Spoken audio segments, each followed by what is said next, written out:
yeah ラッキーな目覚めが巡り巡る Let's feel the sunlight コーヒーのフレーバーが気分上げる It's lovely new way きらめく心に立つ Galaxy 便利なギターも左手でカッティング How do you know? Yeah, you know, yeah, each other with window present down. I want a hand and chocolate.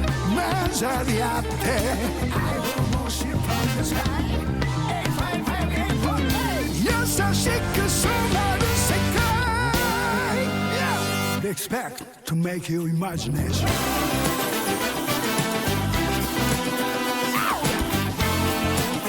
It's no 時代にも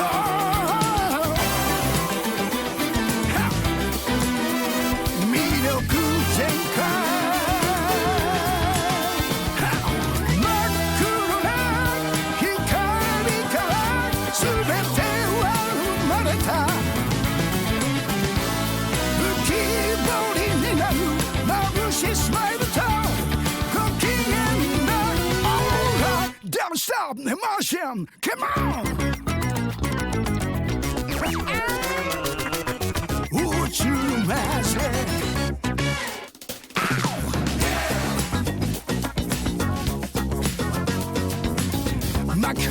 巻き込まれたい Oh, yeah. 煙が巻かれたくない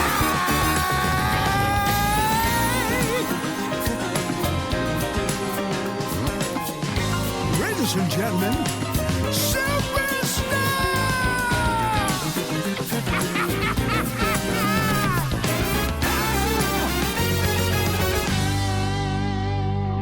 真っ黒な闇の中見えるものがある輝き続けるそれが星と日に焼けた肌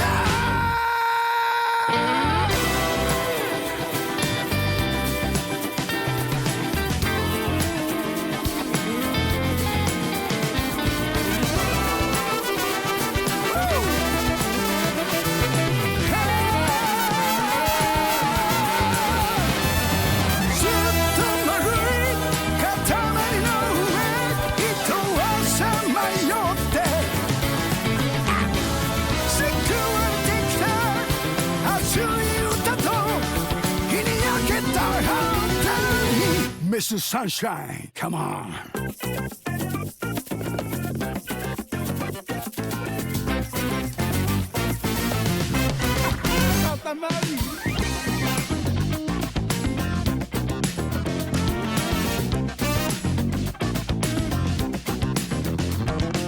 Luckyな目覚めが巡り巡る Let's feel the sunlight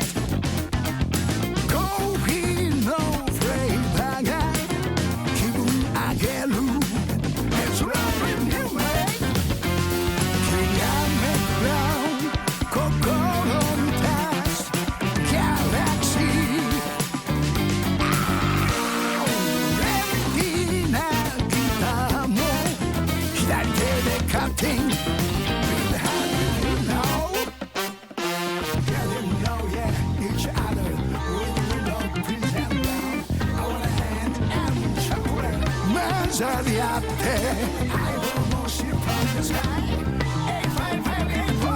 優しく染まる世界 Expect to make your imagination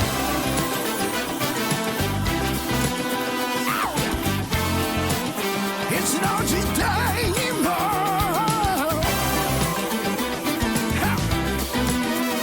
魅力全開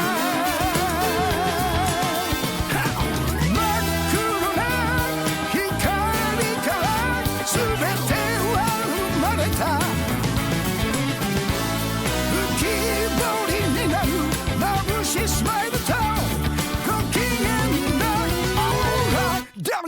emotion. Come on. Would you magic?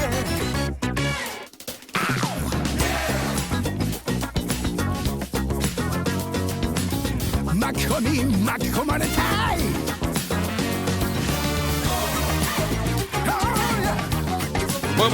煙が巻かれ。How you doing? Welcome back to hell. How you doing? Thanks for tuning in. Ladies and gentlemen, Superstar. Hope you're doing well. Thanks for tuning in. We're gonna, it's Tuesday, isn't it? We're gonna pick back up where we left off with case 4. Hope that sounds good. Alerts seem to be a little bit broken right now. I apologize about that. Unfortunately, I'm still, for some goddamn reason, still using Streamlabs for alerts. And they just keep breaking on me, so I gotta get my shit together and port everything over. So yeah, bit alerts seem to work. Thank you. But the subs aren't going through.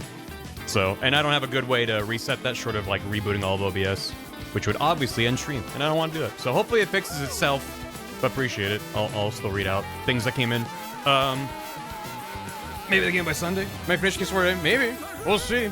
We gotta get going though. I gotta remember what the hell's going on. We did take a little break, but I hope everyone's doing good. We'll make a cop and stuff so we can get back into it. You don't need to be here anymore. Yeah, exactly. Do you mean like what?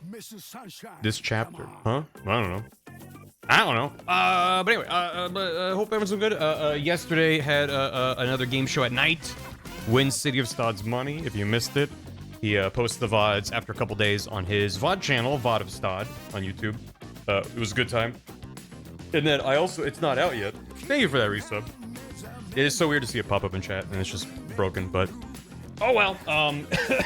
I also recorded, it's probably won't be out till later in the week, but for anyone that remembers, I was on a YouTube video game music trivia show a while ago on channel Torvald's Quest, and he had me back.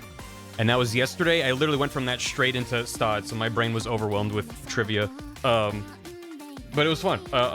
So I will yell about that when that is out. But I won't say anything about how I did or who else was on it. Just it was a very good time. So stay tuned for that. Welcome. Howdy. Relatively short and it's long as shit. Right. This whole game has just been. It's been well paced though. The cases have been long. The first case wasn't that bad.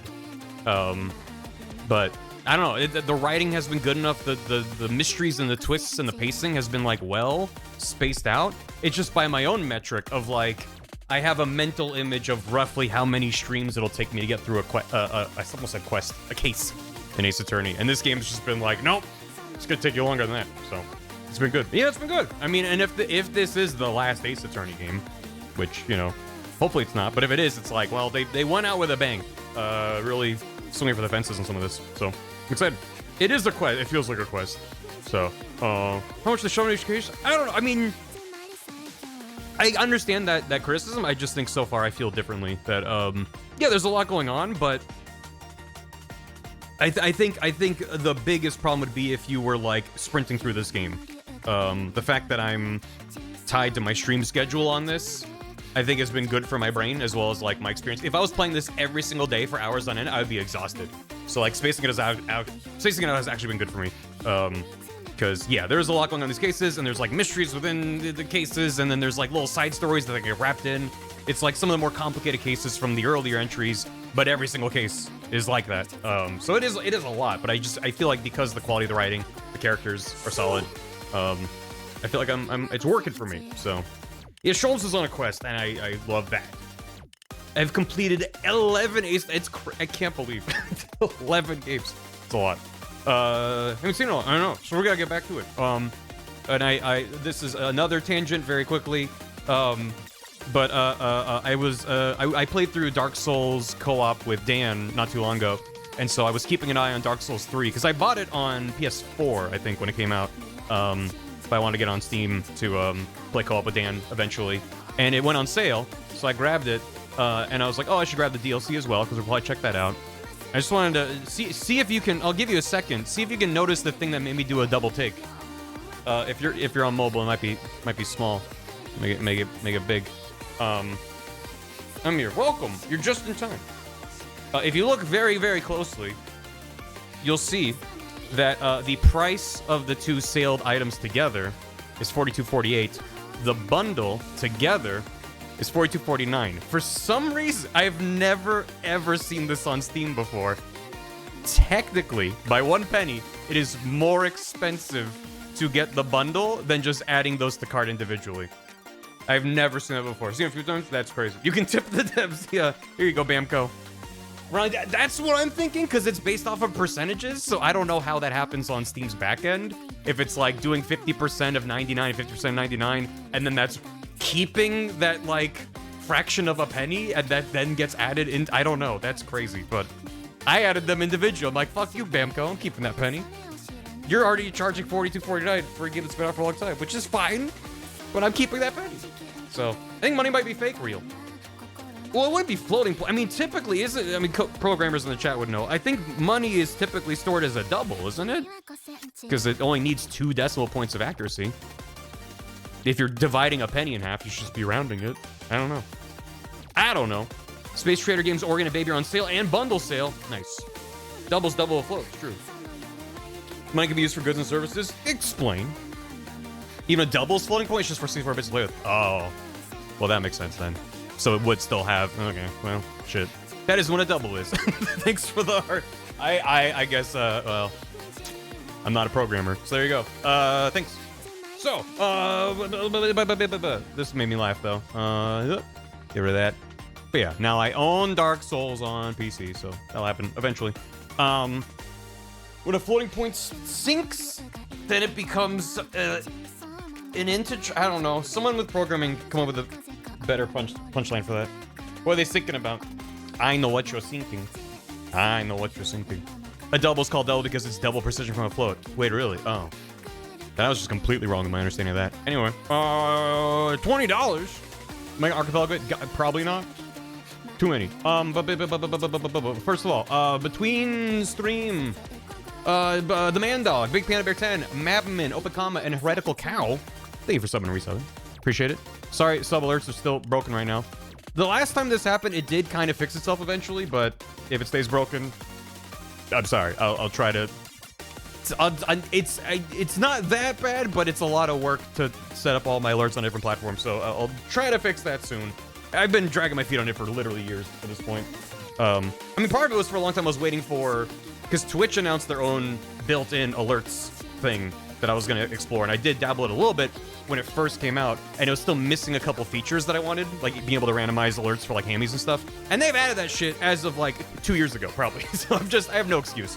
Just it's been a low priority. But when things break, that's obviously a good indication. Especially like this has happened multiple times, and Streamlabs has kind of sucked for a while, and it's just like it's great. Anyway, I do apologize. But what do we have? Let me can I get that here? Yeah. Lucy in chat, thanks for 20 months, almost 2 years. That's actually true. Surprisingly, usually people are like, wow, 20 months is almost 2 years. C was here, thanks for 22. Have my birthday prime. I go back to the non-spoiler void of vaudeville. Have a good VOD, have a good birthday. Hope it's, excuse me, hope it's a good one.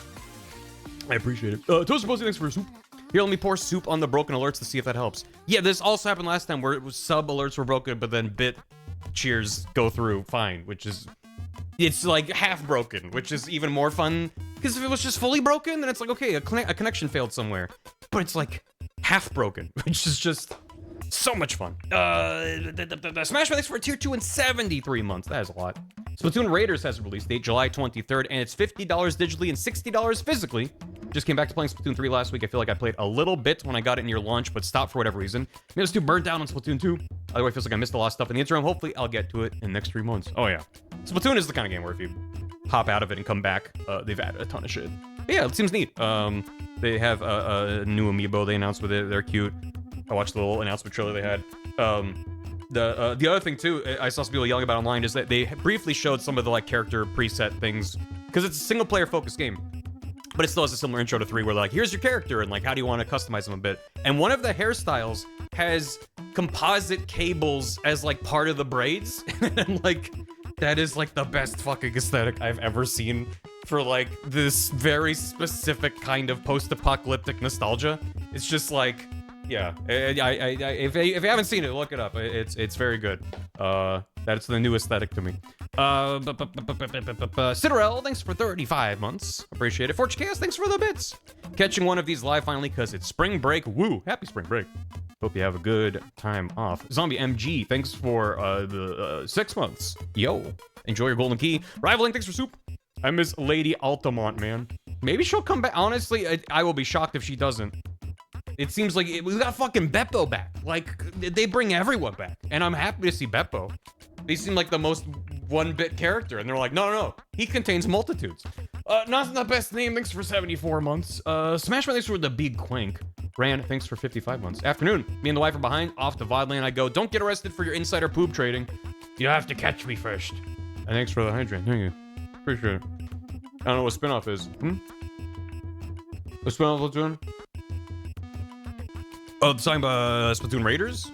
I mean, it's not a numbered entry, so by some definition, that's always going to be considered a spinoff. But here's one. That's true.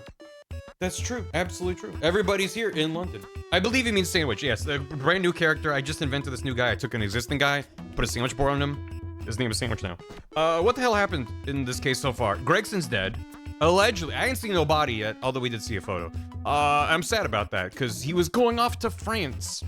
And now he's going off to the big Eiffel Tower in the sky. And standing at the base, eating fish and chip and going, that's it? But yeah, he got shot in the gut, but possibly was killed earlier and his body planted there? If I remember correctly? It was like his, well no, it was like his body showed up, but it was covered up. I forget what made me think that his body was killed earlier. There was other things to show up in court. But anyway, he was found in a building. He was investigating something. Stod, thank you for 33 months and a bunch of squares. My sub alerts are broken right now, but thank you. Gregson's dead. Van Zieks is racist for plot reasons. Well, that came up at the end of the end of case 3. Cosmo became edgy, and I was racist for non-plot reasons. When was I racist? I think I would remember. Redheads? Yeah, well, Sholmes drank a potion that made his hair red, and we said he should go to the hospital. Oh, the prison warden guy. Yeah, that's fair. Yeah, no, Barry, Caden. Yeah, no. You're just like, Barry was racist. I'm like, was I? If I was, I'm sorry. Yeah, the redheads, there's the redheaded league that is paying people £4 a month or a week just to be a redhead in their rankings. Gregson was found with a red wig. Someone was entering into that building with a red hair wig and a big trunk that Gregson's body was presumably inside of. They showed up in there, dumped Gregson's body, and then blew up a candle. They had firecrackers that they set up attached to a candelabrum and detonated once it burnt down enough, which just so happened to coincide with the exact moment, because they knew. I understand that you can reasonably use a candle to determine a period of time elapsing. It just seems like way too narrow for Van Zieks to have walked in, gone, huh? And then immediately it goes off, like, whatever. It's fine. But then that blew up, and then people ran in from outside. We had Sandwich, girl and guy, whose names I will remember. Was it Venus was the girl? And the guy with the big lip was something. Gossip. His name was just Gossip. Yeah, there you go. Yeah, Venus and Gossip. Large Lips McGee, that's the one. So and Beppo, aka Sandwich, they were all outside on the street, heard the gunshot, which was a firework going off, came in, went back out, grabbed some member of law enforcement who was patrolling, arrested Van Zieks because he was at the scene. Van Zieks was tailing Gregson because he thinks Gregson was involved in something. I don't think I remember exactly what he said. He just was like, or maybe he didn't say. I know Van Zieks was like, I don't have to get into it, but I thought we got like a little bit more about it, but I don't remember exactly what. But it is a little bit of Mad Libs. Don't name Sandwich, I'm sorry. I'm sorry. He didn't say. I think he kind of like alluded, or we got like a little hint, but it's not like fully out in the open yet.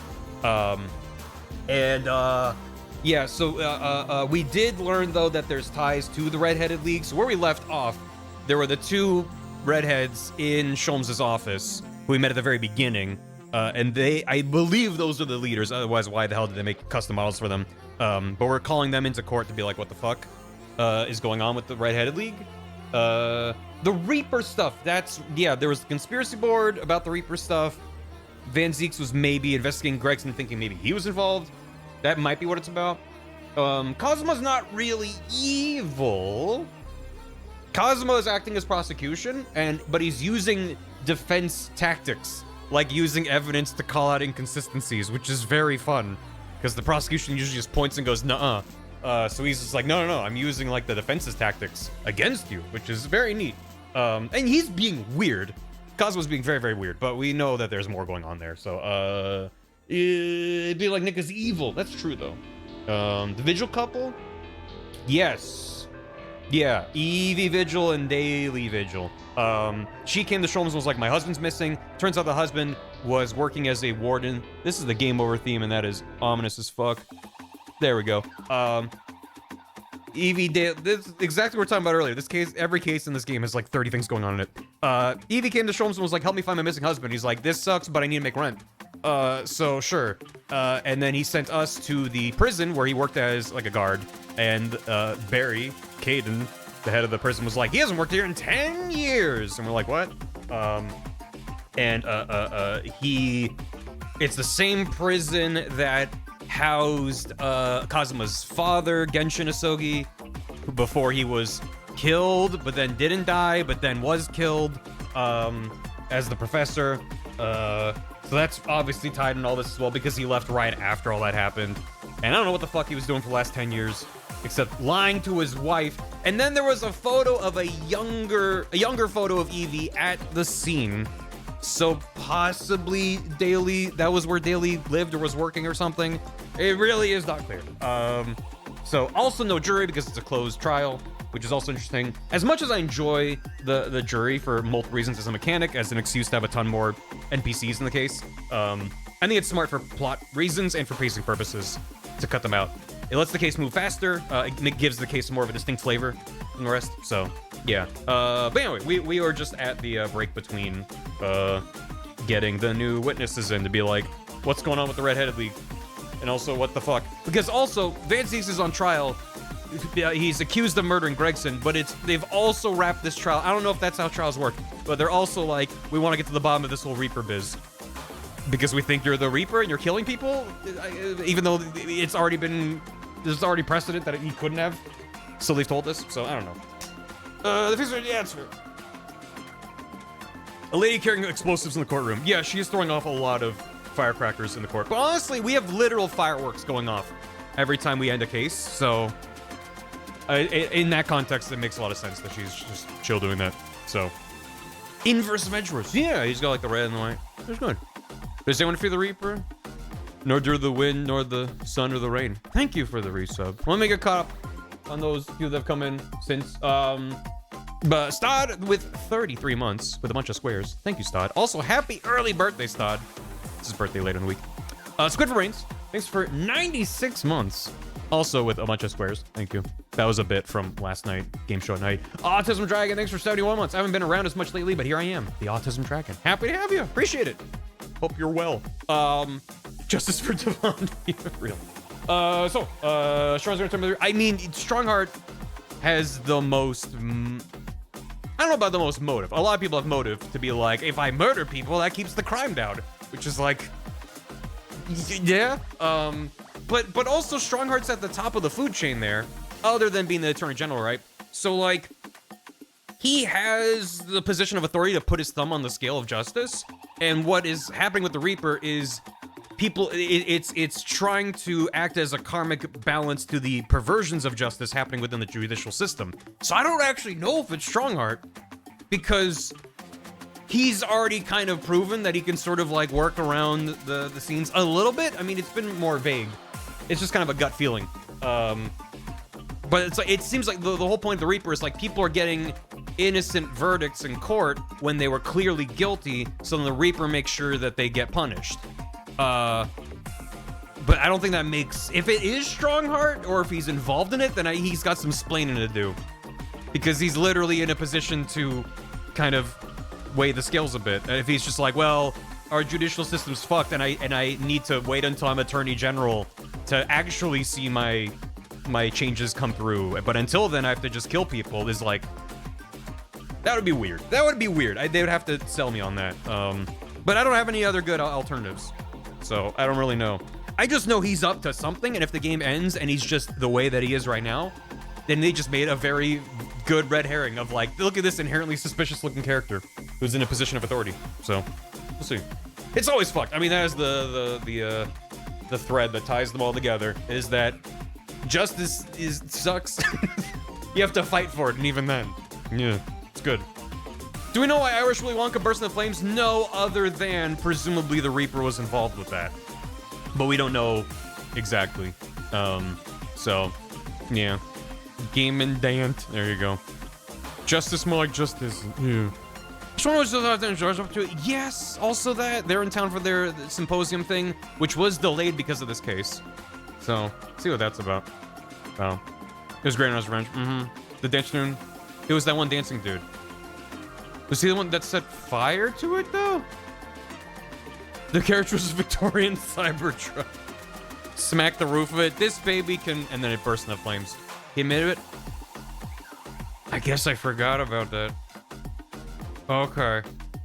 So that's just like... Right, that was sort of leading credence to like Van Zieks is not the Reaper. Okay.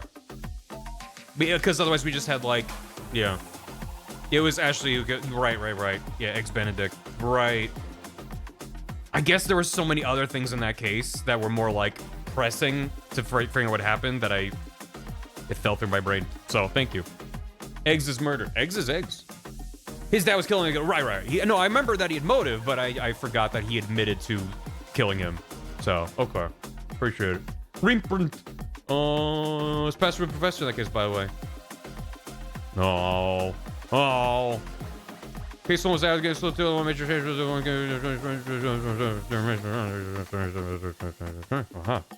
I think I should have all anyway, I'm just there's a lot of things in chat where I'm just like, cool, thank you. I gotta get into the game. I'm trying to keep all the details of this case straight in my brain.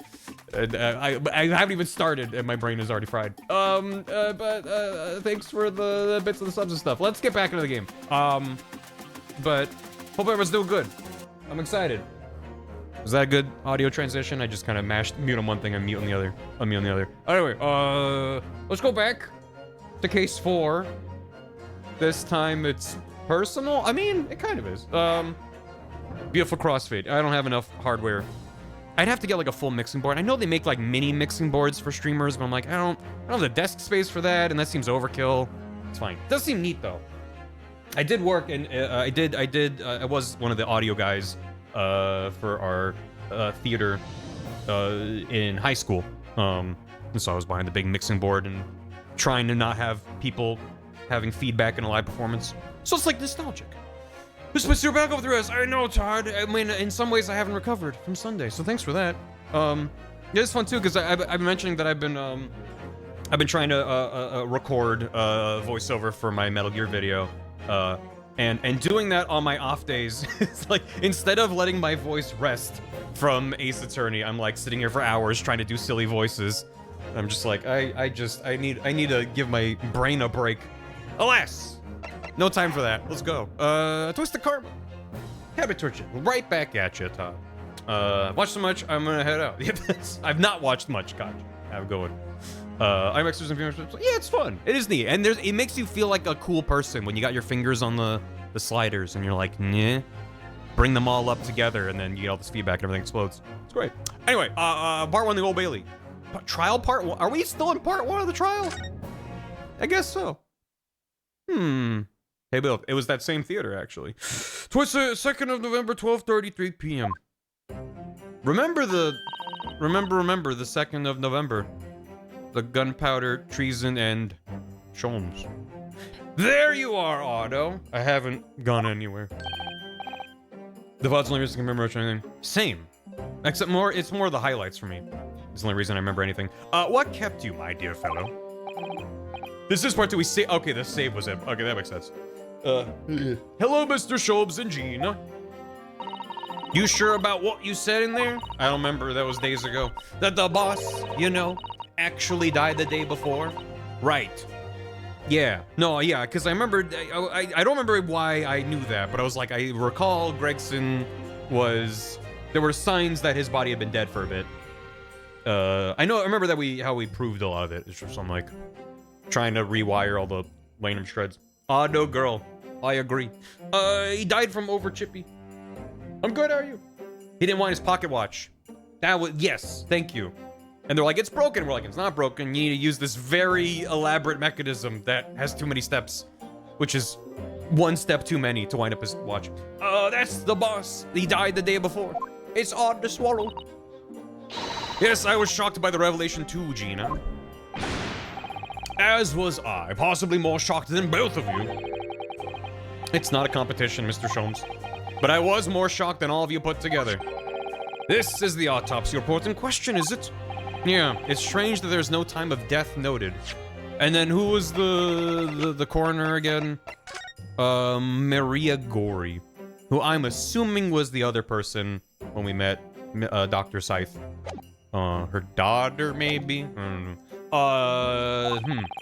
I suppose there's a simple explanation, or perhaps it was a deliberate omission. Oh dear. If it was deliberate, it puts me in mind of the last case we worked on. And Dr. Scythe. My Scythe. I know. Anyway, it seems that on the day before Lord Van Zeeks discovered the body, Inspector Gregson was investigating the Red-Headed League. Perhaps something happened with them. Come to think of it, you had trouble with those League men too, didn't you, Mr. Sholmes? You were taken in by their trick. No. Naturally, I wasn't taken in, as you put it. My sleuth-hound interest was merely piqued slightly by the rare scent of a weekly 4-pound income. So he wasn't tricked, he just fell for their plot to pay you 4 pounds? And that scent masked the underlying scent of deception, I suppose. What is my Scythe referencing? That is from when I played through Grim Fandango on stream. As you go through your inventory, he has little lines about like, here's that thing, here's that. And one of the lines is my Scythe. It's where I keep it near where my heart used to be. But if you just do it over and over, he goes, my Scythe, my Scythe, my Scythe. And you do it fast enough, he just starts saying mice, mice, mice, mice. So I just was doing that, stimming during stream, and then chat all started spamming rat jams. So it was a good bit. And so, not like scythes come up that often. So whenever it does, I just think of my Scythe. And then that turns into mice. So there you go. It's like it's the stimming part, but it's also the just like, hey, I found a silly thing I can do in the video game. So that was good. Anyway, it's such a good game. I adore Grim Fandango. The 2 criminals in question are the pair we saw being arrested yesterday, aren't they? Now you know. Now you know.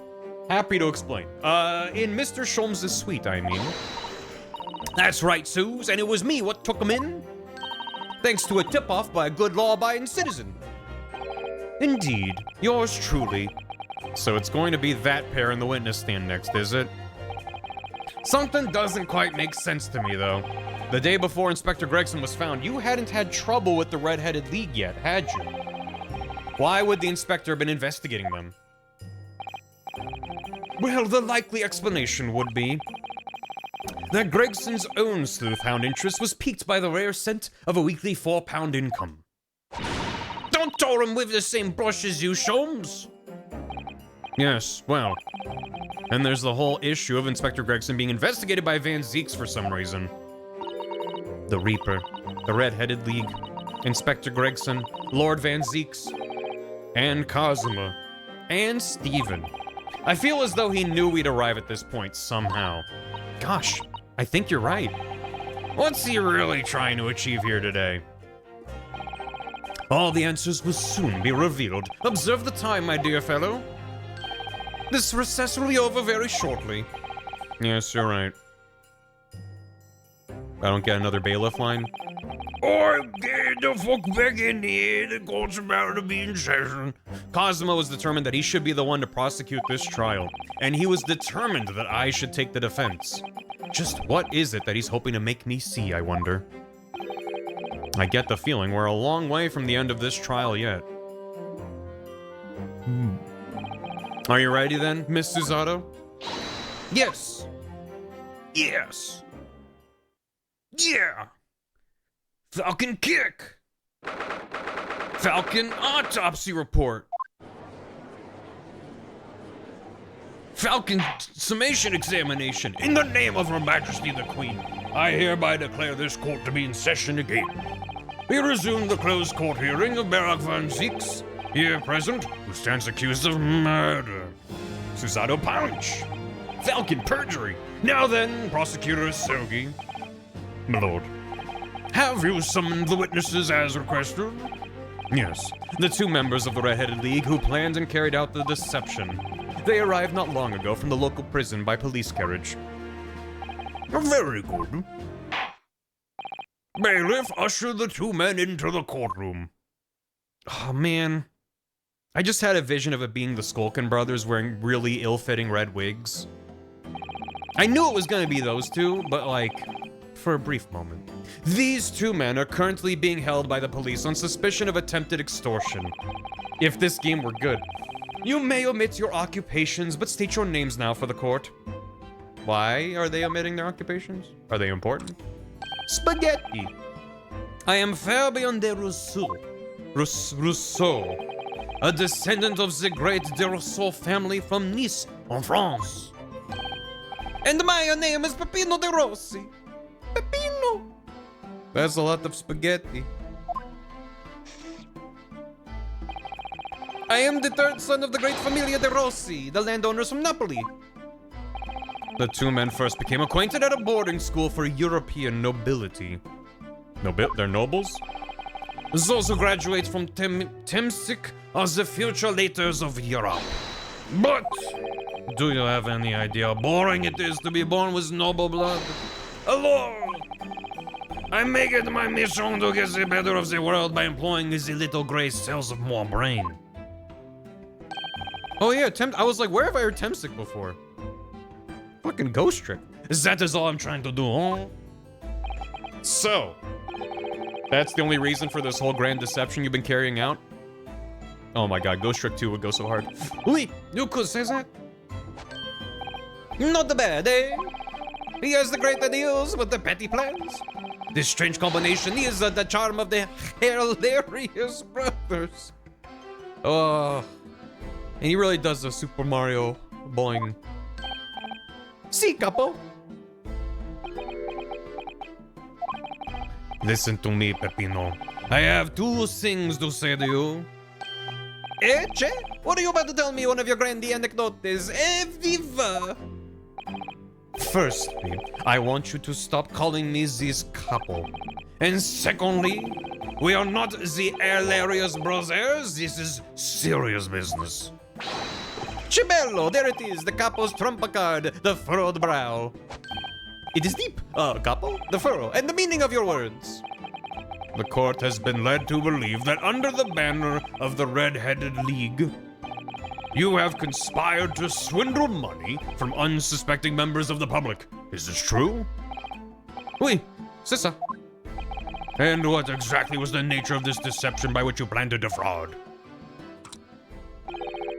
Alors, I will explain it. No, capo! Leave it to me! Oh. How old are these children?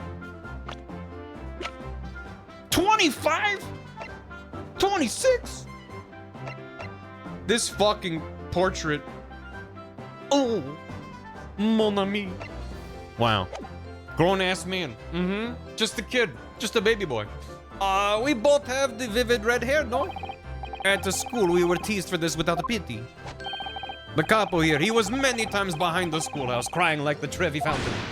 Where's those dogs? One day the world will respect us redheads. Game's making me do an Italian accent, pretending to do a French accent, and I'm not fucking Mel Blanc out here. doing a Daffy impression of a Bugs Bunny. Fucking recursive impressions. Symbian, Peppino, enough. I will explain the rest. It's that Flapjack character. The first step was the newspaper advertisement. About 1 week before the plan was put into operation, we listed the same notice in every paper in London. Yes, we saw that notice. For Italian. It was this one, entitled To the Red-Headed League. Oui, c'est ça. I am honored that you have seen it. You put it in every newspaper. It states that the only condition for joining the league is having flame-colored hair. And that if you satisfy the interview panel and are admitted into the league, you could receive a weekly income of £4. On the date specified, red-headed hopefuls gathered in droves at a park specified in the advertisement. And from each person present, this pair took an application fee of 5 shillings. That's a good scam. And with the money to France, it was a plan most elegant, no? Did I miss a part why he did this because he was bored? Because they're nobility. And he was like, oh, it's so boring. I had to use my brain. Therefore, I scammed everyone? Yeah, it's like 10 bob. Just for the goof of it all? That's it? Okay. No, it was most dishonorable. Just for the lulz? These mans were out here being obnoxious for the lulz back in 1902. But to be frank, I'm stunned anybody was foolish enough to be taken in by such an obvious trick. The very first crypto bros. The park was described by one witness as choked with red-headed folk like a Coster's orange barrow. He the Joker, baby. Redheads get no respect, so I scam the redheads out of their money. Thereby ensuring we'll be taken seriously? The day on which all these men gathered to apply was the day before the victim was discovered. Crucially, these two men spoke face to face with every single person present that day. Wait, I have seen more red-headed people in one day than I will see in the rest of my life. See. And now, every time I see the couple's hair, I feel sick to my stomach. Anyway, why have we been summoned here today? Sorry. The date for our trial was not until tomorrow, I was told. Naturally, neither of these men have been told any details about this trial. They've only been shown this photograph. Very good. So, Mr. De Rousseau and Mr. De Rossi, you will now give your formal testimony for the court on the subject of the gentleman pictured in this photograph. Of course, we are always ready to help with the law. Okay. He's being very straightforward. Mr. Red and Mr. Red. There you go. We had more than 1,000 red-headed people assemble in the park on Lime Street that day. But I don't recall the man in this photograph. A couple? No, I don't remember him. Obviously, he's dead now, but I assure you, he was not in the park. Allora, this victim has nothing to do with us. You have a lot to answer for, Peppino. It is your fault that we got caught in the first place. Okay. You've given sworn testimony that this man in the photograph was not present. Can you be certain? Oui, I am quite certain. We did not interview this man. Nobody looking like this came to the park, this I can promise. It must be noted that you have been arrested for a grand deception, however. Accordingly, this court has little confidence in your assurances. Yeah. Oofa. With this attitude, we get nowhere, huh? He's really a skulking now. This confidential document was obtained directly from Scotland Yard. It records an entry from the inspector's private diary dated the day before the incident. It reads Lime Street Red-Headed League undercover. Ah, I have the answer. Maybe there was another similar event in the park on the day in question, eh? That is ridiculous. There's no question that Inspector Gregson was investigating the Red-Headed League. Which means it's quite possible that's when he was killed. Very well, the defense may proceed with the cross-examination now. Yes, Lord. This used to be a skulking trial. I mean, it was, like, in-game 6 months ago. But yeah, I used to. We have more than 1,000 Reddit people. Hold it! How many is that? In multiples of 10. 10 bob. 1,000 people. That's a very big crowd. It was quite a spectacle. Redheads had to come from all over the capital. What do you think about that? Excuse me. You have any thoughts? Mr. De Rossi, do you have something to say? Chip, what? You looked as though you were thinking something whilst eating a mouthful of pasta. See, I was thinking. Perhaps my hair is this color because I eat too much spaghetti! Bolognese sauce! No comment. I think that does happen if you eat too much spaghetti. I believe that does happen. We're gonna go back, but I'm just gonna do this. A vig? Excuse me. When will you wear wigs? Mr. De Rousseau, is something wrong? I was just considering something. About the testimony? Did something that was just said jar with you? No, I was considering my next cunning plan. Fantastico, capo! The hilarious brothers are gonna be back in action, eh? I think my next enterprise will be an exclusive club called the Four-Eyed League. Kindly discuss your upcoming criminal activities once you're back in your cell. No. Okay, now we go back. Oops, that's forward. Back, back, back again. Back, back, back. Go back again. 1,000 people, huh? That's a very big crowd. It was quite a spectacle. Came from all over the capital. See, the capo here, he has the magnetismo animale, eh? Nobody else could attract so many people. If I could be born again, I would be the capo. All those people wanted was the money, Peppino. The £4 per week. Are you suggesting you spoke personally with all 1,000 applicants? Oui, oui. That we did, because every one of them paid us 5 shillings. We take their names and we take their money, and we take their addresses as well. May I see that list? Then I tell them we take us some days to let them know by a post definito, maybe 2 minuti a person. We start early in the morning and we stop late in the night. So, you earned 5,000 shillings in one day. That's a small fortune. Who'd have thought there were 1,000 such gullible redheads in London to start with? How many pounds is that? It's like 5 or 6. One of whom was a great detective with chemically altered hair. Altered beast. But I don't recall the man in this photograph. Hold it! Ah, he doesn't look at all familiar. No, I don't think so. And this is a wee guy. He was trying to trick us. I do not like the people who are trying to trick the other people. Just, yeah. Says the con artist. And if between them they interviewed 1,000 people with red hair, it would be unreasonable to expect them to remember every face. No, no, signore, I may be small, but my memory is very large. I never forget a thing. In my opinion, I do not think this man was in the park. But he's not going to give the court a definite, it seems. Capo, you didn't see a man like this, huh? 120 pounds? That's a lot. That's 5,000 bob. That's many bobs. I don't remember him. Obviously, he's dead. Hold it! But according to what you've said, you spoke with 1,000 or more people that day. Well, that's true. My eyes were burning by the end of the day. Surely, then, you can't actually remember every single face? How are you so certain that this particular man wasn't present?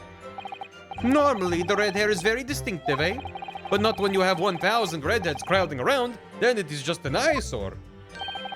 But if there was some other information you could give us, maybe then we could recall.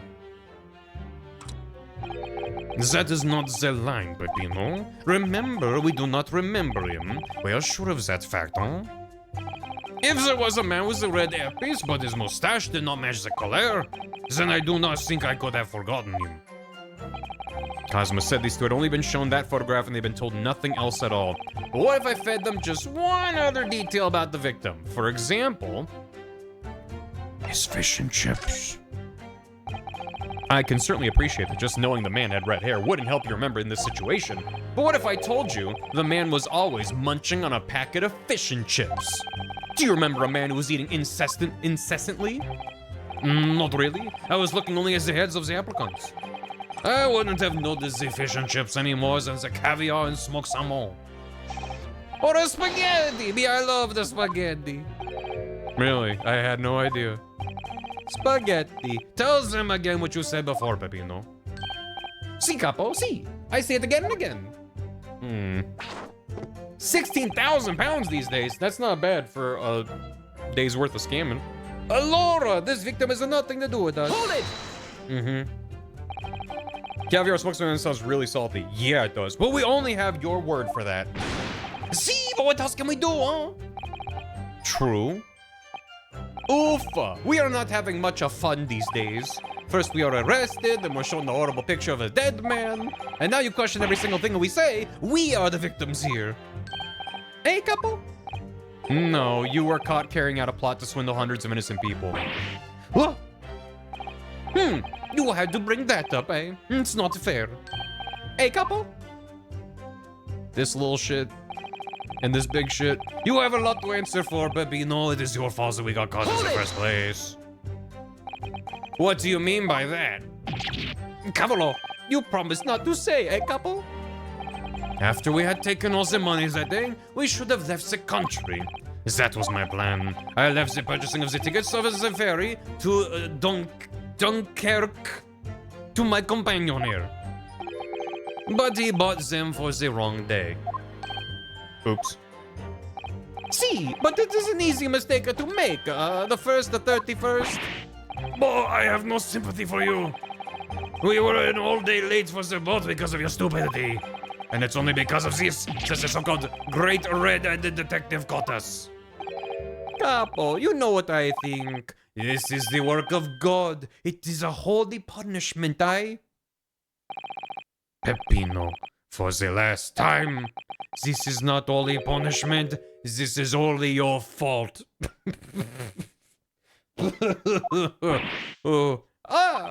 Don't blame God for your unholy mistakes. You are making me sick with anger. Maybe I make a mistake, but when it's time to eat the pasta, no one is faster. And I've seen the evidence. Oh my god, these two. They haven't told us much we didn't already know. What do you think, Mr. Naruhodo? Oh, I gave him my period cramps. Well, if it was in the inspector's diary, it seems likely that he must have gone to Lime Street that day. And yet, these two both claim they didn't see him. I have to say, they don't appear to be telling lies. Well, they are experts in deception, don't forget. Sounding plausible is their speciality. They may be lying simply to avoid being implicated in this case as well. Surely if they were truly experts in deception, they wouldn't have been caught. Well, yes, you do have a point there. It seems to me like we need more information. Definitely. I need to go back to that branching path, which was this line. Alright. Hold it! But it's after 5,000 lines of dialogue, so. Deceptspurts. Telling lies. No capo. Open mouth. Spaghetti falls out. Yep.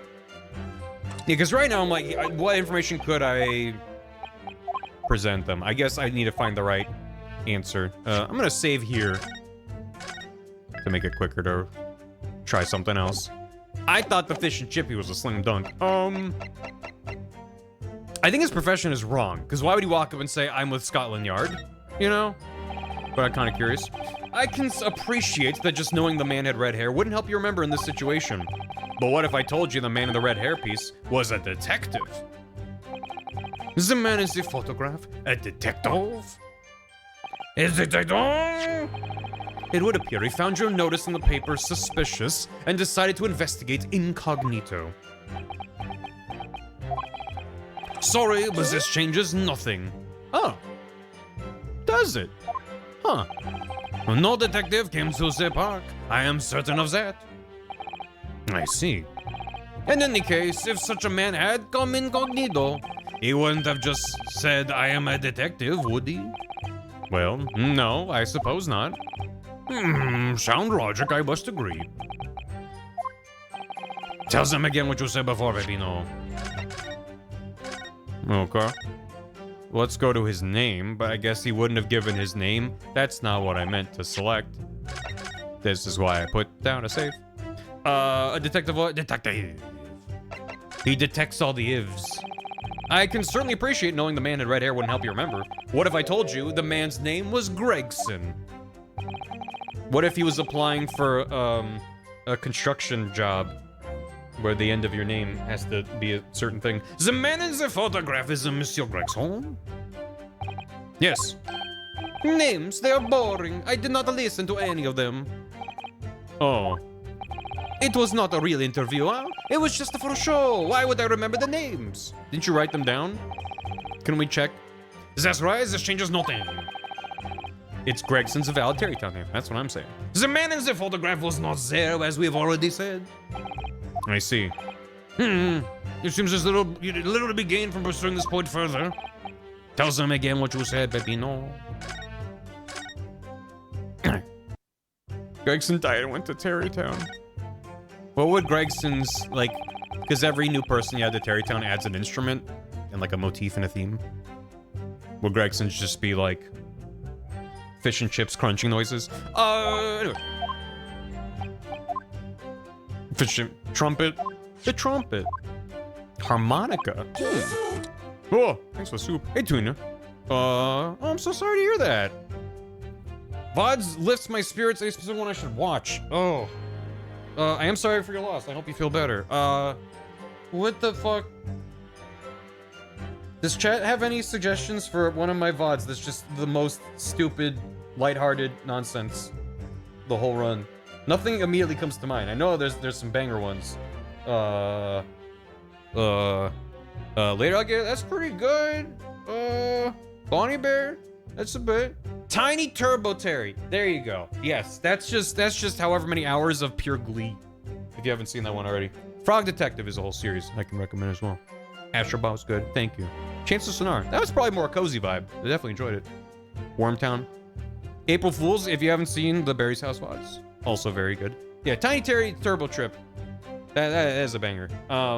Thank you. Danger Skew. Golf with Todd forever ago. I went through it. Anyway, you got some good suggestions there. Hope you check them out. Thank you. I hope you feel better. This changes nothing. Excuse me. Excuse me. Scusi. Something to add, Mr. DeRossi? The big butt test. I had a lot of fun with that. See, I'm always adding something. Parmesan, olive oil, pepper. What I mean is, did you not agree with your friend's last remark, perchance? The Danger Skew triangulate. What did he just say about the detective? Yes, that. Keep your mouth shut, Pepino. You have said enough already. But why, Capo? Why, Capo, what is the problem? A horror movie? Oh, God. There was a man who said that I am an inspector from Scotland Yard. Did Gregson really do that? What? Huh? Good Lord. Yeah, there's that box he's on. Just once, I want them to cut to the wide shot and the really small person just has really long legs. They're not on a box. That would fix me. Order! They're on stilts. Not even stilts, they're just proportions are just fucking crazy. Explain this volte face in your testimony, witness. It's simple. A man who was at the theme park said to us that he was an inspector.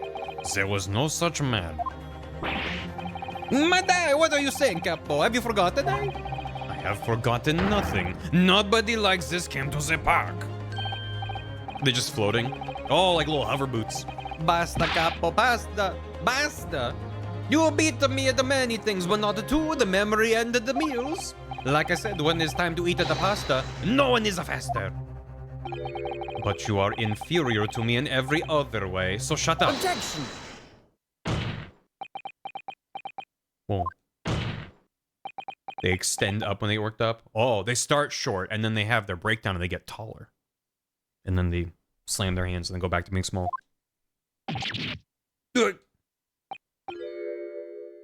Shh. Trop tard?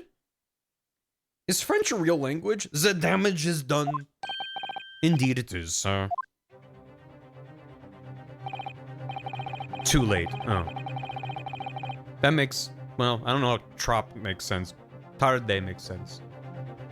Trop tard. Trop tard. Thank you. I don't know how anything works in French. Yeah, no, tard makes sense. I understand the root there, but yeah. You can't say it. That's fine. Trop tard. French is one of the reasons English is fucked up. But you could probably point at almost every language on the globe and be like, this is partially why. Particularly Western European languages, but literally any language, you'd probably be like, there's at least some percentage of English fucked up because of this language. Because some fucking monk in the 1500s thought it'd be a fun idea. And now we're all fucked because of that. So thanks for nothing.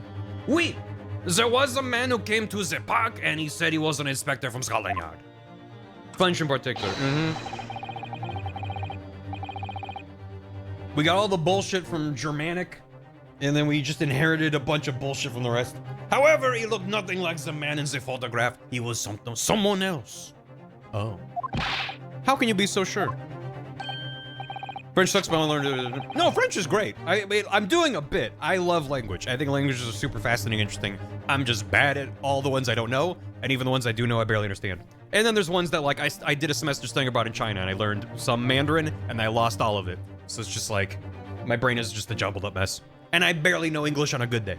Because to start with, his face is completely different. Majority of French words ends in sound letters, so weird. There's a lot of that. See, it's true. The man who came was a young girl. His face was clean shaven, his eyes were sadder, his chin was thinner. No resemblance whatsoever then. Anyway, I was not going to be fooled. I took the obvious precaution and said to him, if you are really a detective, show us the proof. See, the capo here, he doesn't take no nonsense, eh? But he was well prepared. He said he had an identification. Identification? Official police inspector's identification? That is most unconvincing. Sorry, my lord. Counsel, no incognito inspector would offer his identification for inspection. It's quite out of the question. He was an incognito if he walked up and said, I'm with Scotland Yard, I'm a detective. Definitely, why would he expose his true identity? Clearly, the papers were fake. Certo, capo, you're a genius. As we say in Italia, it takes a thief to recognize another, eh? And what happened after he announced that he was a detective? It became very annoying. He said you are under investigation. So I took his papers from him and chased him out of the park. It was fantastico. And look, here is the identification. So you stole it from the man. He had it coming. He made us very scared. But he was not who he said he was. Indeed, the person described does not appear to have behaved as a true inspector would. I was also thinking maybe this was Sholmes, but then why the fuck would... That goes against what he told, but he would lie. I believe it would be prudent for these identification papers to be entered into evidence. But I like them. What? Excuse me? We stole these identification papers that point to their identity. We must enter this into court evidence, but I like them. No. It's crazy to me. Okay, we took them. Thank you. Thank you for nothing, De Rossi. Oh my god. Yeah, well, I guess there's nothing to learn from this. Well, I suppose we should see what this inspector's identification looks like inside. Don't be blank, don't be blank, don't be... There's no photo. Damn it. It definitely looks fake, doesn't it? Oh, glory to Arstotzka. Out of interest, what name is given? Probably just something plucked out of the air. It's Tobias Gregson. Wait, what? This Scotland Yard insignia looks genuine to me. But how? And the department and identification number details are all correct as well. Since when have you known those? Do you mean to say? I know it seems incredible, but yes. I think this is a genuine ID book issued by Scotland Yard. Well, that's unbelievable. This is the real thing? Thank you, Universal Fireworks. 50 months. Appreciate it. My alert's a little bit broken right now, but appreciate it. Thank you.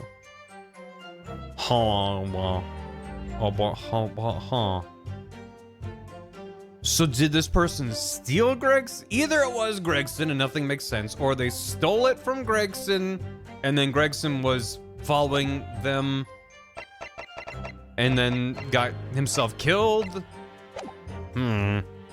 You can have this back now. Oh, he's gonna eat it in the pasta. He's gonna shred it up with a cheese grater. Allora, this victim has nothing to do with us. Hold it! Uh-huh. But we only have your word for that. See, but what else can we do, huh? I'm still assuming that the time of this Red-Headed League meeting at the park was before Gregson was murdered. I guess it's possible he was killed even earlier, but the further back we go, the more implausible everything becomes. I don't know. Granted, they said it lasted all day. We are not having much of fun these days. First, we are arrested, then we are shown the horrible picture of a dead man, and they question every single thing we said. Oh, right, I went through all this already. Yeah. Okay, so we got this. How do I use it? Maybe there's 2 Scotland Yard detectives. Or this is a fake, and they modeled it after Gregson's because they stole it and gave it back to him. Nothing to do with us. I don't remember him. He's dead now. He was not in the park. But wasn't he? Objection! But wasn't he? I wonder if I could ask you to examine this identification book very closely. Miss Lestrade? Why Miss Lestrade? What is your intention here, Counsel? Is this really a fake, or is it genuine? That's the question, which we can't answer ourselves. Objection! Oh. Don't be ridiculous. No Scotland Yard detective would allow his or her identification to be stolen. Very progressive, Cosmo, thank you. That's the boss's. No question about it. It can't be. As I suspected. W inclusivity. Plus, minus? I don't know how our tally's working. +1 in the not a piece of shit column. The undercover detective who attended the Red-Headed League's enrollment on the day in question was the real Inspector Gregson, carrying out an incognito investigation. The laws! He fell down.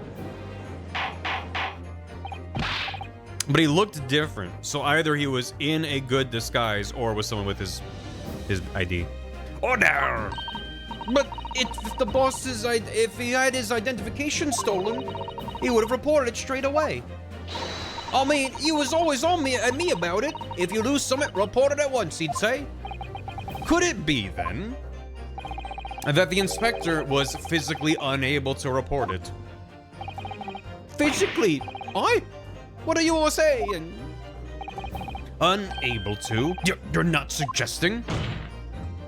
Yes, it's quite possible he was killed before he had the chance to report his ID stolen. How long has he been dead? Did they store him in a freezer somewhere? Order! Order! The defense posits the victim was killed the day before his body was discovered at a different location. Thank you, Ashburn. The thing they deliberately did to be more accurate at the time period, and the translation team had a really hard time not choosing they. Oh, interesting. Do you two have anything to say about that? He's been dead 10 years. Ooh, I know nothing. I done nothing. This is a 24-year-old man. 25-year-old man. Pull yourself together, Pepino. Mon Dieu, you can behave a little more like a master criminal than that, no? Now I wish I had returned to Italia. Stop crying, Peppino, please. Otherwise,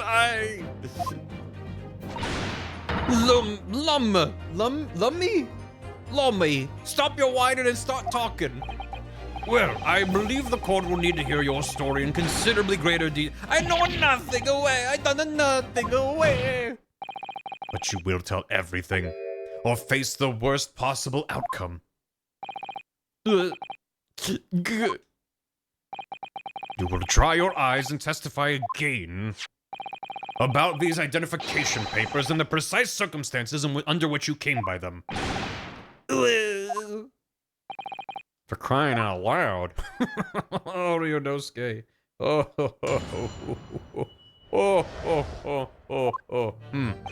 The truth is, we took him prisoner and kept him for the night in our secret hideout. That escalated way faster and quicker and higher than I thought it would. Huh?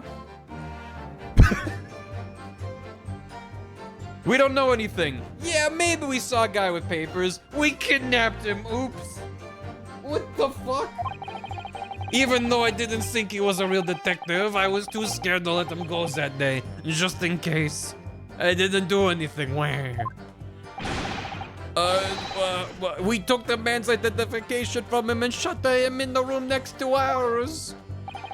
There might have been a little tussle, but we did him no harm. And the next morning we let him go. What the fuck? He spent the night in a nice room. It was nothing like prison, really. If you look, if I made a chart of like over time how much I like these guys, it'd be like going up, and then just plummet subterranean, and then explodes. I'm not sure how to feel. Oh, this is outrageous. You imprisoned the man? Oh Dio mio, this case is full of a way. But no, see, no, it was not like a prison. It's okay to kidnap someone if you treat them right. If you give them like snacks, then there's no crime actually. That is in the rule book. He was very comfortable and calm and happy. A couple? Unlawful streaming invented yet. It's true. It was never part of my plan. I swear it. Uh-huh. Oof, so you think it was my fault, eh? Just because I got the date of the fairy wrong. I won the little day. I do not think it was your fault, Peppino. I know it. No, por favore, Capo. It was not fair. You shall have plenty of time for squabbling back at the prison, gentlemen. I don't believe this. How could he have been a real detective? Counsel for the defense, proceed with the cross-examination. So, on the day before the incident, Gregson spent the night confined in this pair's hideout. Ugh.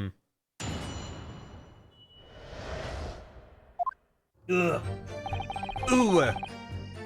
The truth is, we took him prisoner. Hold it! I have an idea. What if we buy enough fireworks to blow up the courthouse? Do you realize what you're saying? You have to believe me, I never intended for that to happen. And I'm sure the detective did not intend it either. Is it different if I poke him now while he's crying? Excuse me. Or is he still talking about spaghetti? Mr. DeRossi, do you have something to say? Spaghetti. Okay. I don't. No comment. Anyway, back to crying. Oh, good. Oh, spaghetti! You have to believe me, I'm sure the detective did not intend it. Do you think? But there was nothing else I could do.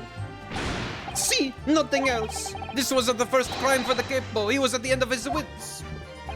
I have told you before, Peppino, that is not the way to describe a criminal mastermind. What about this hideout of yours? An old empty house behind the park on Lime Street. We rented the place for 2 days. It was an inspired idea by the capo here.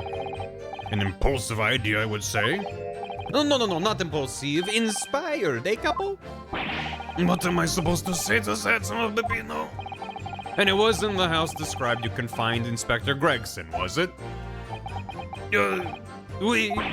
But you have to remember, I was under the impression that he was a pretender, not a real inspector. That makes it fine. Actually, yeah, I didn't know he was an inspector. I just kidnapped a random guy. That's better. That doesn't quite add up, though. If you didn't think the man was a real inspector, there would have been no reason to take him prisoner, would there? No, you are right, but we couldn't be completely certain.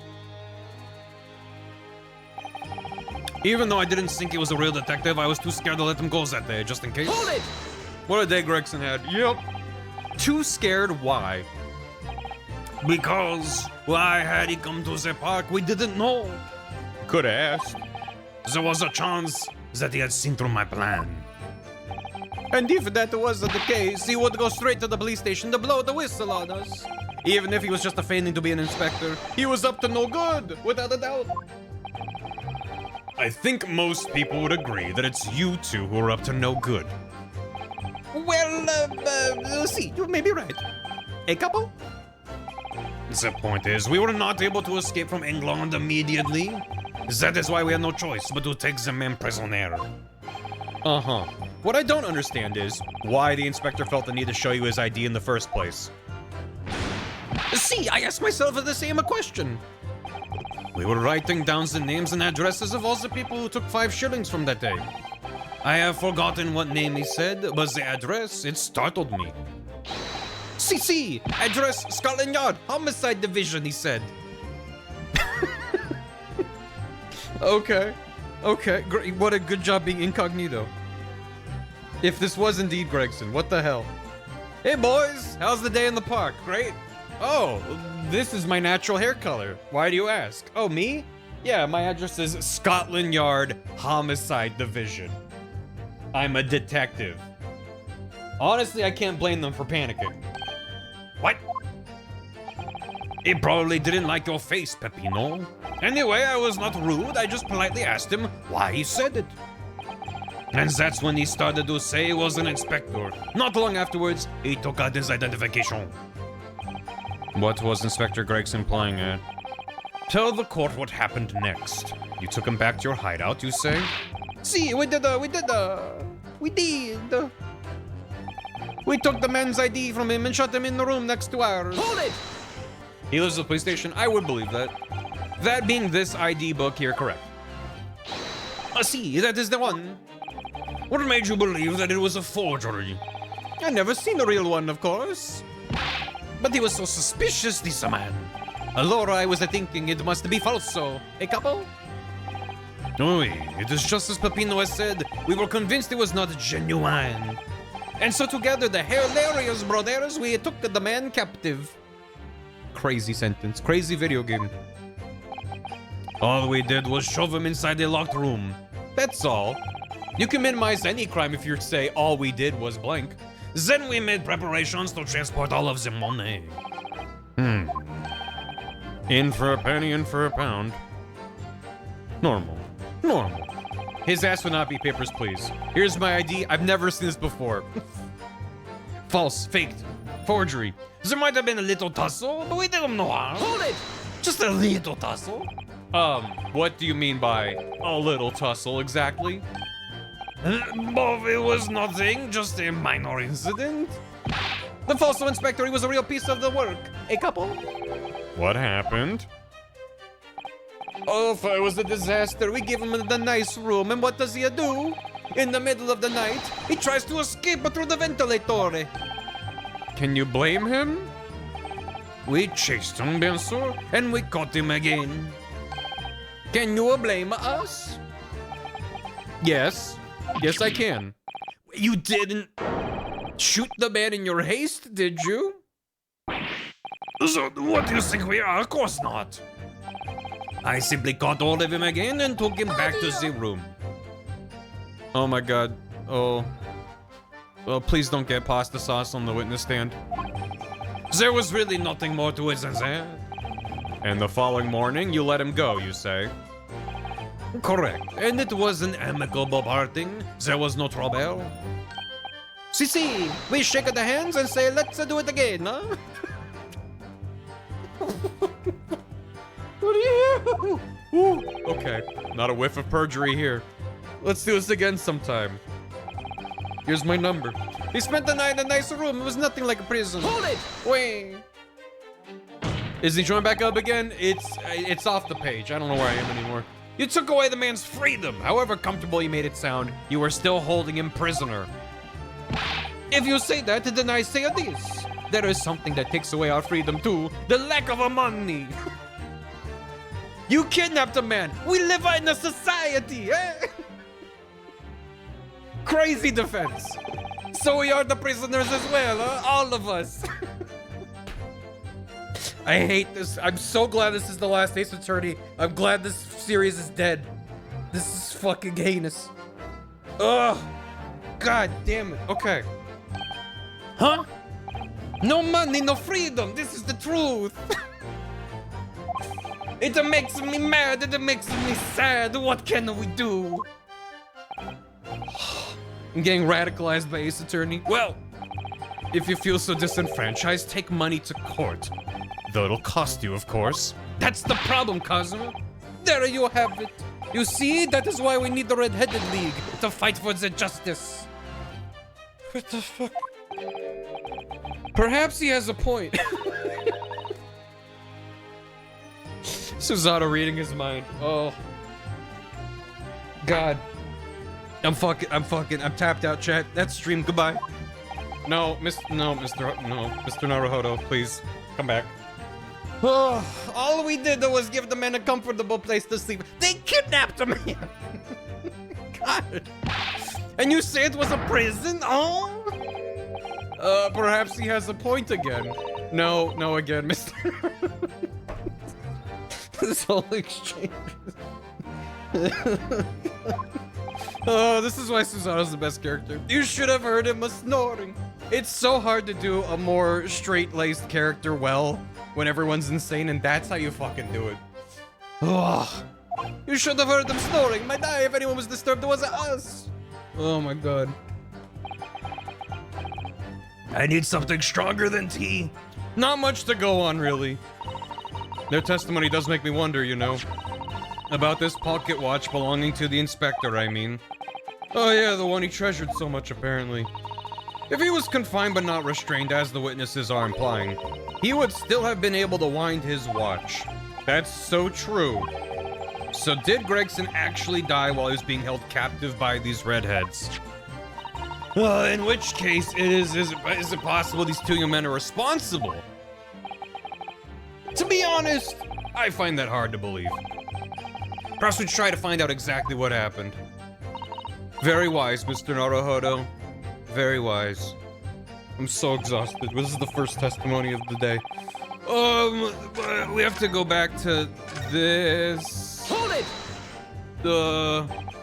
It's not dead. I hope it dies a second death. What do you mean by a little tussle? Both! Both, I say. Both of these. It is French expression, no? Both of these, both of those. Both of them. Both of these. No! Zoot! Audio! Addio. Excuse me. What do you mean, little spaghetti gentleman? Mr. DeRossi, is something wrong? Aye, me? Something Mr. DeRossi just said seemed to make you... well, it seemed to make you act even more strangely than usual. Oh, +1 to Ryonosuke. Wow. That is very unbecoming of the defense. What was that all about? Cavolo, at times like that, you don't want to have the capo after you, believe me. And I speak from personal experience. Personal experience? That is enough, Peppino. There is no need to say more. The truth is, the night before we put the Red-Headed League plan into action, I was scared. It was not fair to the capo, but I tried to run away. It's a shame you didn't manage it. But the capo here, he came after me like the turbine, huh? And he dragged me back to the house, kicking and screaming. I still have the bruises to prove it, eh, capo? Toxic yaoi. Bruises, you say? You wanna see, huh? You wanna see my fantastico bruises? That's enough now, Peppino. No one wants to look at any part of you. Rude. What did I do? I show you or I don't. I show you or I don't. You do, now! Allora, if everybody wants to see, oh, then I do it.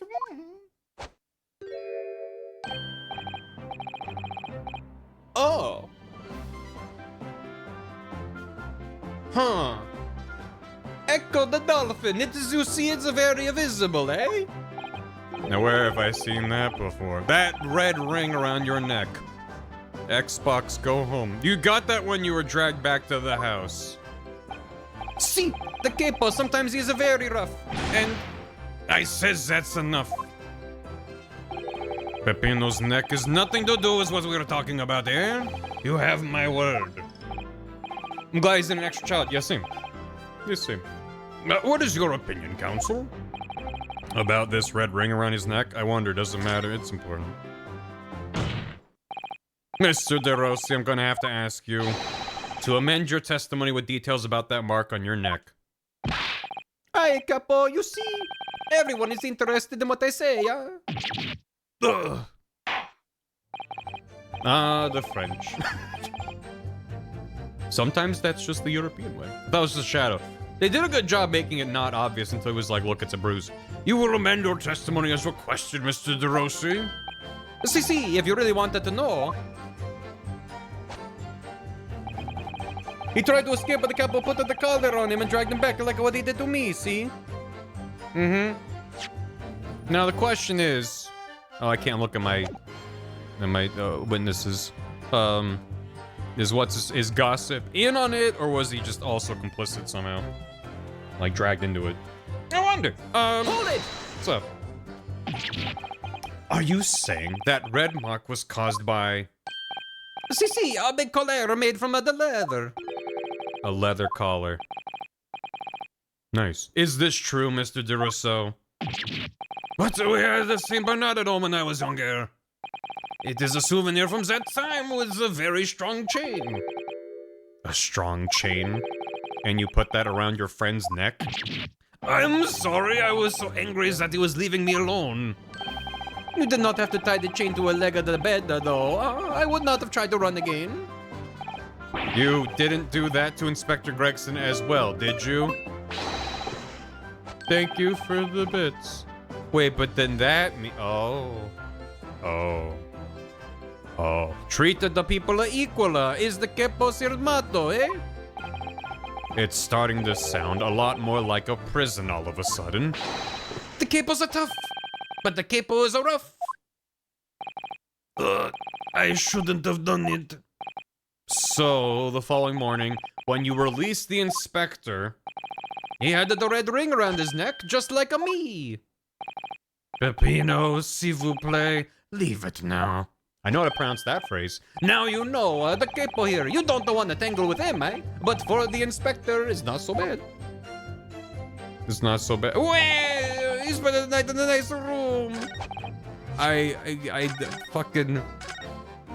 My enjoyment of these two over time went to space, then went to hell, and then I ripped up the paper and ate it, and now I don't know where we are. I don't know what's going on. So I can't present, I guess I can present the photo. Can I see his neck? Yeah, you can see his neck.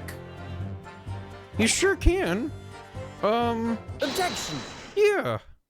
The anti-Skulkins. Yeah, in a way. Because those guys, I was like, oh man, fuck these guys. And I was like, wait, hold on. So the day before his body was discovered, Inspector Gregson was taken prisoner while working incognito. I'm in Silksong with no map. Literally bar lost. No, it was not like that. It was hardly a prison. It was an invitation to stay. It was only be our guest. However you describe it, there's one glaring inconsistency that remains. What inconsistency is this, Counselor? Thank you, chat. Me when? If I would ask the court to look close, it does also work for this evidence. Huh? I would ask the court to look closely at this photograph of the victim, Inspector Gregson. You will see that there is no red ring visible around his neck. But that makes no sense. It was me who took the collar off the man in the morning, and I saw the red bruises on his neck, just like I have. I understand that they're lying to cover their tracks. I understand that. It's still crazy to me that in the span of like 10 minutes, we went from, I don't know this man, to, we might have met him, to, okay, so maybe we kidnapped him, but we treated him well, to, yeah, he might have had a bruise around his neck because of the collar. That is, like, even for Ace Attorney, such a fucking escalation that I really I'm still reeling from that, and I will be for a while. Given that the mark is still clearly visible on this witness's neck, we'd expect to see bruising on the victim who was put in the collar more recently than Mr. DeRossi. Indeed, that is most peculiar. But what do we tell you, huh? We say this from the beginning, many times. Peppino is right. The man is a photograph. He is someone different to the man we held captive in that night. Yeah. Oh, he is slightly levitating above the box there. Order! It would appear then that on the day before the incident, the man who visited the park on Lime Street posing as an incognito inspector was not Gregson at all. Objection! If that's true, however, how do you explain the inspector's identification? This is a genuine identification book issued by Scotland Yard. Gregson swap, weird Greg swap. It's inconceivable that someone could have stolen such an important item from the inspector. Yeah, maybe there's just a second Tobias Gregson working in the homicide division. The prosecution made that assertion itself. Throw the book at him, Susato. We also know the inspector had made a note about the Red-Headed League in his diary for that day. Swapson. Which surely means we can't divorce the two events completely. The inconsistency noted by the defense is most troubling. If it were the real Inspector Gregson whom these two red-headed gentlemen encountered, the fact that no bruising can be seen around his neck defies explanation. But equally, if they actually encountered an imposter, how did that person come to be in possession of the real inspector's identification? Does the defense have some plausible explanation, counsel? Me? Why do I have to? The whole thing defies explanation. It is for precisely these occasions that we keep meticulous notes in the court record, Mr. Naruhodo. Because those are the facts, and the facts cannot lie. Can I look at them now? Yeah, this question marks?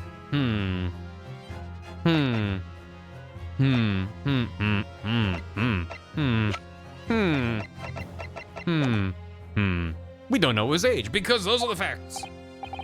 Look up Peppino's neck. Oh yeah, I just didn't notice. Was that there the whole time? I genuinely didn't notice. That's crazy. Yeah, they put me in the game. As you can see by the one-to-one resemblance. Whole time. Damn it. They can't get away with this. No, the facts can't lie. Even when they point to something so incredible, it's almost unbelievable. You saw his neck last year, and I was like, what's up with that? Yeah, I meant to look at his face again now that he's, like, back to normal. Me when Scottish. Lord, the true identity of the person who turned up in the park for the Red-Head League's enrollment is revealed by information in the court record, I believe. Good gracious. Very tantalizing, Mr. Naruhodo. So why don't you help us all to see whatever truth it is that you've apparently seen? Who exactly was this inspector that appeared before Mr. DeRusso and Mr. DeRossi? He was an imposter, Sassamobs. Though it seems incredible, I admit the undeniable facts point to only one thing. Since no bruising can be seen on the victim's neck, the person who these two red-headed men took prisoner that day cannot have been Inspector Gregson. Amazing Trinity. Oh yeah. In other words, your whole argument up to now has been a waste of time. I think we learned some valuable things about these two. Objection! Yeah. Au contraire, I haven't finished. What? There's no bruising on the victim's neck, so the question immediately posed next is, who exactly was the man in the park on Lime Street found to be carrying Inspector Gregson's ID? See, that's alright. We tell the same story every time. Whoever this man was, the capo dragged him in from a pillar to a post with the dog collar. Mon Dieu, Peppino. Oh, it's not so harsh as you say. So who was that the false inspector? Who was he? Clearly, the defense has an idea about that. About the true ID of the man who these two imprisoned that night. But then why? I must ask the counsel for the defense to elaborate post-haste. Who did the witnesses encounter in the park, posing as Gregson? Take that! Goodness me, isn't that... Greg's. one of the witnesses who was in the stand in this very courtroom earlier today. Shamspear. A nameless man whose only occupation appears to be peddling hearsay to passers-by. Objection! What on earth would a street seller be doing with a police inspector's identification papers? Witnesses, is this the man or not? Oh yeah, now that I am looking for it, you can just see the ring around his neck as he's bouncing around. What has happened to his lip? He didn't normally look like that? Oh. See, this man is not for the Red-Headed League, eh? He is looking for the Twisted Lip League, no? Oh my god, it's Servine. Perhaps rather than making such a rash claim next time, you should bite your lip instead. It seems improbable, yes, but one undeniable fact remains. During his testimony earlier, I noted something around the man's neck. A red ring of bruising. Eh? What? The defense demands Mr. Gossip be brought back to the stand.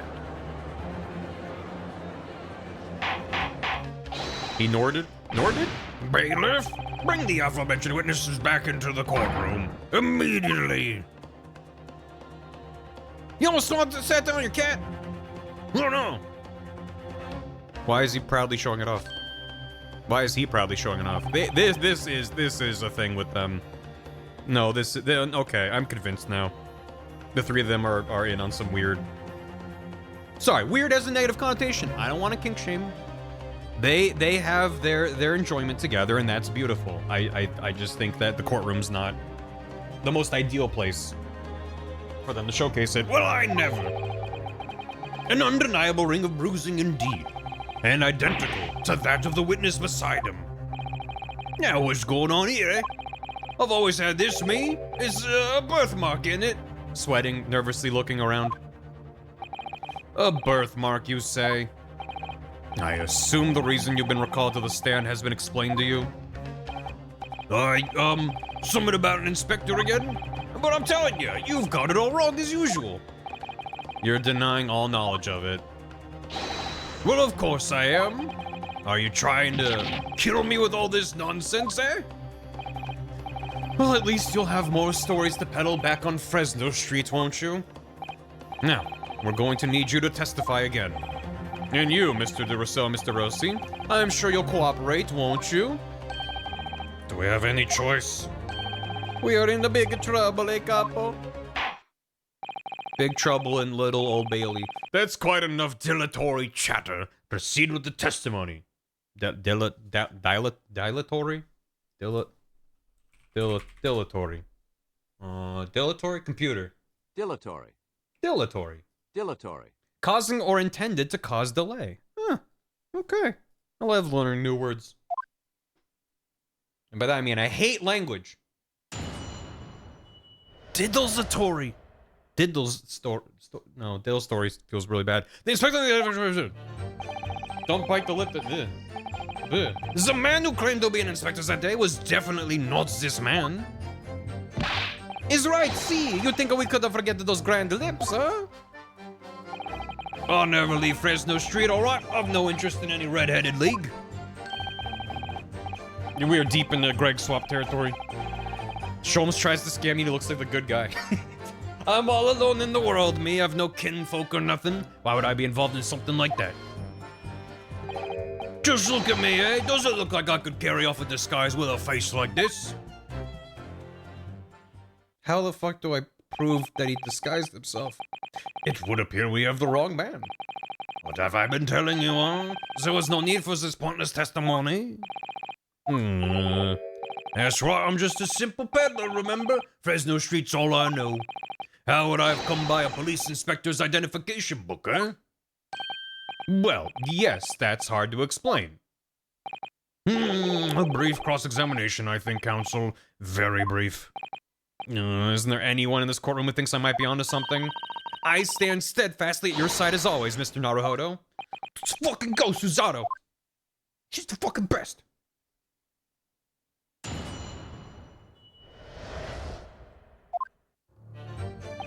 The man who claimed to be an inspector that day was definitely not this man. Hold it! Suzawa's too good for us. True. I mean, if justice was real, she would be the lawyer, and we would be the assistant, as was proven by this own game.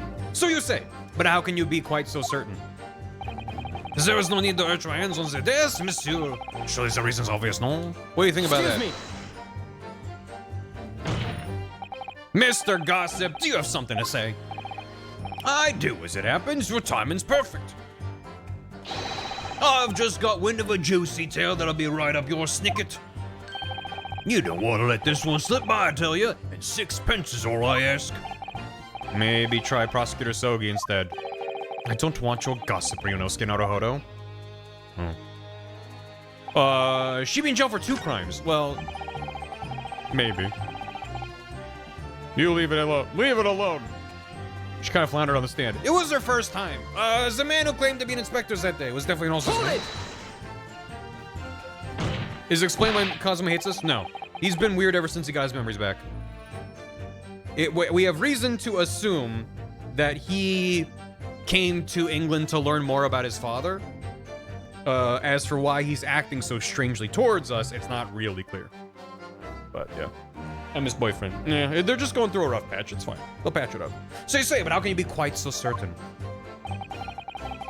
He's being standoffish, yes. He's never actually gone out of his way to be, like, openly hostile.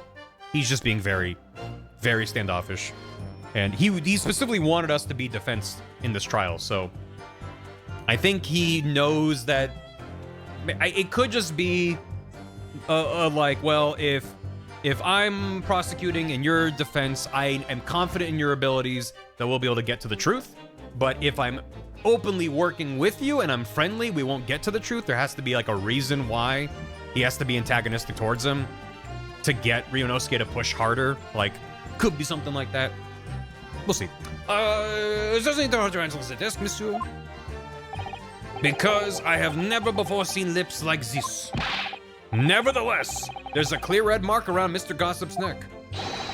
And it looks very much like the left behind on the neck of your colleague by your prized collar. Cosmo took a swipe at Ouchie with his sword. He's always been intense. Yeah, that's true, but not like this. It's hard to say. I'd have to go back to that first case to be like, tonally, does this feel consistent? Just he was on our side versus against us. It still feels like he's been kind of cold. So, I don't know. Mon Dieu, with your words, it is like you tried to wring my neck. It does look very much like my neck, though, eh? No, this is a birthmark, lad. The biggest lips in London and a neck to die for. Aye, they broke the mold when they made me. For the first time in my life, I feel lucky to have been born with red hair. And I thought being Japanese made you stand out in London. So you maintain that you've never seen this man before? Oui, c'est ça. I swear to it by the flames of my hair. So fierce pride has outgrown the frustration with your hair now, has it? Are his lips fake?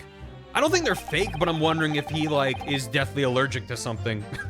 And he knows that, and he uses that. I don't... There's... Some shenanigans is going on. You think we could forget that those lips? Bee sting? But if he's a known entity on the street where he peddles his wares, and the other two, no one was like, we've never seen this guy before, he's sus. So if he consistently looks like that, I don't know. I don't imagine I'll forget those lips in a hurry either. He could be B-Dog. That's what I'm saying. For some reason, it makes me want to eat, how did Fabian call it? An eclair. You know, I've never seen the hair as black as yours before either. Likewise, I've never seen red hair like yours until I came to Britain. See, maybe it's a nationality trait, huh? Maybe all the people from this man's country have the grand lips. No, lad, I was born right here on Fresno Street, and I've never left. Oof, that is the problem. So you definitely didn't go to the park on Lime Street that day, Mr. Gossip. Now, how many times do you want me to say it, eh? Time to spin. I never leave Fresno Street, and I've no interest in any red-headed league. Hold it! So, you'd heard of the Red-Headed League, had you? You don't get a name like Gossip for nothing, eh? It's my business to know what's going off in town. Oh, I sold that tasty titbit to a fair few redheads that came past me. Just between us, I even got a sandwich to cough up for it. Well, he does have a very red nose, if that counts. Who knows? Who knows? But as you can see, my own hair's not got a hint of red in it. But whoever was there was wearing a wig, as we know. So, And in any case, Fresno Street's my pitch. You won't catch me sidling off to some other part of town? No, sir. So, Not likely. okay. It's in his interest to be like, I don't know this man. But I guess he has a tell. I see. As it happens, after I sold Sandwich that little tidbit about the Red-Headed League, he went and got himself some red paint from somewhere. God only knows where, mind. Paint in the big city. Crazy. But just between us, he didn't have the gumption to dunk his head in it. Mm-hmm. A wig. Van Willy wigs. I'm all alone in the world. I've got no kinfolk. hold it! Yeah, right. You have no family. Nope, none at all. So I spend my days on Fresno Street peddling titbits to passersby. Titbits really is a phrase. Hoping just between us is that eventually someone else with lips like mine will come along. I don't think so. You may be right. Anyway, that mark on your neck is just too much of a coincidence for us to ignore. Well, what's a fella to do then, eh? If you don't believe me, we're in an impasse. And there's nothing I can do but flick me lip. Looks like I'm not gonna get anywhere here unless I can produce some proof. You're basically saying I got dressed up and posed as some fancy inspector, aren't you? Well, it's beyond me how you think I could do that. The itty bitty tit bitty committee. For more than a bit. Mm-hmm. Do you dare flick your lip in court, sir? Look at me, could I carry off with disguise? Hold it! Maybe? Maybe you could, with a mustache or a beard to cover up that lip. Perhaps, but if I was gonna stick some fake facial hair on to cover up this fine specimen, I'd end up looking like his lordship over there, wouldn't I? Pardon? I assure you my lips are entirely unremarkable, and I would ask you not to cast such scrutinizing looks in my direction, counsel. Sorry, my lord. My imagination got the better of me there. Well, Inspector Gregson did wear a mustache, of course. You're right, he did. So perhaps he was hiding something himself. He could barely have hidden a crumb in a mustache of that size. And anyways, the detective we spoke with had no facial hair at all. See, the capo was right. He was clean shaven. It certainly seems beyond the realms of possibility that this witness could have disguised himself as the victim. Don't flip the lip in court, that's okay. Yeah, right. Okay. And that does and it is. I fucking dove for it. You did. That's the extent of their testimony, is it? What's your feeling, Mr. Naruhodo? Well, what Mr. Gossip says is undeniable. It would be all but impossible to hide those lips with any form of disguise. Perhaps, yes, but nevertheless, the mark around his neck is equally undeniable. And it's identical to the one that Mr. DeRossi suffered. That's true. But why does this whole disguise idea just keep playing on my mind? Was it this line? I think it was number 3. Mods, disrespect a bit. Salties for cowards, it's me, I'm a coward. Same. Is that so? Mon Dieu! Excuse me! Mr. DeRossi! Oui, can I help you? To Mr. Gossip's words just now lead you to remember something relevant, perhaps? It was the other day when I was looking for a place near the park. A small house or something. To be the headquarters of your red-headed league, yes. I visited an housing agent on Lime Street and there I saw him. This man was paying money to the agent. What? Mr. Gossip. With a housing agent? Oui, he has some kind of contract in his hand and they were clearly discussing terms. Oh, no, you're mistaken, chum. I've never left Fresno Street, me, like I said before. You've mistaken me for someone else. Someone with the same face. No, the kid was right. I remember it too. He was paying the man with the banknotes. With notes. Like I said, that wasn't me. I was curious why this man with the dirty clothes had so much money. So I looked at the name on the papers. And what name was written? Mr. What do you mean name on the papers? When did they... His papers with the agent, or... What is he talking... Mr. Gossip, what? Music notes. No, that's the man. He lies. He tells you he has no name. But in fact, his name is Hugh Boone, huh? It's better than Mr. Gossip, I think. See? No! I'm a peddler of bits of information, like I said, on Fresno Street, and there's that. I don't much like folk talking about my personal life. Indeed. And it is not the intention of the court to invade the privacy of witnesses. Very well, I shall respect your wishes, sir. The aforementioned name shall be redacted from all court records of this trial, assuming no objections. Objection!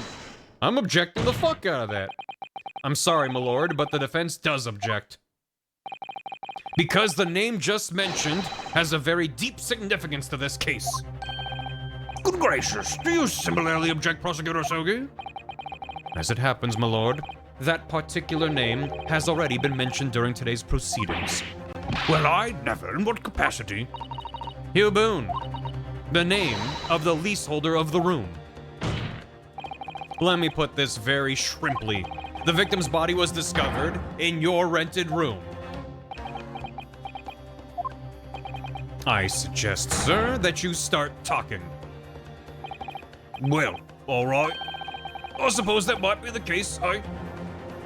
Oh my god, he's so stands. He stands up like Goofy.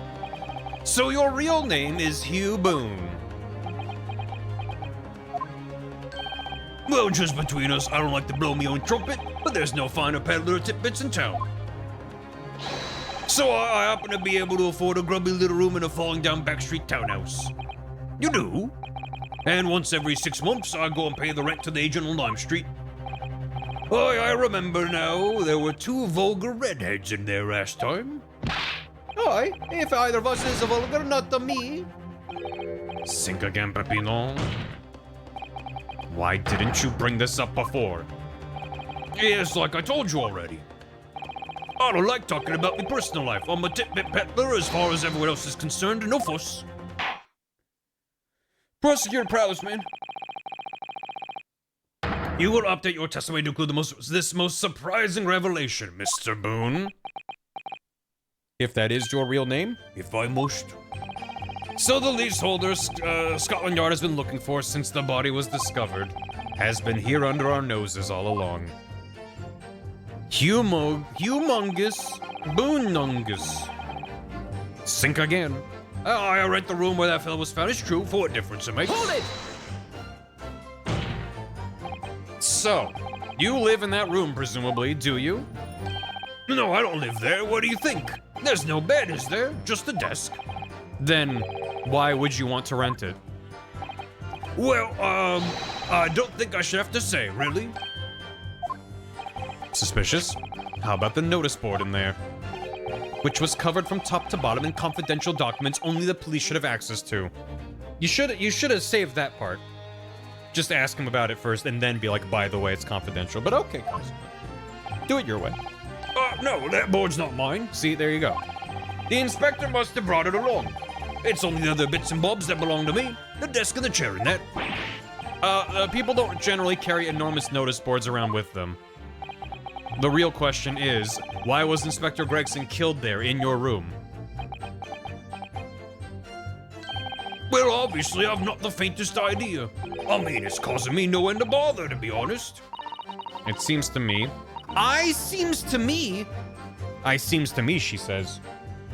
It seems to me that Mr. Gossip, sorry, Mr. Boone, would rather as little is known about his room as possible for some reason. Would rather as little... Is there a word missing? Would rather as little is known about his room as possible for some reason. Minor spelling mistake, get her! And it does come across that way, and more importantly, knowing that the scene of the crime is actually his room completely changes things. That works. I think it does, but I think it would flow better in my brain with an extra word, but it's fine. In particular, there's one part of his testimony that's really bothering me now. That's how I'm finally gonna undo this man. Control-Z this man, Your Honor. So I need to find something that ties him to the room or makes the room important. I seems, therefore I to me. Susato descarto. Rene de Susato. Well, there was this, which I'm confused about. Steamship. Job, yeah. This photo was there, and why was it there? I think that's all fine, presumably. I don't know. The room. Yeah. Go back to missing guy's photo? Sure. This guy? Anything about him? Wait. Oh. Are you fucking kidding me? Are you I didn't notice that at all. How the fuck? I'll give it a sec if anyone's like, huh, what? What's the problem?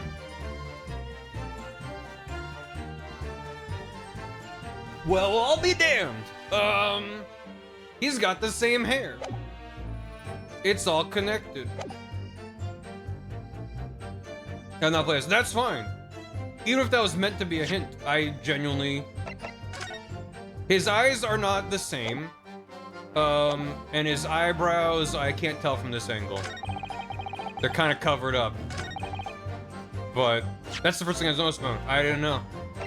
I didn't notice that. I don't know if I can present that. Nose looks different. Yeah, no, the nose is very different and the mouth is obviously different. But oh, my badge. The chin is like kind of squared off. And he's got a tiny little butt chin. Either it's a crazy coincidence or I had no idea. I was not even remotely thinking that was gonna, but that would explain the objection. Is that the witness's statement is contradictory? Look at this. That might be for later. Oh shit. I think I said it before that, right?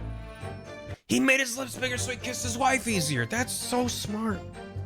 That's so smart. That is my room. But then what about... There's a bloody handprint. There's that... The pocket watch. Yeah, we were talking about the pocket watch and then we kind of skipped past it. But I don't think that's... Why did... So I need to prove something about why... Unless the game's fucking with me.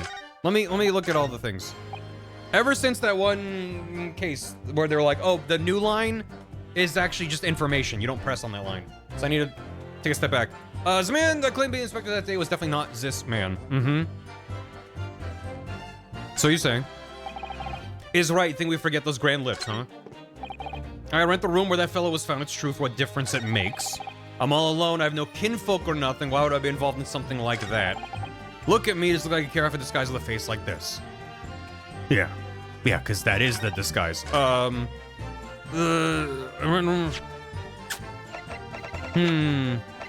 Hugh Boone. Hugh Boone. So what about... If it is the room... He says he doesn't know about that. This was found at the scene, but I don't think we can tie that to him yet. That isn't it. What did Ryunosuke say to Susato here? That's the extent of their testimony. What's your feeling? What he's saying is undeniable. It'd be impossible to hide those lips. Right. Margaret's neck is identical. That's true. These guys keep playing on my mind. Or was it what did they talk after this? Hold it! Give me a second, chat. You live in that room, do you? Of course I don't live there. Why would you rent it? Oh, I don't know. Why indeed? What about the notice board? Not mine. I don't know anything. The Gregson brought that there. Mine's is like the chair in that. Real question is, why was Gregson killed in your room? I don't know. It sucks for me too. Seems to me that Mr. Gossip, Mr. Boone, would rather as little known about his room as possible for some reason.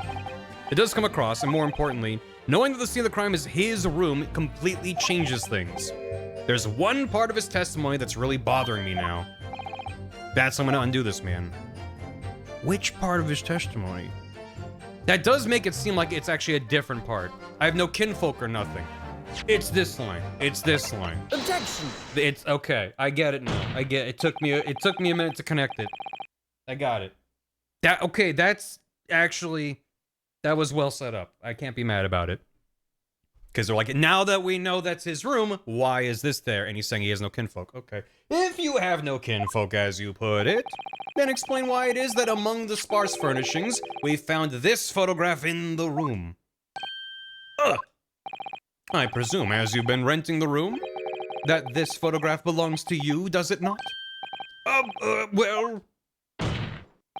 Mr. Boone, drop the pretense and tell the court exactly who you really are. I don't know what you mean. I'm a peddler, I keep telling you so. You really don't need to bother with me. Please, just leave it alone. As the man says, leave it alone. Whatever the truth is about this man's life, it has no bearing on this case. He's gone through 3 secret identities in one trial. It's true. Because it's simply not possible he impersonated Inspector Gregson. Objection! How can you be so sure? Just look at the man. No amount of disguise could ever hide those unmissable features. Objection! But what if we were to look at this the other way around? Turn it about. Flip it and reverse it. What do you mean? Yes, Counselor, what do you mean? Think stupider, Your Honor. There's no denying that Mr. Boone's lip is very prominent indeed. But consider the possibility that his prominent lip is itself part of an elaborate disguise. Then hiding that prominent feature, in other words, revealing his true face, would make an utterly impenetrable disguise. Wouldn't you agree, Mr. Hugh Boone?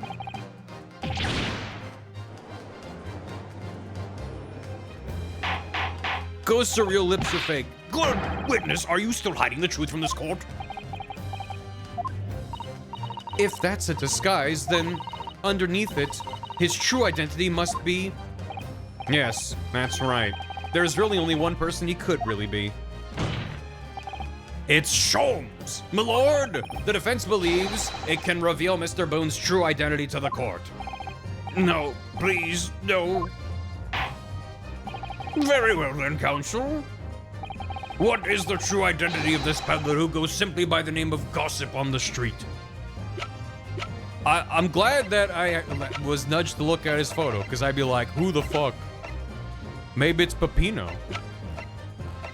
If I didn't have that clue, I mean, who, clearly, no. I mean, they are on the same page. So I think it's reasonable that I might be like, oh shit, at this moment. Wow. And he's kind of the only person it could be. That's crazy. But yeah, it's reliant on you thinking that this is his disguise, which I didn't think I was the disguise, so shit. Take that! But a photo of anyone was, well, yeah, exactly. I mean, but that's why it's like the reveal that he's you is meant to be like, oh shit, okay, that's his room. But then what does that mean? Why does he have that photo? Oh shit, like, that's pretty good. Ferdelineo, thanks for 3 years. My alerts are a little broken right now, but thank you. And you say thou believe that Herlock is dumb as smartass. He's the superposition between the two. He is both dumb and smart of ass in equal measure. Your real name is actually Mr. Vigil, isn't it? Mr. Daily Vigil. Yarg! I don't recall that name, counsel. Who is this Mr. Vigil? So many wacky designs. I mean, his design was pretty far out there, even for this game. If this was Layton, he would fit in more with a face like that. Some of Layton NPCs are super wacky looking. But yeah, even still, I was ready to believe that that was his face. It's a name I encountered yesterday, my lord. It has to do with a certain client of Mr. Herlock Sholmes. A young gentlewoman came to the detective, asking him to locate her missing husband. The woman in this photograph, in fact, this is Mrs. Vigil. What? Everything's connected. From what I understand, you haven't returned home since the night before the inspector was found dead. But of course, on that night, you were being held captive by the two red-headed League men. And last night, you were put up by the prosecution service in preparation for testifying in this trial. Because we'd been led to believe that you, Miss Venus, and Mr. Sandwich were all homeless. Being important witnesses in this case, we needed to know where we could find you, of course. And that explains why you've not only been unable to return home, but also unable to contact your wife, who's been beside herself with worry waiting for you at the Vigil residence. Now you just hold on a minute. I don't have the first idea. What I'm talking about, really? It's a simple enough matter to confirm my suspicions. All we have to do is pull off that disguise. No, please. Pull on his lip across the entire courtroom. Bailiff, bring soap, a sponge, and a washbowl at once. Mr. Derusso, Mr. Rossi, you will restrain the witness. That doesn't seem the best way to do this. Wouldn't that be traumatic for him? He's already been held captive by them before. Can I object to this?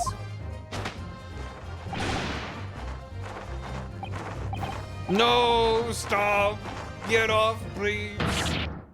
He's into it. I don't care. That makes it worse. Oh my god. Great. Well, well, well. What have we here?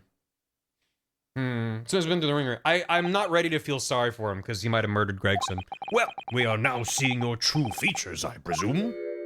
And I changed clothes. Why not? Lift your head, sir, so the court can see your face. That's good enough. It would appear that the defense counsel's assertion was entirely correct. This has all been a very elaborate deception. Some could say a ruse. So witness, tell the court, have you seen this man before? The black and white stripes is very evocative of a prison, which is where he used to work, which is kind of fun. I don't believe it, but... See, there is no question. This is the inspector we saw in the park. Extraordinary. You got some splaining to do. On the day of the Red-Headed League enrollment, the man claiming to be Inspector Gregson who appeared before Mr. Derusso and Mr. De Rossi in the park was you disguised as the inspector, or rather, was you posing as the inspector in no disguise at all. The most ingenious disguise of no disguise. Mr. Vigil was formerly employed as the chief warder at Barclay Prison. The chief warder? And your career had promise. Why, you would quite possibly have become the future governor of the prison. What on earth have you been doing peddling tittle-tattle on Fresno Street? Well, it's been 10 years since Mr. Vigil worked at the prison. 10 years? I'm really dreadfully sorry about all of this. Yes, it's true. I am Daily Vigil. And you were the chief warder at Barclay Prison 10 years ago? Yeah, Cosmo at Barclay Prison 10 years ago. He's activated. So where did Mr. Hugh Boone come from? Remember, there's a content warning for this case. Thank you for the reminder. That was, if I recall correctly, an attempt at suicide warning. So, if you're like, then be on alert that you might need to tip if you need it. Boone is the other me. It's a name I invented. Well, evidently there's a great deal under the surface here. I'll explain everything. I'll tell you just how wretched my life has become. Appreciate the heads up. As you say, it was 10 years ago now that my employment at Barclay's chief warder came to an end.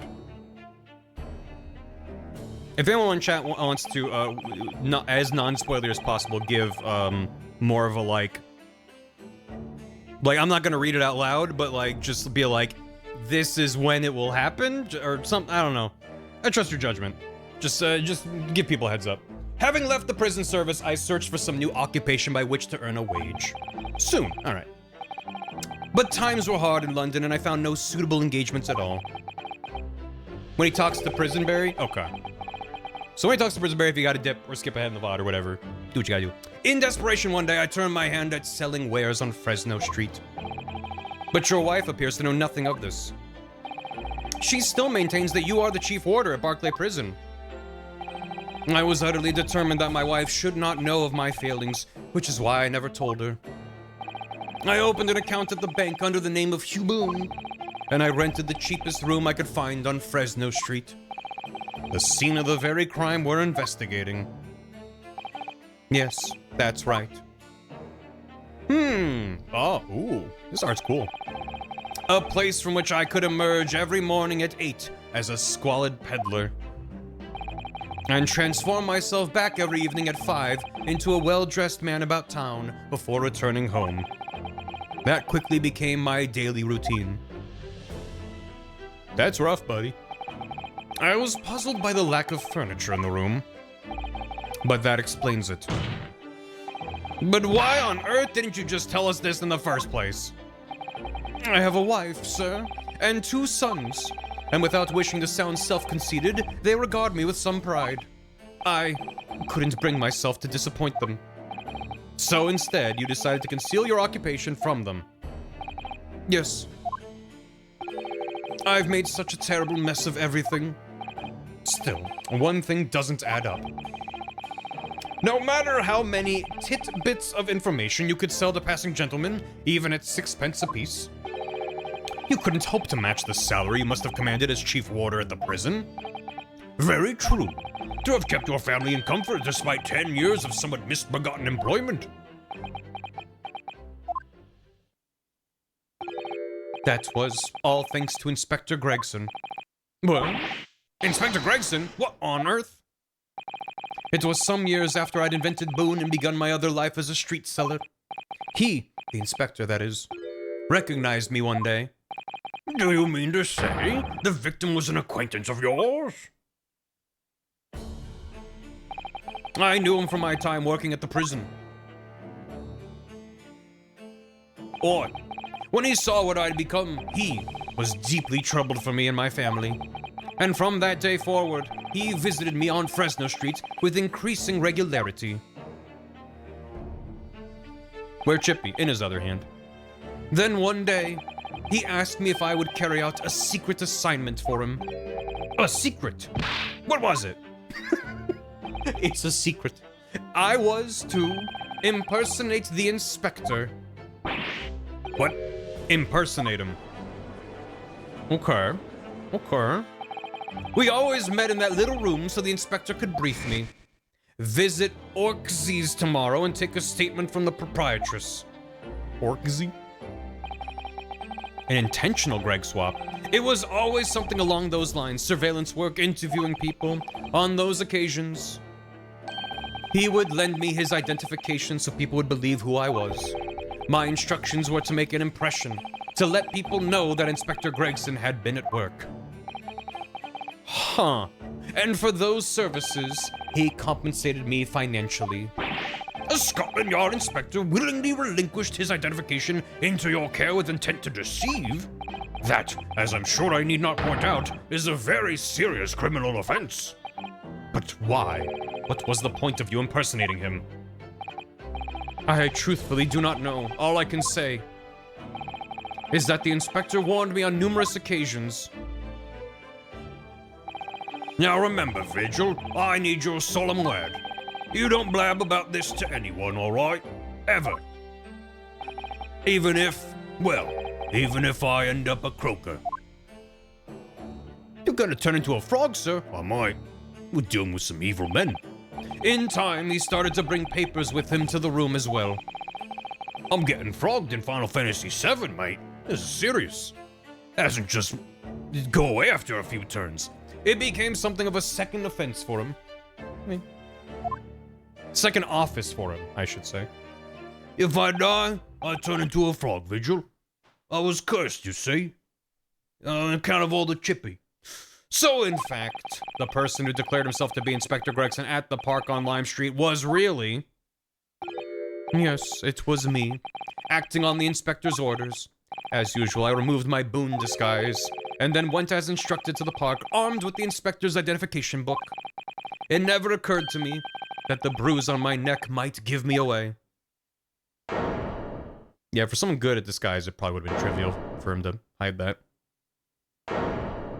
Yeah, everyone was fucking pissed.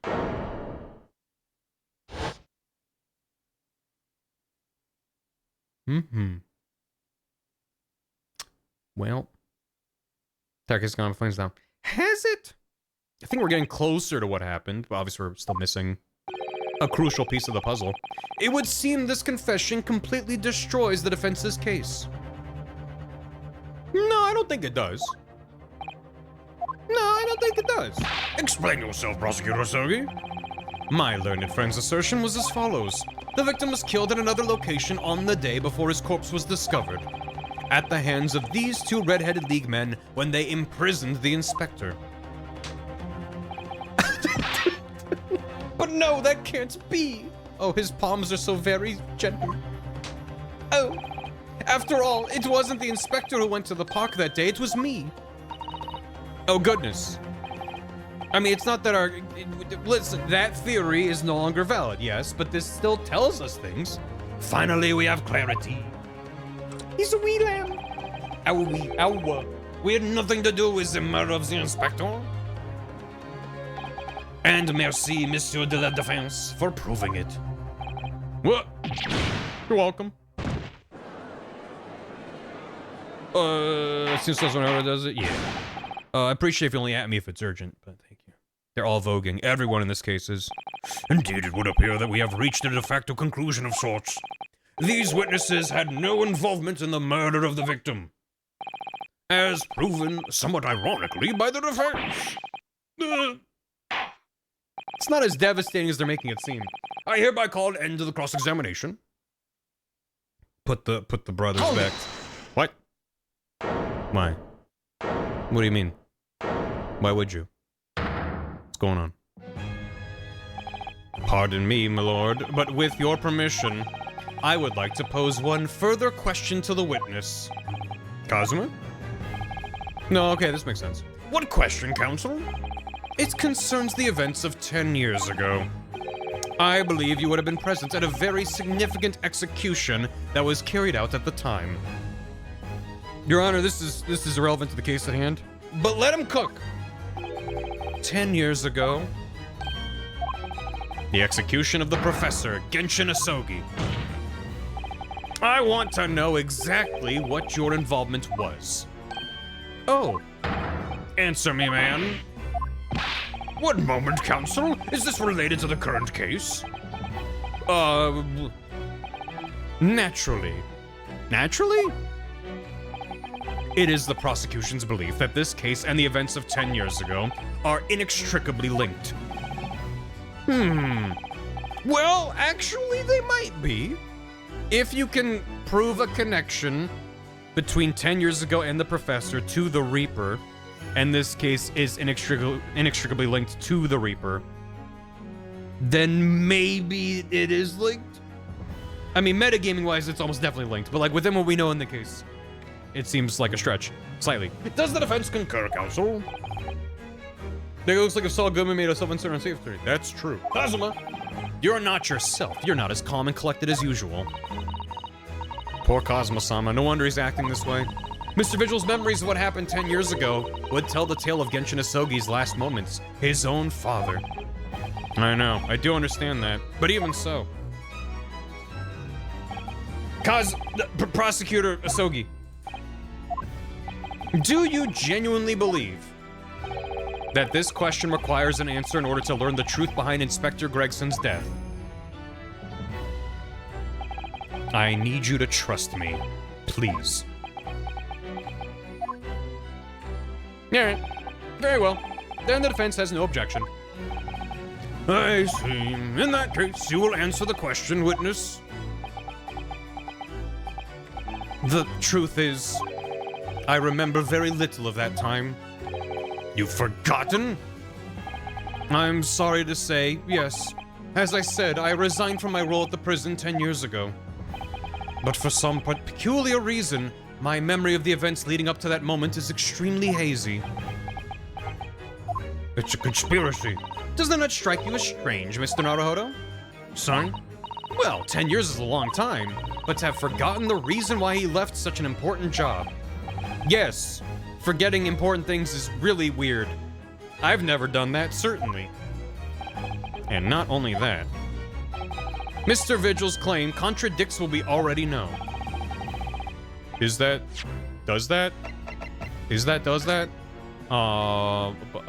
Supposed to be a fact. Oh well, yeah, that's quite the reason. Aiding and abetting the escape. Yeah, no, that's fair. The human spirit is a fragile thing. It's broken all too easily, which is why we have a tendency to wrap it up for protection. Anyway, Iris, how's your dad? Oh, she doesn't know. The human spirit? I'm afraid I don't understand what you mean. When we experience pain and suffering that we feel unable to bear, we block it out, obliterate it from our memories, seal it away. But it never truly leaves us. If the seal is broken, the memories resurface. And when they do, that fragile spirit may finally be crushed. But I really don't... Kazuma-sama. But if it must be crushed, then so be it, because the truth will not stay buried. It's coming out, one way or another. Right. Now I understand. It's clear what his intentions are. He means to expose the truth at any cost. Perhaps if I pointed out the contradiction in what Mr. Vigil claimed earlier, it might cause some crucial memories to return to him. But should I? Should I present the evidence or not? We gotta do it. There won't be anything bad that happens as a result of showing this evidence, right? I have no idea how this is going to go. But this is a court of law, and I have a duty to pursue the truth. Mr. Vigil, I'd like you to look at this. Evidence that clearly contradicts your version of events. Take that! Just a few moments ago, you made the following statement. I resigned from my role at the prison 10 years ago. Well, yes. In other words, you claim to have left the post of chief warder of your own volition. Well, yes, of course. Why? Tell me why. Do you remember seeing this document before? No, I don't. This is a dismissal note ordering the immediate termination of a prison staff member's employment. A dismissal notice? And the name on the notice is yours, Mr. Vigil. What? What? Oh, it's mine? So you didn't resign from the prison service at all. For some reason, you were dismissed as chief warder from Barclay. No, there's been some mistake, I'm sure. I'm sure I tendered my resignation. This dismissal notice is nonsense. Isn't it? If you were forcibly dismissed, there must have been good reason. Warning is here. Appreciate it. Do what you gotta do, chat. If you need to take a break. Clearly you did something. Mr. Vigil, it's time to break the seal and have you remember.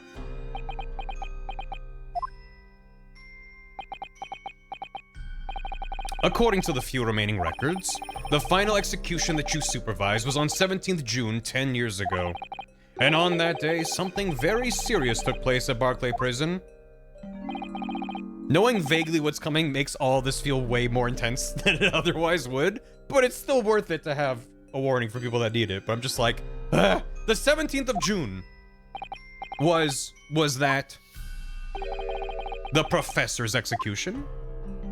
Also, flash warning. I mean, I appreciate that heads up. That is unfortunately Ace Attorney. These games are better than the original DS/GBA ones, which love their one-frame white flashes, but, you know. Professor! His true identity was a double disguise. He's actually Luke. Professor! As you were the chief warder at the time, it stands to reason. Yeah, I think you can reduce flashes, but not fully eliminate them. That you would have been present throughout the proceedings. It does sound familiar. And yet, that execution never took place. Well, the convict, ostensibly executed earlier that day, later re-emerged from his grave. And someone was ready with a gun. Who, in my mind, is Richard Ayoade with a shotgun, just going back and forth in the graveyard. The convict came back to life. Someone's gonna get that reference. In the cemetery in the middle of the night, there was a witness.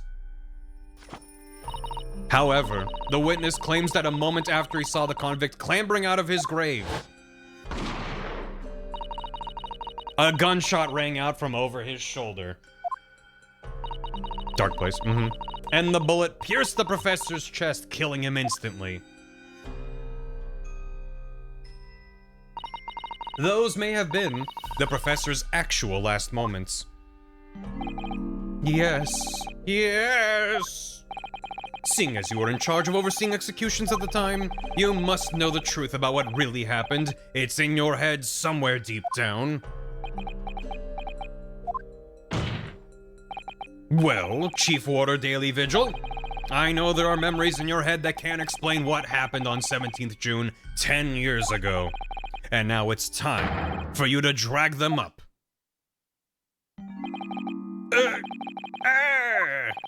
Mr. Vigil? Cosmo, be nice. That's no way. Yes, the whole prison. It was complete chaos. The prisoner escaped. He was killed in the cemetery. The shocking news ripped through Barclay like a hurricane. What? What?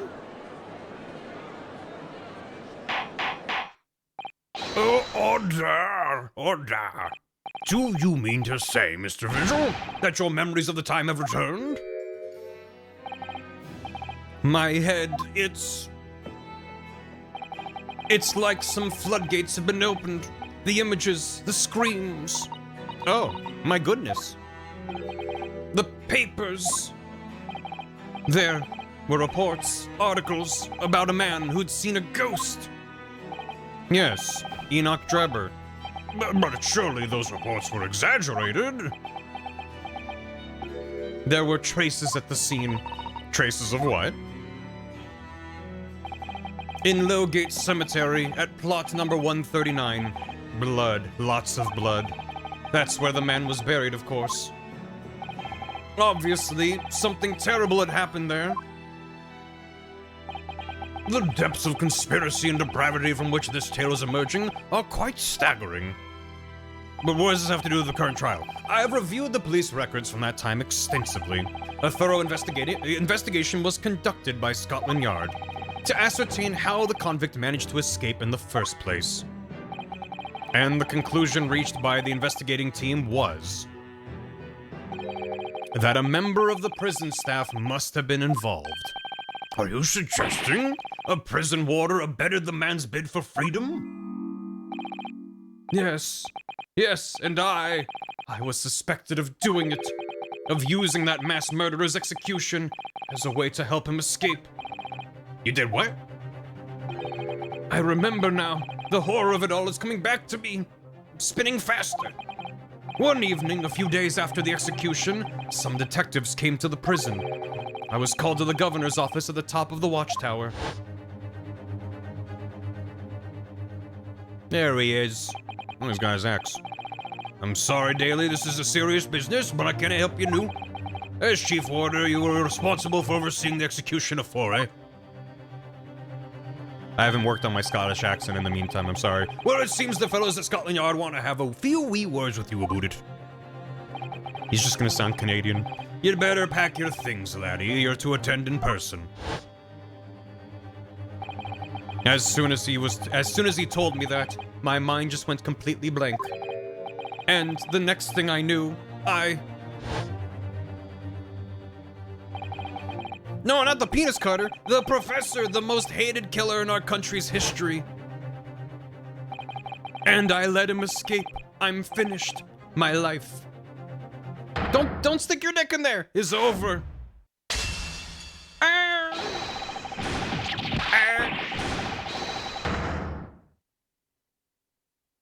Oh. He's fine. He went for the window. Thank God. I mean, that does feel better. Order, bailiff, fetch a doctor at once. Court is adjourned for today with immediate effect. So, with Mr. Vigil's collapse, proceedings came to an abrupt end for the day. Force him to relive the trauma. Yeah, that's true. Once again overshadowed by the legacy of that notorious killer, appearing like a cursed ghost ship on a foggy ocean. Sorry. Behind the window was another penis cutter. It's amazing. Another penis guillotine. Peanutine. Is it nap time? Yeah, sure. There you go, chat. Nap time. Lord Van Zeeks, Mr. Vigil, Kazuma, and Gregson. All of them bound by invisible chains anchored to the same wreckage in the murky depths of the past. But the miraculous light that had been trying to cut through the gloom and shine on those tragic events was playing on the edges of the truth at last. He just ran kind of fire. No, he should have been a poet. Yeesh. Okay. Alright. I do like how Cosmo was like, I need to ask him about 10 years ago. And the judge is like, is this relevant? Defense, do you object? And he's like, trust me, bro. Let me just make him relive all of his trauma. And then he passed out. Like, maybe this wasn't the best forum for this inquiry, Cosmo?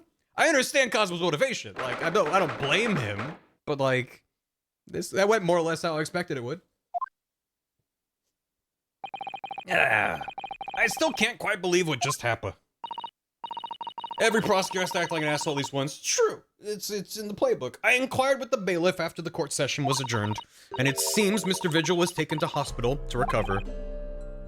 No, he's a real prosecutor. It's a badge of honor. Right.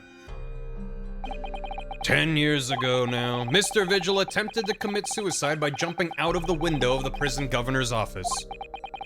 It feels really, like, deliberate to have put the stupid fucking guillotine clock in the same frame of every shot of him looking in that direction. So it almost makes you feel like, oh, it's just the window. Like, it just feels like a step down in intensity, which is so fucked up, but like, oh god. Yeah, the guillotine, exactly. The most clever of the French inventions. We'll have you out of there a little bit. Governor's office on the ground floor, even better. I mean, you could still obviously hurt yourself jumping through glass, regardless of a drop, but it's fine. But he's gonna block the memories from his mind. Kept pushing. Yeah, he's letting his own emotions and desire for the truth to get in the way of doing it right. Nobody knew his secret, not his family, not even the man himself, but I forced it out into the open. I mean, Cosmo really is more to blame than Ryunosuke. Was it wrong of me to do that? Did I overstep the mark, I wonder? I mean, in Ryunosuke's shoes, I would be feeling the same way, but from the outside, it's just like, come on, not your fault. Runo! Oh, Iris. You were miles away. And kilometers. I've brewed a fresh pot of soothing tea for you. Oh, thank you. You and Susie have had an exhausting day so far, haven't you? Oh. Thank you, Iris. How thoughtful of you. Do you happen to know where Mr. Sholmes is? I feel like anytime I don't see him actively in front of me, I'm worried about him. When we came out of the courtroom back into the defendant's antechamber, he disappeared. Oh, no. Sholmes is like, either like babysitting or like cat sitting. Where like when it gets quiet, that's when you're more worried. You know what I mean? If I can't see him and I can't hear him, I'm worried. He's up to something. I don't know. He just suddenly sprang to his feet and left. All he said was, I must leave. Yeah, that's not good. That was actually atop a tower. 5-story. Okay. So that person was wrong. No below for that court desk. Happens with Van Zeeks isn't the prosecutor's desk. Yep, yeah, you know. We had a rare elusive +1 for Ryu there. Saying the Rossi. Best case he's snoozing. Best case. I wonder if he's pursuing the mystery of Inspector Gregson's death. Well, you know what Hurley's always saying, don't you? There are mysteries in this world that should perhaps never be solved. For the construction of a solution comes only at the expense of the destruction of something else. What does that mean? He knows very well that when you open someone else's old wounds, you often open your own too. It's very wise for a child, but he just can't take his own advice and leave well alone. Solving mysteries is too important to him. That's so true. But that's what I like about Hurley after all. I suppose that's the lot of a great detective in some ways. So then, let's have tea, and then I'll give you a hand. Do you have time, Iris? Shouldn't you have, like, school or something? I finished this month's manuscript at last, with barely a day to spare before the deadline. Oh, I'm so looking forward to it. A brand new story to read in the adventures of Sherlock Sholmes. You know, I always hide Hurley's violin in the days before I have a deadline. You do? Poor Mr. Sholmes. I'm sure that's very wise, Iris. How sensible of you. Obviously, Vice Versa. Yeah, I saw that. She's too good for school? Well, you know. Now then, my dear fellows, let's make a plan of action before we continue our investigation. She's the teacher. Well, she has a PhD. Mm-hmm. So how did it go in court this morning? But we still don't know the truth about what really happened, but one thing's increasingly clear. Lord Van Zeeks definitely didn't do it. Oh, goody. Yes, that's right. We managed to uncover several new facts as well. An MD, not a PhD. She has a PhD, which is a pink hair deuteragonist. Does that work? Oh, really? And there was another development too. Pink-haired doctor. A Miku. Miku dance? Not a Miku dance. Poke Hurley device. There was another development too, Kazuma. Yes, it's quite clear now that Kazuma-sama is not himself. The way he's acting, it's almost as if he's possessed. Ghosts aren't real. Unless. I know, I mean at the end of the proceedings earlier, he was like a bloodhound the way he was chasing down Mr. Vigil's forgotten past. He's not normally so mercilessly persistent. What's going on in his head, I wonder? He's also an imposter! Kazuma's possessed! Oh no! Oh no! Oh no! I really need to sit down with Kazuma and try to understand what he's going through. If Gregson was really murdered the day before his body was discovered, then Lord Van Zeeks has to be innocent, you see. The day before? Well, that should be easy enough to work out, just by examining the corpse, surely. Yes, you would expect so, but curiously, no time of death was included in the autopsy report. That is curious. And there are still unanswered questions about Lord Van Zeeks, though, aren't there? Do you mean... I mean, what was he doing there on Fresno Street that day in the first place? Well, according to the man's testimony, he said he was investigating Inspector Gregson, didn't he? And it turns out that little room was actually the inspector's secret office. If Van Zeeks had reason to believe that reason to suspect Gregson of off-the-books working with some peddler on the street and giving him his ID and having him pretend to be Gregson, I could understand Van Zeeks being like, what the fuck is going on here? So, like, that's starting to make some sense? It turns out that little room is actually the inspector's secret office. That sounds like it has all the makings of a wonderfully devilish plot. But then, why was that notice board in there covered in all those particular papers? Papers about cases with a link to the Reaper.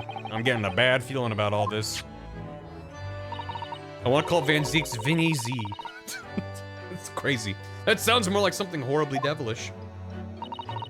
Horribly devilish. We must start by looking into Inspector Gregson's movements of late. Delightfully devilish, even. I never imagined I might have to be investigating an inspector's movements. Well, according to the entry in his diary, he was carrying out an incognito investigation of the Red-Headed League the day before his death. You mean he was doing the same as Hurley? Well, Mr. Sholmes was trying to apply, whereas the inspector was supposed to investigate. I do wish it had been the other way around. Is she saying I wish Sholmes was the one who was murdered? Anyways, it turns out the inspector who went to investigate the Red-Headed League that day wasn't Gregson. It was Mr. Vigil in possession of Gregson's identification. If only. You know what that sounds like to me? Establishing an alibi. Oh, yes, you're absolutely right, Iris. But why would Gregson need an alibi? It would appear that the inspector had something to do that he wished to keep secret. I don't believe it. I always thought he was just a harmless lover of fish and chips.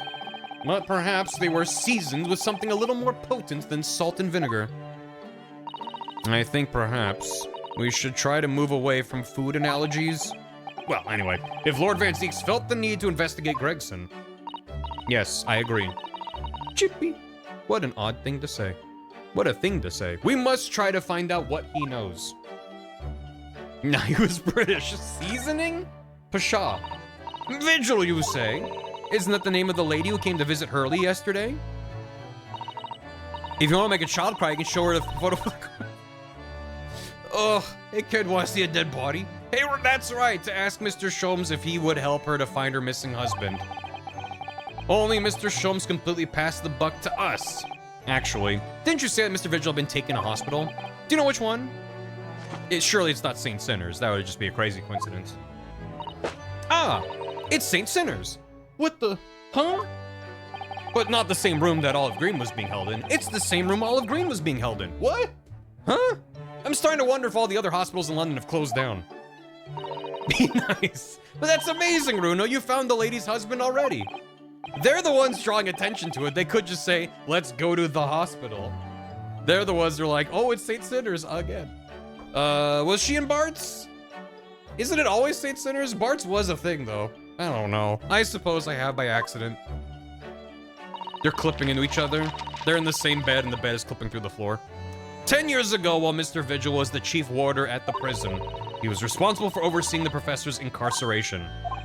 So when the convict escaped, he was held responsible and immediately dismissed. Ugh, sometimes I really don't want to grow up. There's more. For 10 years after that, while he was ostensibly working as a peddler, he also had another secret job. He was paid by Gregson to be his stand-in, to impersonate the inspector. To impersonate Gregsy, but why? I have absolutely no idea. Ginny was right. I'm starting to think all adults are up to no good now. Correct. Including you, Runo. Correct. I haven't paid anyone to impersonate me. Yet.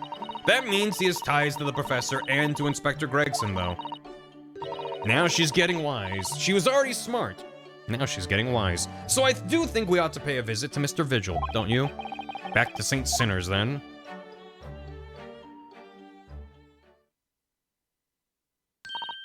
Well, I think it's clear what we need to do, isn't it?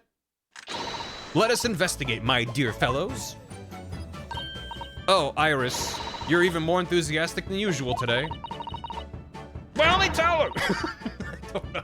If anyone has anything to hide, my special Wilson shooting iron will soon set them straight. What does it do? It propels lead at high velocities to the victim. Okay, and what does the lead do? Hurts them. Ah, you've invented the gun. Very wise, this child. It kills them. It shoots iron. Yeah. That water pistol? It's stuff full of piping hot, extra special blend of mine. I'm quite sure it'll be very effective. It shoots tea at high velocity. I better be careful not to hide anything. Well, it feels a little strange that Sholmes is nowhere to be seen, but still. She's gonna burn people. From a distance. A tea gun. Let's go and see what we can find out. That is the most British invention of all time. I've invented a gun that shoots tea at people. Calm down! Have some Earl Grey! Hey kid, you wanna see a dead body? Hey kid. Hey kid, you wanna see a dead body? Hey, she's crying now. Oh no, what was I thinking? Why on earth did I show her that? Poor Gregsy. Oh. Well, here, have a firecracker. Have a look at this. That's not right. I thought you were supposed to say objection. No, that's only in court. That's not fair. If you won't say it, then I won't look. Objection! Yay, that was great. Right, next. All right, I get the message. Someone's not in the mood for looking at things. That is a good gag. You don't hear objection outside of court often. It's usually was saved for like the end of each game. But yeah, I have a button to make a child cry in the video game. That's great. Hey kid, you want to see a gun? Here you go.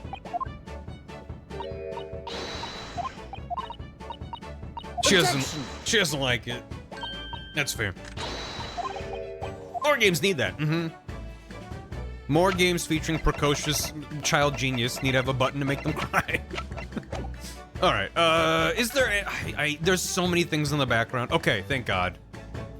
When it's like spot the difference, everything has a check on it. Is good. If it's new, it'll show up. Save me some time. Yeah.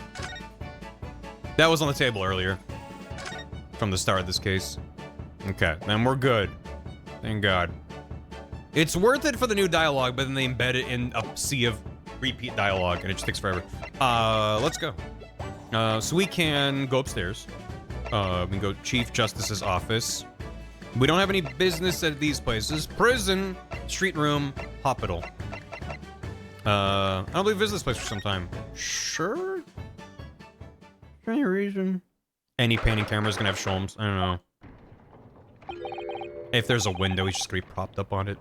No arguments, Prosecutor Asogi. You will continue with the trial exactly as I instructed. Is that clear? Perfectly. It's Kazuma-sama. Defying Lord Strongheart by the sound of it. He never did know when to back down. Whenever they rotate to face me, it gives me a fright. On your way now, Asogi. My lord. No. Hey, Kazuma. Oh no, it bumped into you on your way out, and then our lips touched. Oh, that's so crazy. Kazuma! Oh, see you later. He left without saying a word. Oh, you know, it's like when you, it's like, oh, I'll go right, but then they go left, and you're like, oh, let me go over here, and then you, oh. And then they just, and then it's like a close-up of the Kirby Poppy Brothers, and then they continue on their way. What are you doing here? Because, you know, if I exploded too much in court, I need to have the moment where my health recharges, so that's when that happens. No kiss goodbye. What are you doing here? What am I doing here? I was just hoping to ask you a few questions, if you wouldn't mind. He does have two swords. Do you think the word afraid comes from people saying affright in an accent? I was affright. Maybe? I don't know. I wanted Van Zeeks' trial concluded today. But Prosecutor Sogi's unwelcome inquiries are going to make it take longer than necessary. Yeah, because we're delaying his symposium. That makes sense. Unwelcome inquiries?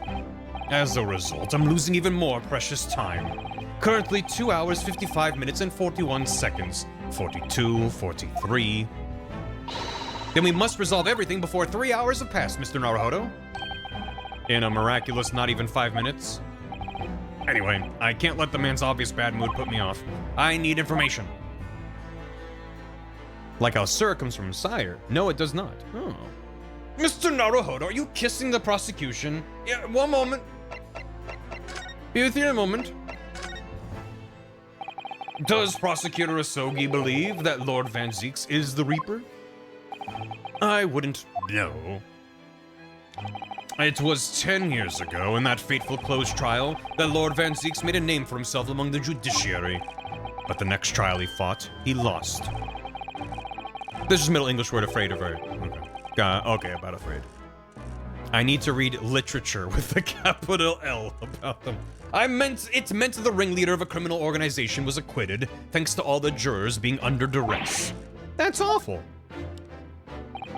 The man's freedom was short-lived. He lasted just 3 days. Let me see. He died in a rock slide at his place of work, I believe. That was the Reaper's doing? A whole ass rock? What in the Looney Tunes? Correct. That was the inauguration of the Reaper of the Bailey. And people believe Lord Van Zieks was responsible. He was brought to trial himself, but it was shown to have been an accident. So he must have had a solid alibi. Nevertheless, the mysterious deaths continued. In total, 16 persons perished in unusual circumstances, ostensibly at the hand of the Reaper. Comes from the French. Reaper just Agent 47? Mm-hmm. Excellent work, Reaper. I mean, he does go by Tobias Reaper when he's incognito, 47 in Hitman. So maybe that's a long run of coincidences. Well, the Reaper's true identity may well be revealed by this trial. And the impact that revelation would have on the British public cannot be understated. Is that why it's a closed trial? Precisely. So you can control the information if it's inconvenient? Maybe? This country hasn't seen a closed trial for 10 years. Greg Reaper. Tobias Gregson Reaper. Oh my god. So the last one was the Professors, the trial of Genshin Asogi? Correct. Actually, we heard that originally you were going to prosecute that trial yourself, Lord Strongheart. Van Zieks entreated me to relinquish the prosecution to him, that he might avenge his brother's death. And here we are, 10 years later. With the son of the man Van Zieks had condemned now looking to avenge his father's death in the same way. It's like there's a lesson to be learned here, but I can't quite put it together. They do say that what goes around comes around. That's it. That very well said. However, it would seem that the new young prosecutor is harboring some ulterior motive as well. Kazuma is? I like my organization run smoothly in the exact manner that I prescribe. As with the giant clock in here, I won't tolerate a single cog being out of step with the others. So that's what all these gears are about in here. No, it's just a clock. I used it as a metaphor. If the young man refuses to mesh with the other parts of my great machine, I will be forced to take steps. But what do you mean? Not something with which you need concern yourself. In any case, all your questions will be answered tomorrow. Okay. What's this guy's position? He's like head of the whatever a step below Attorney General is. I shall have to ask you to excuse me. Left foot, right foot. Lord Chief Justice, that's the one. As of this moment, I've been delayed from attending my next meeting by precisely 3 hours. That's a long time. Missionary, there you go. And I hold you entirely responsible. Only for the last 5 minutes? We miraculously managed to fit everything into not even 5 minutes? I wonder if you might agree to us, talking with Prosecutor Asogi? Discussions between defense and prosecution outside of the courtroom are generally frowned upon. However, I will make an exception in this case. Now go. You can find him in his office. Thank you. That's uncharacteristic of him, but thank you. Let's go to see him at once, Mr. Naruhodo. This is a special discussion. Kazuma's my best friend in the world, but I'm really not at all sure I know how to talk to him at this moment. Sounds like a rank or title. Sounds like a higher rank. Yeah, it does. But, all right. Oh. These very European suits are still glaring at each other from across the carpet. They feel like guardians of the office. I suppose. They're rather like the line dogs that guard shrines. This is the same as earlier. It said it was new, but I just didn't look at it earlier. What about the books? Is this the same? You couldn't read all these even if you were a worm. Ryunosuke, would you still accept my assistance in court if I were a worm? What an odd thing to say. His kind-heartedness. There you go. It's time to screw on Kazuma's desk. Jesus. Alright. Is Sholmes in here? Nope. Let's go. A new location's been added. Wow. Wormzado? Oh, Wormsado. I was trying to turn Mikatoba into a worm. Worm. Doesn't quite work. Let's... Yeah. Okay. I was like, does he have his own office? He's still working out of Van Zeke's office. Let's just go down the list. Prison. Wormkatoba. Wormsado. W-Y-R-M. Whoa. Manitoba. Hello. All right. Lord Van Zeeks is reading. Look. He doesn't seem like he wants visitors, does he? What if he wants some tea? He must have noticed that we're here, surely.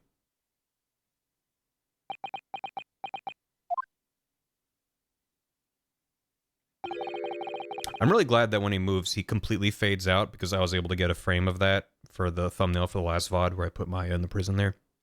What do you Nipponese want? Hey, Van Zeeks, how you doing?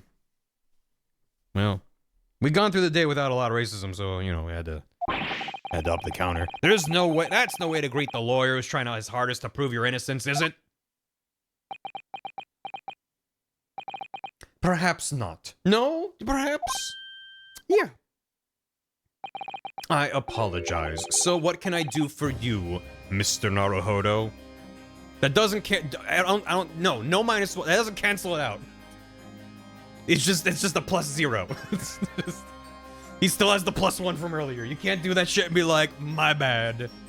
I guess I'll use your name. It was like, I swear to God, if I see anyone be like, oh, that fits it. That fixes it. We're good now. The bar is in hell. What can I do for you, Mr. Naruhodo? Lord Van Zeek speaking earnestly.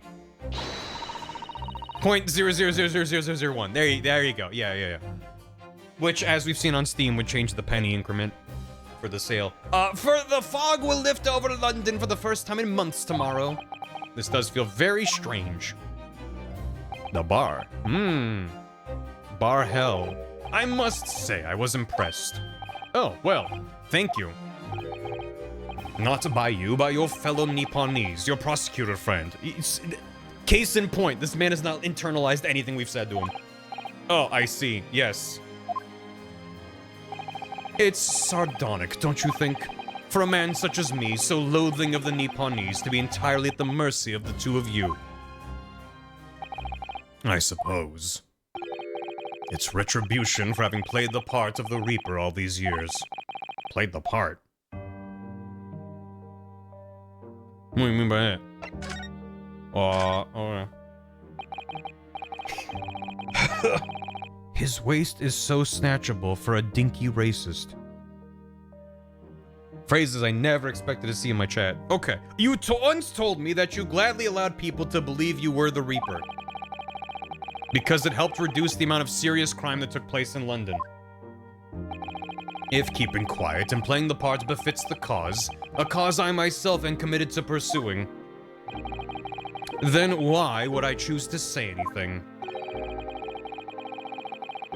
I don't think irrationally racist is such a fun character gimmick as others. Okay.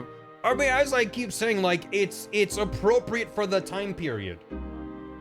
So, like, does it suck? Sure. Could it be worse? Yeah. Could it be better? Yeah.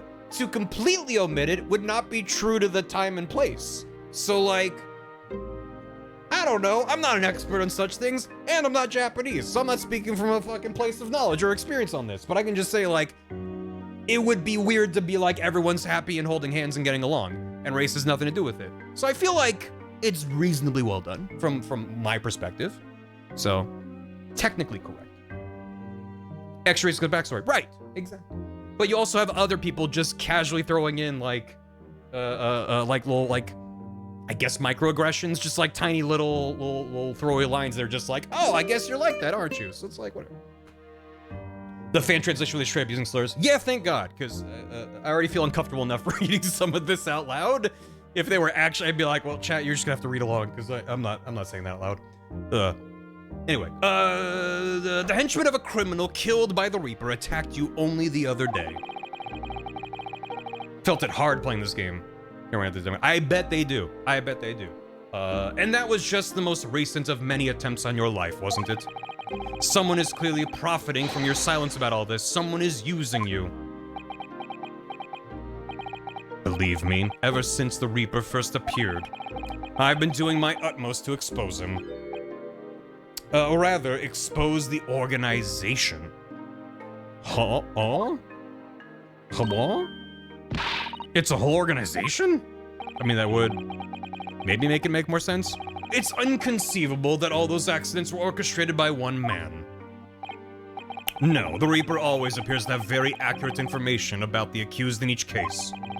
Which can only mean that somebody at Scotland Yard is involved. Someone at... You can't mean... It's taken me many years, but I've finally identified the central figure in this Reaper organization. Tobias Gregson. No. No! Gregson, the Reaper? Well, I think the whole point is that there isn't any one Reaper. Well, I was gonna make a connection to a separate piece of media, but that's technically a spoiler. Gregson's secret! It's fine. It's fine. So the reason you were investigating Inspector Gregson is because you intended to expose him as the Reaper? The chippies were poison! He was building up an immunity. As I said, the Reaper of the Bailey is no single person. It's a highly secret organization with close ties to Scotland Yard. But there is no doubt that Gregson was a key member of that organization. Don't worry, the Reaper would never get you. He did say that. And it's like, well, yeah, he's like a father figure kind of guy. So that works either way, whether or not he actually is the Reaper. His theory might be wrong, right? So whether or not he is, that is interesting. And he was like, come to France. Well, he wasn't. He was like, don't tell her, but I'm taking her with me to France. Huh? I don't know. I don't believe it. I also don't. My gut says he's not, but like, who knows? They did a good job setting him up to seem like a good guy. So, are you saying that Gregsy, that he was behind all those awful criminals meeting there? The greater good. Gregson didn't do the dirty work himself. He was the tactician. His job was to covertly investigate the marks and plot their assassinations. Surely it would be easier for him in his role as detective to plant false evidence if his entire goal was to punish the wrongdoers.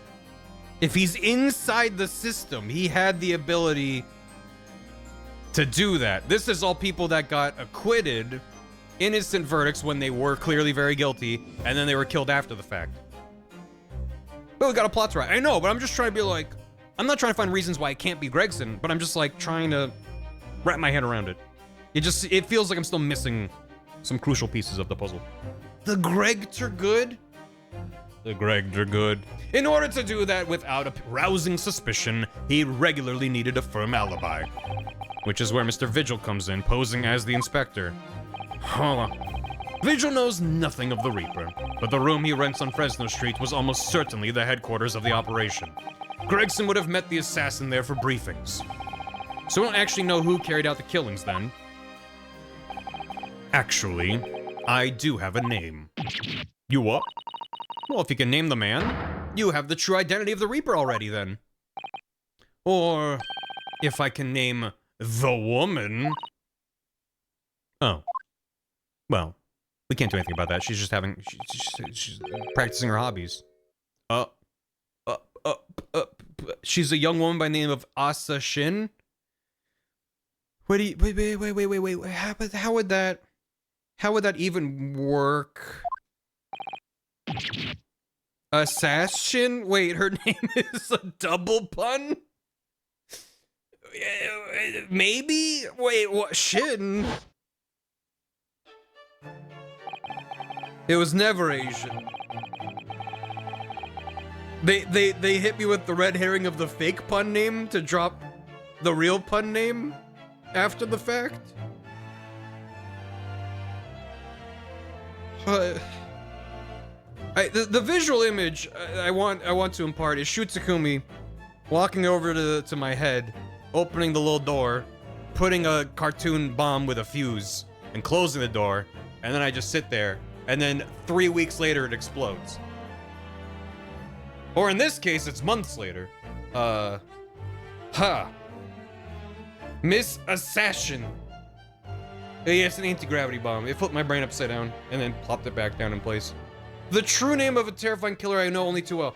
Look, I need to remember what I knew about her. So, from case 1 of this game, she was killed by whatchamacallit, right before she was gonna be extradited to China, I think, Shanghai, where she was gonna get off scot-free by Many Memo for being racist, right?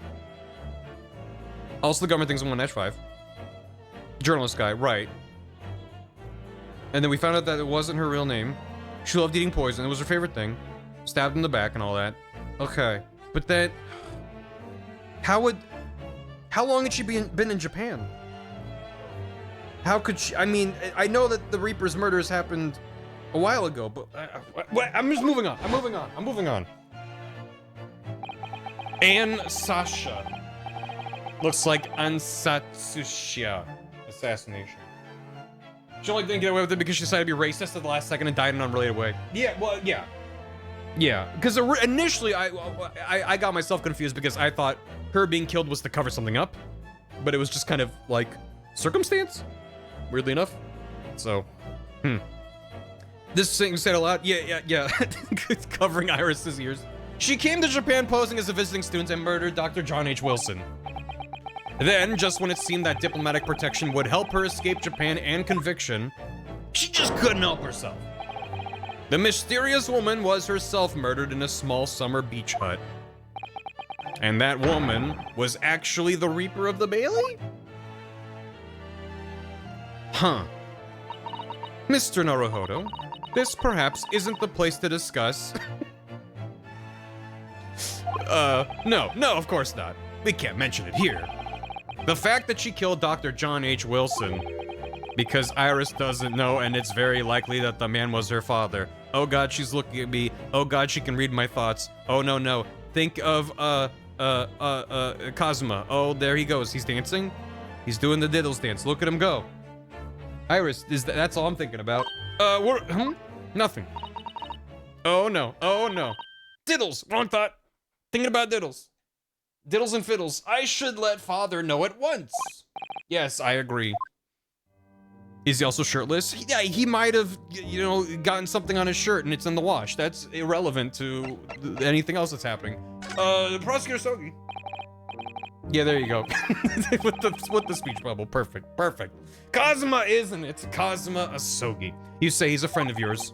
My best friend. He's the whole reason I got to come to Britain. It was on his merits. I have nothing but respect for him. Yes, I understand that only the very best students are selected for such opportunities. Now Kazuma's wearing nothing at all? Nothing at all? Stupid sexy Kazuma. And I had a fine demonstration of how sharp he is in the proceedings earlier today. He missed nothing. No, there were several moments where he was like, what? We're like, hey, look, he had the exact same mark around his neck. He missed several things. His flawless performance very much reminded me of his father, Genshin Asogi, the professor. It's true that the aristocracy at the time was the root of numerous grave societal problems. They were abusing their power, playing with the common man as pawns in politics, in economics, in war. Thankfully, that's all in the past, and we don't do that anymore. In many ways, Asogi was carving out a canker from society that we British couldn't deal with ourselves. Ah, I see. But that's precisely why it makes no sense. Clint Van Zeeks was a noble and upstanding man. He wasn't corrupt. Why did that damned Nipponese have to go and take my brother's life? Oh. Clint with a capital N. Good job pronouncing. I have to emphasize it. In spite of having once saved mine. He saved your life. How did that happen? And yet you still wound up racist. Okay. It was 10 years ago on a foggy night. That doesn't narrow it down in London. What was to be the professor's final strike had sent a wave of panic through the capital. So Clint Van Zeeks had already been killed at this point then. Genshin and I were walking down some back streets at a late hour. Of course, at that point, I had no idea of the true nature of the man at my side. All of a sudden... Don't make a peep, you're coming with us! Oh, damn, look how cool with the katana. Fucking ready to go. Get behind me. We were surrounded. All of our assailants were armed with pistols, their faces obscured by scarves. Clint was not only from noble heritage, he was a brilliant prosecutor as well. The scum of London hated the sight of him, and they had no sympathy for his younger brother either. I had been targeted several times before already. Yeah, it's Van Zeeks, all right. We got him. I could hear them murmuring amongst themselves. I knew they were after me. But just when I thought my time had come, if I let them kill you, Clint would never forgive me. It was Asogi's voice, just a whisper in my ear. Huh. After that, I don't remember exactly what happened. The next thing I knew, there was silence all around. Genshin lay on the cobbled street. Blood was seeping from his left hand. He'd shielded me. He caught a bullet in his hand? What the fuck? 2 days later, they arrested him. On suspicion of being London's most notorious mass murderer ever, the Professor. And like, maybe he wasn't. And it's like, it's possible, it's entirely possible, and if, in fact, probably logical that he wasn't. Because why did he say any of those things or do any of those things? He knew that Layton was evil. Of course Layton's evil.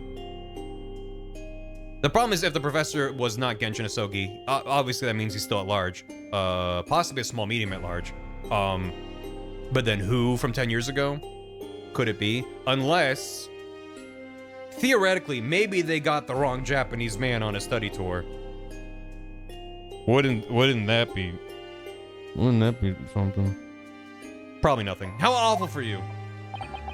All at once, I lost the brother I revered and the foreign friend I held in such high regard. I'm so sorry, Lord Van Zeeks. Clint is a spirit theory holds water. He might be. Some sort of phantasmagorical entity that's able to pull the strings Machiavellian style. That's the end of my miserable tale. I never thought I'd recount it to anyone. Sad story, still racist. Well, thank you for confiding in me. No way he would make no way he would make the father look that handsome, act so chivalrous, and then be the bad guy. That's too much of a twist. The Professor, the Reaper, and Inspector Gregson. There's like a handsome to evil ratio, where once you go past a certain threshold, then it's like, oh no, this guy's a sociopath. But if they're in the middle of the bell curve, then it's like, no, that's just a good dude. Cool motive stories, correct. Can't wait for the Crane Channel thing to show up. I know, all out of the blue. Do they find some random dude? I have the answers here. What about the racist British lady? Well, well, her you know, her actions were, she was more blatantly. I'm talking about Genshin. I'm not talking about Van Zeeks. Name one evil. Name one. No Freudian excuse. There you go. I wonder just how intimately related they all are. I still can't quite believe that Gregson was essentially the Reaper. Yeah, we didn't see her face. Giving assassination orders to Giselle Brett. Mr. Naruhodo, let's go and inform my father. I'm sure our government will want to hear about this new information. Unless, yeah, I mean, I'm just spitballing. Unless we should keep that from your dad, just in case? Just in case, there's no reason. That means I get to meet your daddy! Hooray! Yes, alright. Let's head back to the Great Waterloo Hotel then. Something, women, hobby, something, correct. See you later. I don't know if I want to show you anything. So, goodbye. Her dad's been sus. Yes, he has been. I don't think he's a murderous guy, but he's definitely hiding things. No. I've got like 30 theories, and they're all colliding into the door. Three Stooges style. I thought it yesterday, and I think it again today. This place is so princely. It's a wild guess, but I have a feeling you'll think the same tomorrow, too. My tea has a finer fragrance than whatever they're serving in the tea room here, though, wouldn't you say? This game has a ton of casual racism. Van Zeeks wanted to take it into ranked. Gotta pull for Clint as well, you know. What? What? Plus, the gentleman's last name is literally Hell. Yeah, well, you know, that's reason to be... Maybe that's a red herring as well. Look what we have here. This is an unexpected pleasure. There he is. Competitive ranked racism. Gotcha. I think my brain just, like, refused to create a premise out of that. Father! Is this your daddy, Susie? How lovely. What a charming young lady. And you are? Oh, Wilson? Why, that's the same as the man who was killed. What? What do you mean you didn't tell her? What terrible people are you? Oh, really? So you're the author of The Adventures of Herlock Sholmes, are you? That's me, Iris Wilson, at your service, sir. Wilson. Susie's been such a wonderful friend to me over the last year, you know. Well, Miss Wilson. I must say, I read your work regularly and with much interest. Iris actually lives with Mr. Sholmes, you know, Father. Is that so? Well, perhaps that goes some way to explaining that bright look in your eyes. Clearly, you're someone who inhales a lot of chemicals, just like Sholmes. You wouldn't be smiling so airily if you knew just how bright she is, believe me. Brighter than the sun. Now then, young Naruhodo, it was a pleasure seeing you in action earlier. As an invitee of the symposium, I was allowed to observe from the gallery after I twisted some arms, and I must say it was a truly exemplary performance. Well, thank you very much. Although I'm fairly sure you omitted by Cosmo on the end there. No, please don't misunderstand. It was you who impressed me. Really? I love that they can all read his mind. You didn't miss a step against the Sogi. And we all know how capable he is. Really? To have matured into such a fine defense lawyer in less than a year is quite extraordinary. No, wait, it's very kind of you to say so. And it's really nice to hear. What I saw in court today confirmed what I had been hoping for. The favor I mentioned yesterday, Naruhodo. I trust you haven't forgotten. Oh, no, you did mention something, didn't you? And then we got interrupted. But first, let's get interrupted again. We have something to report, Father. Of course. Shall we take tea while we discuss matters further? I wonder where Judge Jigoku has got to. Who? There's no one by that name here. Anything here I should look at? Is this all gonna be the same stuff? Okay. You know, it's all the same. No Sholmes hiding in the corner. Good. Let's talk about the very alive Dr. Wilson. He's super alive, and he's just around the corner, but you can't see him. He had to leave right now. Father, do you know about the so-called Reaper of the Bailey? I've heard rumors. Some members of the judiciary explained it all to me yesterday. Of course, when I was a visiting student here in London, the Reaper was yet to emerge. Right, he didn't appear until after that case when the visiting students had already returned home. Lord Van Zeeks, who was in the dock today. That was Barrock, the younger brother of Clint Van Zeeks, I believe. What a coincidence, my name is also Jugumagugumagoko no Shizgo. I was waiting for it. That's right, and he's known throughout London as... That's the only one we have, chat. This isn't a bit. Chat becomes absolutely fucking impossible when you're all through with the copy pasta. Aiko got it. They did the slam dunk, and everyone just clapped. That's right, and he's known throughout London as the Reaper, as you've heard, but the truth is, it wasn't him behind all of these mysterious deaths. It was somebody else. There you go. What a coincidence. Gunshot noise. I see. So what you're saying is there's been a professional killer at work here. Exactly. Pleasure. What a... Call drop. Someone by the name of Asa Shin, in fact. I beg your pardon? Did you just say Asa Shin? You mean that Giselle Brett woman who was responsible for killing my great friend, whose name I will not say right now? Oh no, a friend of yours was killed? Oh, I hate this video game. Professor Megatoba, I think perhaps we shouldn't discuss this right now. Ixnay on the Ilson way Ed Day. Because the friend the professor's talking about is Dr. John H. Wilson, and we haven't found a good moment to talk to. That's not something we want ours to find out about. Not like this, anyway. Not like this. His name wasn't named Wilson, it was, Wonson. I misspoke. Dr. John H. Wonson. Different guy. Really just a bad friend. And I'm glad he's dead, actually. Willinson. I've just remembered something. Biscuits! This hotel has the most delicious looking biscuits. That was rather out of the blue. She's doing this deliberately. I think I'll go and see if I can purchase some. Let's talk about biscuits. Would you like to come too, Iris? Oh, yes. You just try to leave me behind. So that young girl is called Iris Wilson, is she? Yeah, that's right. And she's the author of all those adventure stories starring the great Detective Sholmes. But the name of the credited author isn't Iris, is it? It's Dr. John H. Wilson. Yeah, I know. That's the name of her father, you see. Her father? Dr. John H. Wilson. I was deeply indebted to the man for all the kindness he showed me during my time in London. That's why I was keen to reciprocate and invite him to the Imperial Yume University 4 years ago. But he was murdered last year by Giselle Brett.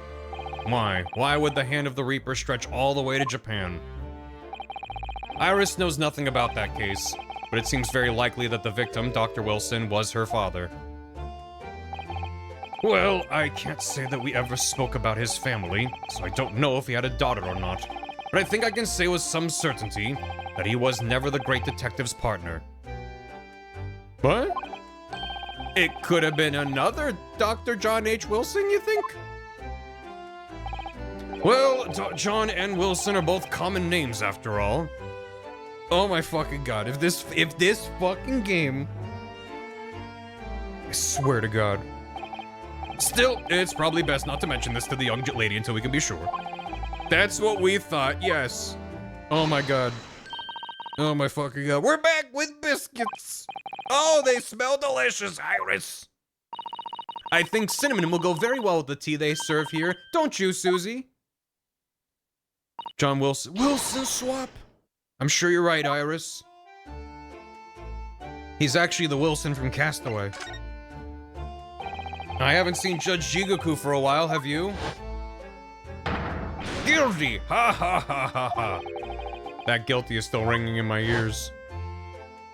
Forklifting Iris out of the room. Like Shenmue. No, now that you mention it, I haven't seen him since this morning either. I suppose since the symposium's opening was postponed, he'll have gone to explore the great exhibition. That reminds me of something you mentioned yesterday. About Judge Jigoku having once been in the dock himself? Ah, yes, it was all tied up with that accursed trial. The closed trial of Kazuma's father. Seishiro was trying to mitigate Genshin's guilt, so he took to the stand to testify.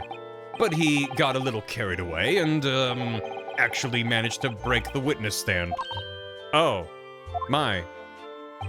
He also said some contemptuous words about the British Empire, for which he was charged. Oh. I wish I was that stand. Holy shit. Oh dear. Although it's worryingly easy to imagine him doing that. Well, it was all right in the end. It was all right in the end. He was acquitted and we returned home to Japan together. It all worked out. Except for, the third guy in our group, who was murdered by the state. But thank goodness. Ah yes, talking of Seishiro, I have a copy of the photograph we all took together here yesterday. Please. Oh, yippee. Wow, hooray. What a great photo. Yay, woo. Ryunosuke's face is very good. What a lovely picture. It certainly seems to shout, we've arrived in Britain. And I've just swallowed a frog. The commemorative photograph has been entered in the court record. Oh, lovely piece of evidence. Let me put that in the court record. Why'd you call it the court record? Fuzzy pickles. None of us had any idea what was coming when we took that, did we? No, that's so true. The favor. So, you mentioned a favor that you'd like to ask me? Well, this fateful trial that you're fighting, one way or another, it will be over before long. And when it is, I'd like you to accompany me back to Japan. You want me to do... What? What is with this guy and come back to Japan? Father? What's the meaning of this? Now, Susato, you should understand. You've seen how our courts work firsthand. Japan's judicial system is in its infancy, especially when it comes to defense. You mean, the Supreme Court of Judicature is in desperate need of a good defense lawyer. As soon as possible. Really quite urgently, in fact. Do you want to stay in Great Britain before... Yeah. But I've not even been in London a year yet. I have read all of Susato's reports. I'm well aware of your extraordinary talents. And having seen you in action with my own eyes earlier today, there's no question. You, Naruhodo, are precisely the man our country needs. So, you'd be leaving then, Runo? But then, what am I supposed to do, father? You came here to serve as Asogi's judicial assistant. Oh yes, she's supposed to be Kazuma's assistant. Don't you dare. Don't you dare, you motherfucker. Our government is still in the process of dealing how best to deal with this situation, though. You've always chosen your own path, Susato, and I trust your judgment. In this matter also. Oh. Well, shit. I thought it was gonna be like, I think it's best if you act as assistant to Asogi, which was the original plan. But instead he was like, what if you choose for yourself? Shit. Father! Please, the pair of you, don't look so downcast. It's merely a suggestion, you understand? A hope, if I'm honest, but I won't force you. All I ask is that you consider it and come to a decision by the time this trial concludes. Amazing court switch up. Yeah, to have her on the other side next to Kazuma would have been like, oh no. Twisting the knife that's already been twisted. Yes, all right. You won't leave, will you, Runo? Oh, Iris. The thought hadn't even crossed my mind. Up until now, I've just been trying to do what I believe to be Kazuma's will. But it turns out, he's still alive, so... where does that leave me? I'd like you to come with me, Ryunosuke. We're working on a new, outpost. We're calling it Japanifornia. It's gonna have hamburgers and ramen as far as the eye can see. I think you'd like to settle down there, have a family, wouldn't you? If you'll excuse me now, I need to telegram government ministers and the Japanese police with this information about Asashin. We're calling it Terrytown. Of course, father. Thank you. I look forward to next month's installment, Miss Wilson. Oh, good. And please, do come to Baker Street sometime, won't you? We'd love to entertain you. Look at this gun. I'll shoot tea in your mouth from across the room. I would be delighted. The best of luck for tomorrow, Naruhodo. And give my suggestion your full consideration, won't you? Yes, I will. Going back home. It weirdly removed some of the death flags he had over him. If he was like, come work for me, or something more attached to him, then I'd be like, oh, this man's getting killed, for sure. But instead he's just like, I think you should go back to Japan because we could use your skills, which... I'm like, if that's him being sneaky, that's really, really sneaky because it's so plausible that he just feels that way. You know Kazuma-sama has always meant a great deal to my father. Because I was 6 years old in Irish. We'll make our own legal system with hamburgers and hookers. I'm sure he'd love the chance to meet with him and talk to him about all of this. No doubt. Asashin. Of course, it's so obvious. How could I have neglected to consider the possibility before now? Now I just fucking... I so desperately wish they had put him on the stairs or on the luggage trolley, and then you couldn't interact with him. That would have been such a good get, to have him just be there if you looked over. Because it was optional. You would have to go out of your way to look over there. Just have him in a pose there. Yeah, just hanging from the chandelier. Riding the luggage trolley. I've acclimated? Yeah, me too. How could I have neglected to consider the possibility? Mr. Sholmes? Hurley, where have you been? Why, I joined you all for tea, of course. What an extraordinary question. I didn't notice you at all. No matter, no matter. Anyway, to more pressing concerns, Mr. Naruhodo? Yes? I must dispatch a telegram for your country at once. It is a matter of much urgency. To Japan, you mean? Tell me, to whom can I entrust the task? Quickly now, who? Well... My father has just now left to send a telegram to the Imperial Police Bureau of Japan himself. I see. Well, he looked reliable enough for a bearded fellow. What's that supposed to mean? Hey, chat. Never mind, don't answer that question. I don't think what father sports can be considered a beard, Mr. Sholmes. There's not a moment to lose. Kindly ask your trusty unshaven father to see this assent. Unless... Did he see the judge? In here? And we missed him? I will, but what is it? No questions at this time, if you please, Miss Suzato. All we can do is pray. That for once, my deduction is awry. Doesn't that imply that your deductions are normally correct, Mr. Sholmes? Which isn't exactly... Now then! You may be surprised to learn that I'm a very busy man. I certainly have no time to hide behind settees and eavesdrop on other people's conversations. So that's what joining us for tea meant. I leave the sending of this in your hands, then, my dear fellows. He's gone. He's like Batman. What do you mean, Mr. Sholmes? He just sort of ran off, didn't he? At quite a pace. He left the unpaid bill for his tea behind, too.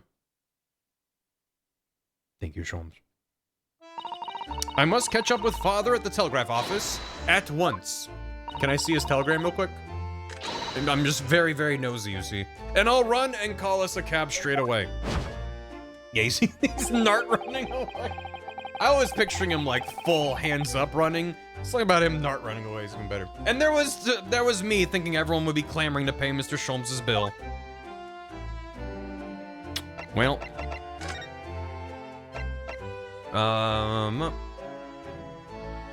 In some ways, this place seems to rather suit Lord Vance. Oh dear, did I say that out loud? What the fuck does that mean, Susan? She's just saying he belongs in jail, which I can't really disagree with. I can't. It's only okay. Street rooms, place to stick with dust, and there's such a chill in here too. I don't believe we visited this place for some time. Let's visit Kazuma first. I want to talk to him first, and then we'll catch up with Mr. Vigil.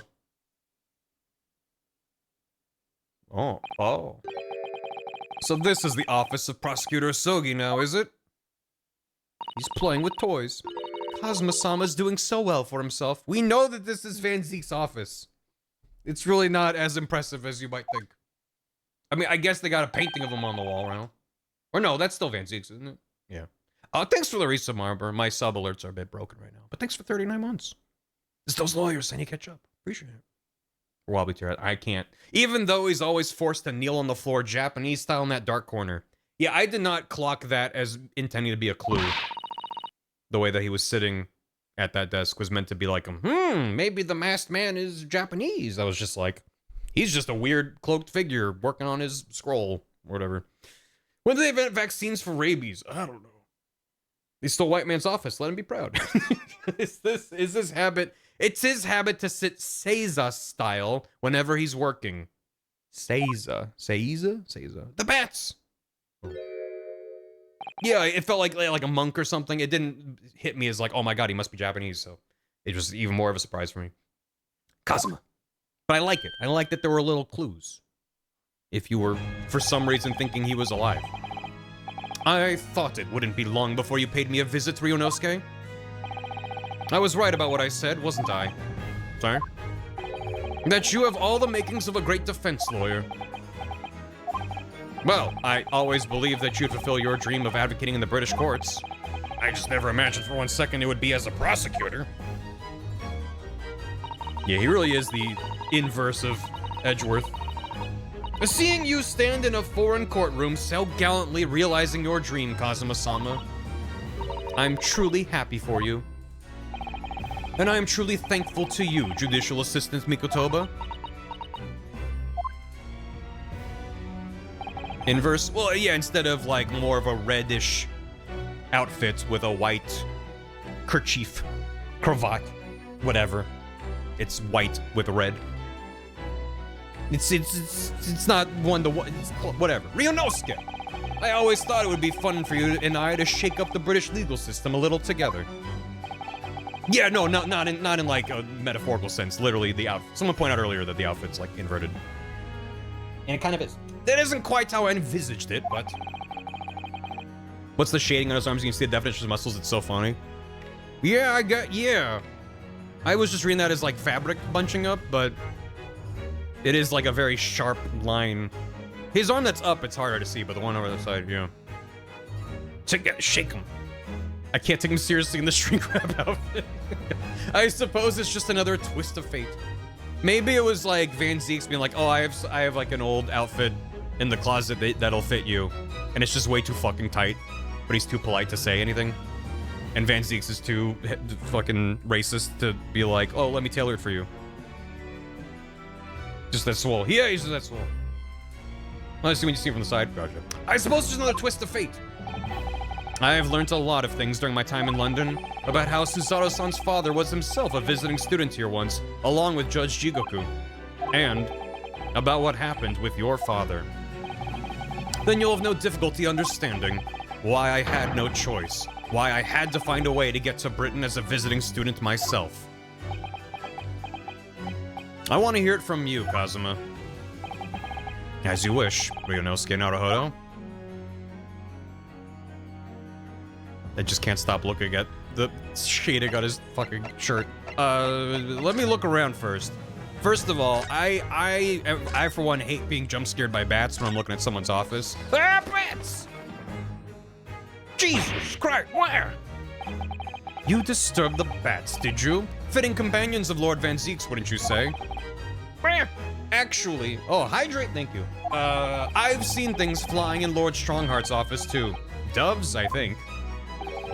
Perhaps you have to like birds to attain rank in the judiciary here. Although bats aren't birds, of course. This man is so smart. How about a sparrow for you? What's that supposed to mean? Nothing. Sorry. Just thinking out loud. Bats are definitely birds. They fly? Trogdor That's it. was a man. I mean, he was a dragon man. Or maybe he was just a dragon. But he was still Trogdor. Trogdor is also a bird. Today's the anniversary of a lot of Nintendo stuff. 42nd anniversary Duck Hunt, 37th anniversary Game Boy and its launch titles including Mario Land 1, 21st anniversary of Nintendogs on the DS, and 6th anniversary of Nintendo Store's phone app? That exists? It's also 10 years since the last new Star Fox game, Zero/Guard. Can we get a new Star Fox someday soon? That'd be nice. I would love for them to make a new Star Fox that's not just a remake of 64, or which itself is a remake of the SNES game, so yeah. Bats are just propeller rat! That's real. I subscribe to that theory. Appreciate the game. Casks floor to ceiling, just like last time. Hallowed barrels, I suppose. They're arranged according to vintage, flavor, and region. Every week, they're all taken out and put back in order. Why? But every week? Lord Van Zeeks can't seem to settle on the perfect way of arranging them, you see. Vintage, flavor, and region don't neatly coincide. That's the trouble. You need like a three-dimensional axis to arrange them then. Gosh, being his apprentice must be a real challenge. Actually, no. No? He considers the task too important to entrust to anybody else, so he does it entirely on his own. He's a barrel of laughs here and in court then. He's Donkey Kong! Donkey Kong. That explains a lot, actually. There he is. Do you know who the man in the portrait is? Star Fox's Starlink vibes? He's dumb, Your Honor. Why would I? You're Lord Van Zeek's apprentice. Yes, apprentice, not friend. And during the time I was suffering from amnesia, I didn't even notice that picture. Wait, really? It's not the smallest picture. Barkong? Barkong Van... Barak Kong? I wouldn't have the first idea what the man decorates his office with. Okay. That seems more suspicious to me. Playing with toys, huh? That's fun. But what the... It's a scale model of the crime scene. Yes, I realize that. Does the prosecution office make a model of the scene for every single case? Apparently so. Sometimes it helps to visualize things better and notice things you hadn't spotted before. Actually, the miniature notice board is my work. Be honest, you enjoyed making that.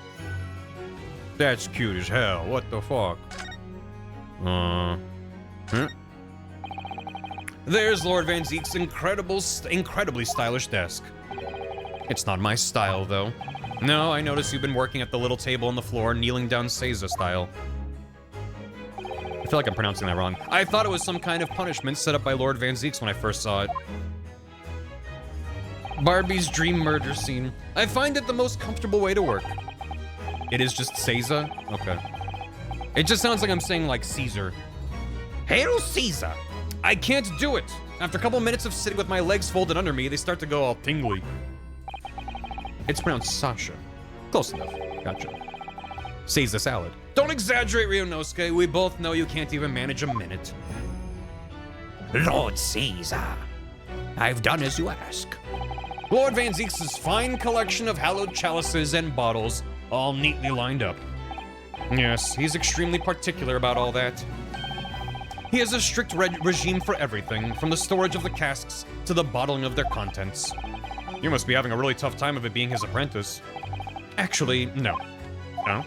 He's so particular about it, all he refuses to let anybody else touch any of it. So it's been quite easy for me, in fact. Talk about weird. He doesn't have some, like, more insightful, like, talk about this kind of guy, or here's maybe a pun, or just weird. This man's fucking weird. Yeah, he went to Costco. Ye olde Costco-y. And they had a discount on chalices in bulk. Odd man. It's getting on for a year now since what happened on the SS Buria. Remember when you tripped on a cat and died? But I got better. We were heading across the oceans from Japan to Great Britain. When a bizarre series of coincidences led to those tragic events. Ye old party city. I thought I'd lost my best friend forever. Thank you for 80 months, Flutter Ninja Sucks. My sub alerts are broken today, sorry. Oh, you've been enjoying GA. Having more fun, I'll miss them. Here's when we get more awe soon. Thank you. I've really enjoyed it. Appreciate it. The Buria. Yeah, I don't think so. I must have been unconscious for a long time. When I woke, I was lying on a bed. It was a narrow little room. There was a posy of flowers by the pillow. It took me a little while to realize that I was in the cabin of a ship. I slipped out of the room and headed up onto the deck. Were you already suffering from amnesia at that point? Yes. I didn't know what had happened or where I was. There was just this voice in my head. You have something you have to do, something no one else can know about. Go to Great Britain, your task awaits you there. That's like some Manchurian candidate shit. He's been activated. It was a calling I couldn't ignore. It compelled me relentlessly. Ghost task. Yeah, out on deck. I saw that I was on a huge steamship and we were docked in a large port. It must have been Hong Kong. Yes, it must have been. Presumably just before they were due to carry your body off the ship. I had no idea of the situation, but I did have the feeling that this was in some way my last chance. So I concealed myself among the disembarking passengers and went ashore. Then I disappeared into the crowded streets of that foreign port city, so I could plan my onward journey to Great Britain. That is a crazy story. Just under a year ago, with all my past memories lost to me, I was left behind in Hong Kong. Everything was foreign to me. The sights, the sounds, the smells, My head reeled. I was truly at a loss. I realized now that I'd escaped as a dead man, with nothing but the clothes on my back. No money, of course. Oh, how terrifying for you. I went incognito under the name Dade Man. And I became a local figure, and they named a thing after me, so they'd remember me. And that won't come up again later in the future. Luckily, though, I had 2 feathers in my cap. Someone stole my headband.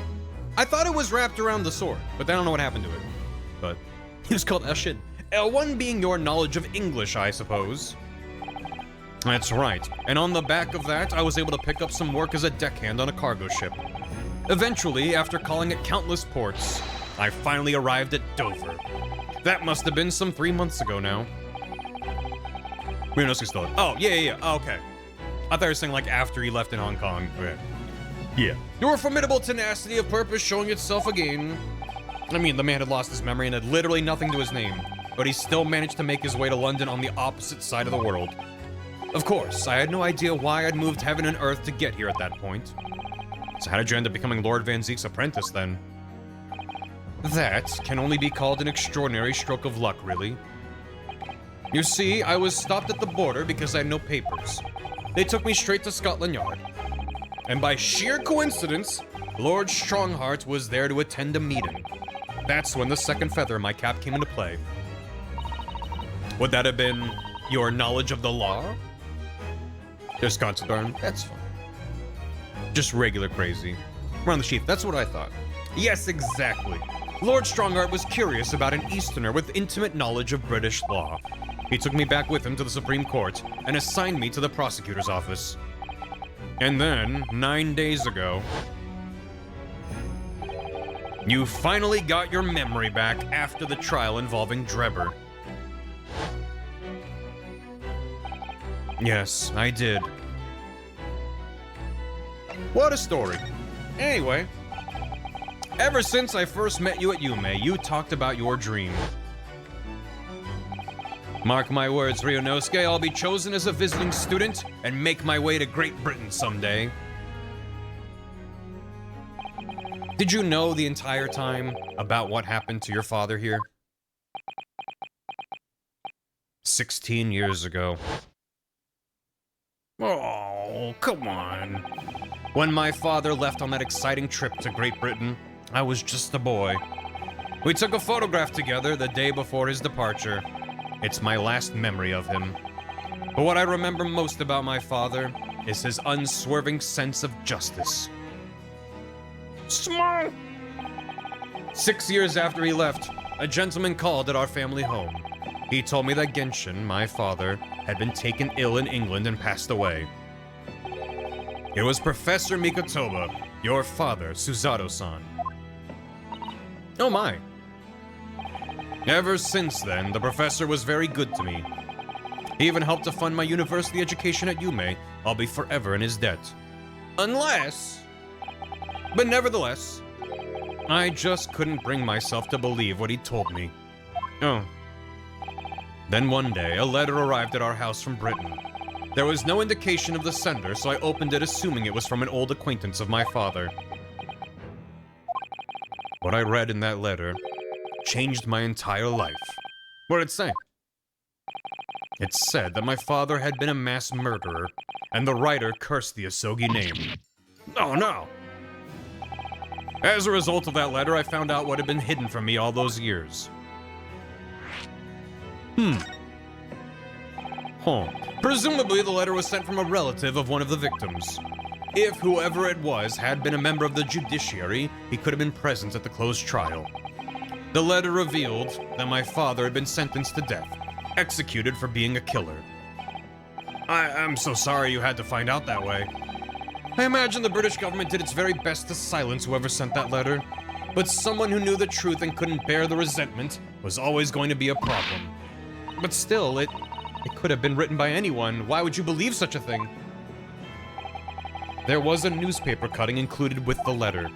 It was the first I'd ever heard of the professor and his terrible killing spree. Well, what did my father have to say about the letter? I couldn't bring myself to show it to him. What? Why not? Because he deliberately concealed the truth from me by telling me my father was taken by a fatal illness. That couldn't have been easy for him, and he'd done it out of consideration for my feelings. Did he? So instead, I showed the letter to Judge Jigoku. Did you? To the other visiting student. He faltered for the briefest of moments, I bet he did, but then he just laughed the letter off. I bet he did. But in that moment, I saw it on his face. He was undeniably shocked, shaken momentarily before recovering his poise. And that's just a coincidence. I'm just so suspicious. A year later, my bereaved mother succumbed to the strain of grief, and she too passed away. That's when I made up my mind that one day, without fail, I would cross the seas to Britain and seek the truth for myself. The truth about my father, Genshin Isogi. And I wouldn't let anyone stand in my way. Oh, Kazuma-sama. I'm sure it's nothing. Yeah, no. Something in the air. What we learned today in court turned things completely on their head. Like a turnabout. It was an impressive piece of lawyering, Ryunosuke Naruhodo. Lord Van Zieks isn't the Reaper, you know. I almost don't want to believe it myself, but it turns out that Inspector Gregson himself, the victim, was... It's clear that the Inspector was behind the Reaper's activity all along. But, you mean you knew? The real question is, who's been giving orders to the Inspector? Barak Van Zieks is the real Reaper. Wait, but so you think Van Zieks was telling Gregson what to do, and they were both in the organization? Is that his point? Translator's note. Turnabout means Gyakuten. Bahaba? And I know that 10 years ago it was him who decided my father must be a mass murderer and sent him to his grave. Yeah. Trust no one. I'm on to you, Gina. Gina is the most suspicious. I haven't seen Toby in days. Literally days. What's she up to? No! He was merely seeing that justice was done as the law dictates. He's not to blame. Ultimately, it's people who condemn people. The law is just a tool that they use to do it. It's people that condemn people. And when a man condemns another, he must take responsibility for his actions. Of course he must. But I know for certain that my father would never have taken another man's life. Kazuma. And I shrink-wrapped my shirt onto my chest to prove my devotion. On the contrary, my father's life was taken by the Reaper. Okay, well, on that note, I'm just gonna slide out of the room. See you later. Yeah, we haven't seen Ryotaro in a long time. That's a really good point. Where's he been all this time? That strangely handsome lawyer. This is the ward where Mr. Vigil was brought, apparently. To be frank, I'm a little worried about seeing him again. Now he's frank. Oh. The lawyer. Hello again. Where's that dashing lawyer? Are you feeling better now, Mr. Vigil? Yes, thank you. Somewhat better. I'm so sorry to have caused you to... I mean, it was because of me. If I hadn't exposed your secret and forced you to remember things you'd obviously tried to forgo. The prosecutor was here until a few moments ago, too. You just missed him. No, I came from his place, actually. That's fine. Oh, Kazuma beat us to it.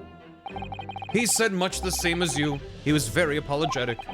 But the truth is, I brought all of this upon myself. Please, don't think like that. We just got done kissing. Keeping it from Evie, my wife. All of these years, I've carried such a sense of guilt. But that's not the worst of it.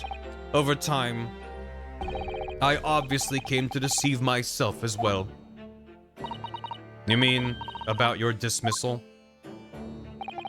Looking back now, I'm beginning to think that perhaps Inspector Gregson didn't stumble across me by accident after all. I mean, he compensated me so generously for acting as his stand-in. He was clearly concerned for my well-being and doing what he could to help.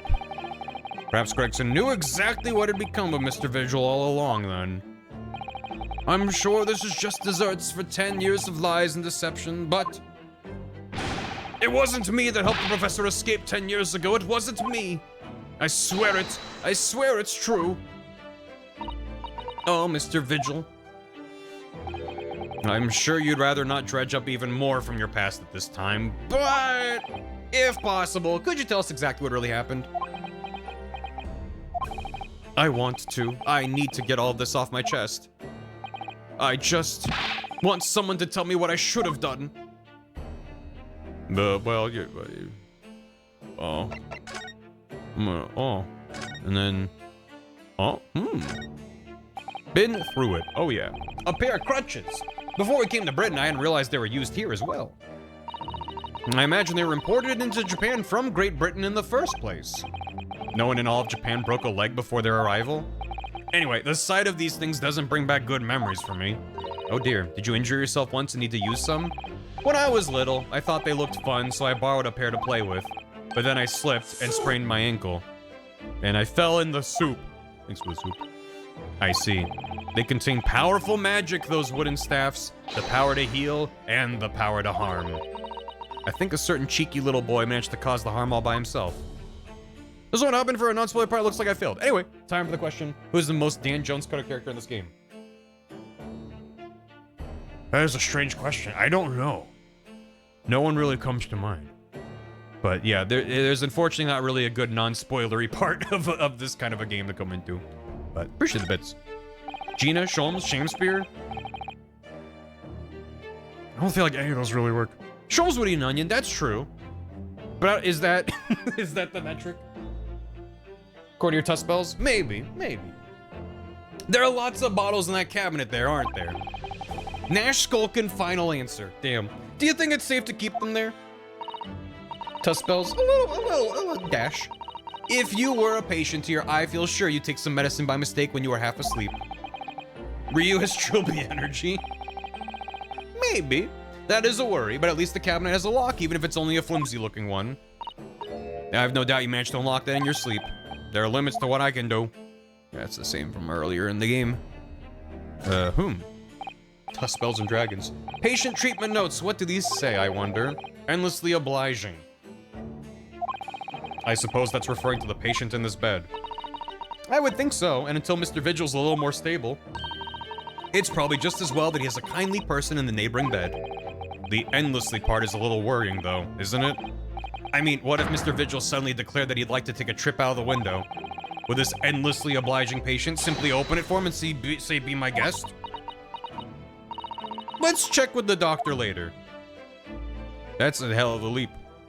I didn't mean it. Fuck. I meant purely metaphor. I'm gonna shut up.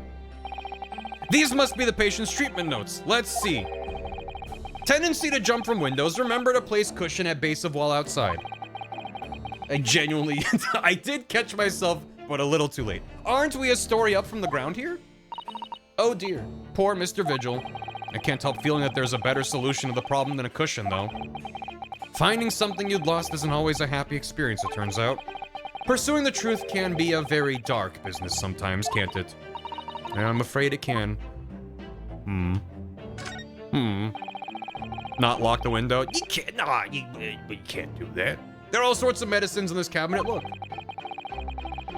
I'm not sure if it's safe leaving them in reach of everyone like this. Yes, you're right. I can imagine if you were peckish, you might try some of the pills. Well, at least there seems to be a little lock to secure the doors. I don't imagine that would stop you if you were hungry. Hunger doesn't turn me into a criminal. Pills here.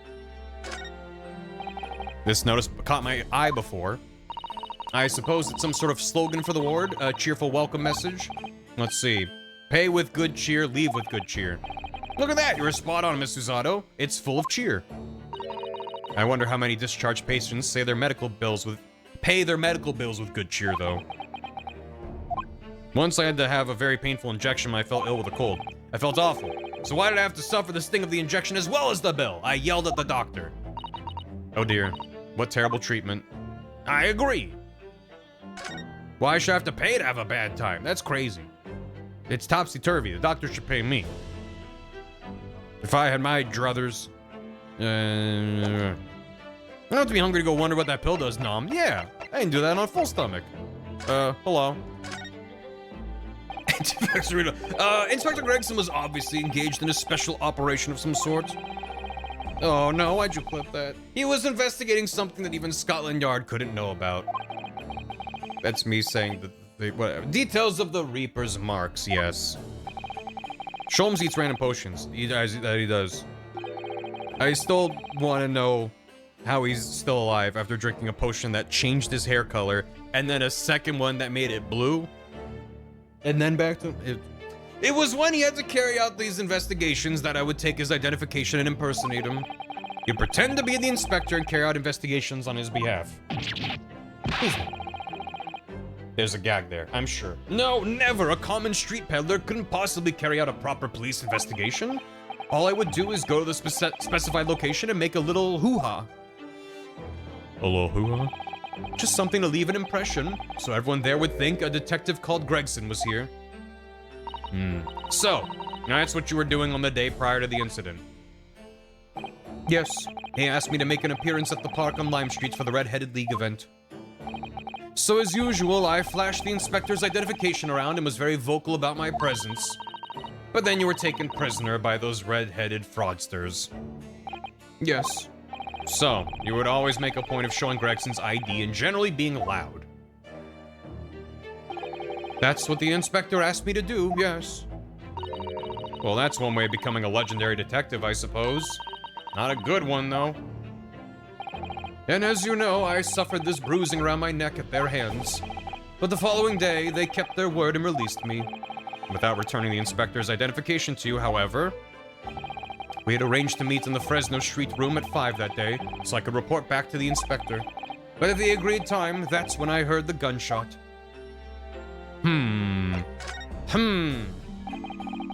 It was at midnight on 17th June 10 years ago. That was the time scheduled for the execution. But the professor's execution never took place, did it? Or rather, the execution itself must have been used to effect the plan of escape. I hardly dare to imagine what a chilling plan it was. Barclay was renowned for being the highest security prison in the country. Everything that went in or out of the place was searched multiple times. But there was one notable exception. Or rather, one notable loophole, something that was never questioned. I have a feeling I know what that loophole was now. The coffins into which the bodies of the executed convicts were placed, correct? Yes. Once the coroner had confirmed the death of a condemned convict, the body was taken in its coffin for immediate burial in Lowgate Cemetery, just behind the prison. The chief warder first had to sign the necessary papers. And after that, no member of staff was permitted to touch the coffin containing the body again. When executions took place, only the executioner and the coroner were permitted inside the chamber. I would wait in the adjacent room for word that the condemned convict was dead. On that occasion, once I had that confirmation, I went into the mortuary to find a lone coffin as usual. The procedure was that I would sign the paperwork having checked the coffin, then nail it shut. But for some reason that day, the coffin was already nailed shut. No! I didn't think anything of it at the time. I assumed that my deputy must have checked the coffin and nailed it shut before I arrived. You mean the coffin contained... Yes, I can only imagine that Asogi, having escaped his execution somehow, was alive inside the coffin. The coffin was then taken out through the main gates and deposited in Lowgate Cemetery. Presumably, there wouldn't have been enough air inside to breathe for long, so in the early hours following the burial, somebody dug up the coffin again to set Genshin free. When in this did Tuspels take a mask? Didn't she say it was after the execution before he was buried? So she would have 100% known that he was alive. After he was buried. But before... After he died. She lied. Charlie Grace, right. No, right. She did him to dig him up. It was after he was already shot? After the gunshot. At dawn. Right, because it was at dawn and we proved it was... Right. Okay, yep, no. I forgot all those details from the case. I'm back. I got it. Thank you. Appreciate it. In the end... This is case 4. Case 4, am I right? He was fatally shot in the graveyard anyway. What on earth really happened in Lowgate Cemetery that night, I wonder? There's a lot of escape. I appreciate it. I'm really afraid. I'm afraid I really don't know. All I can say with certainty are two things.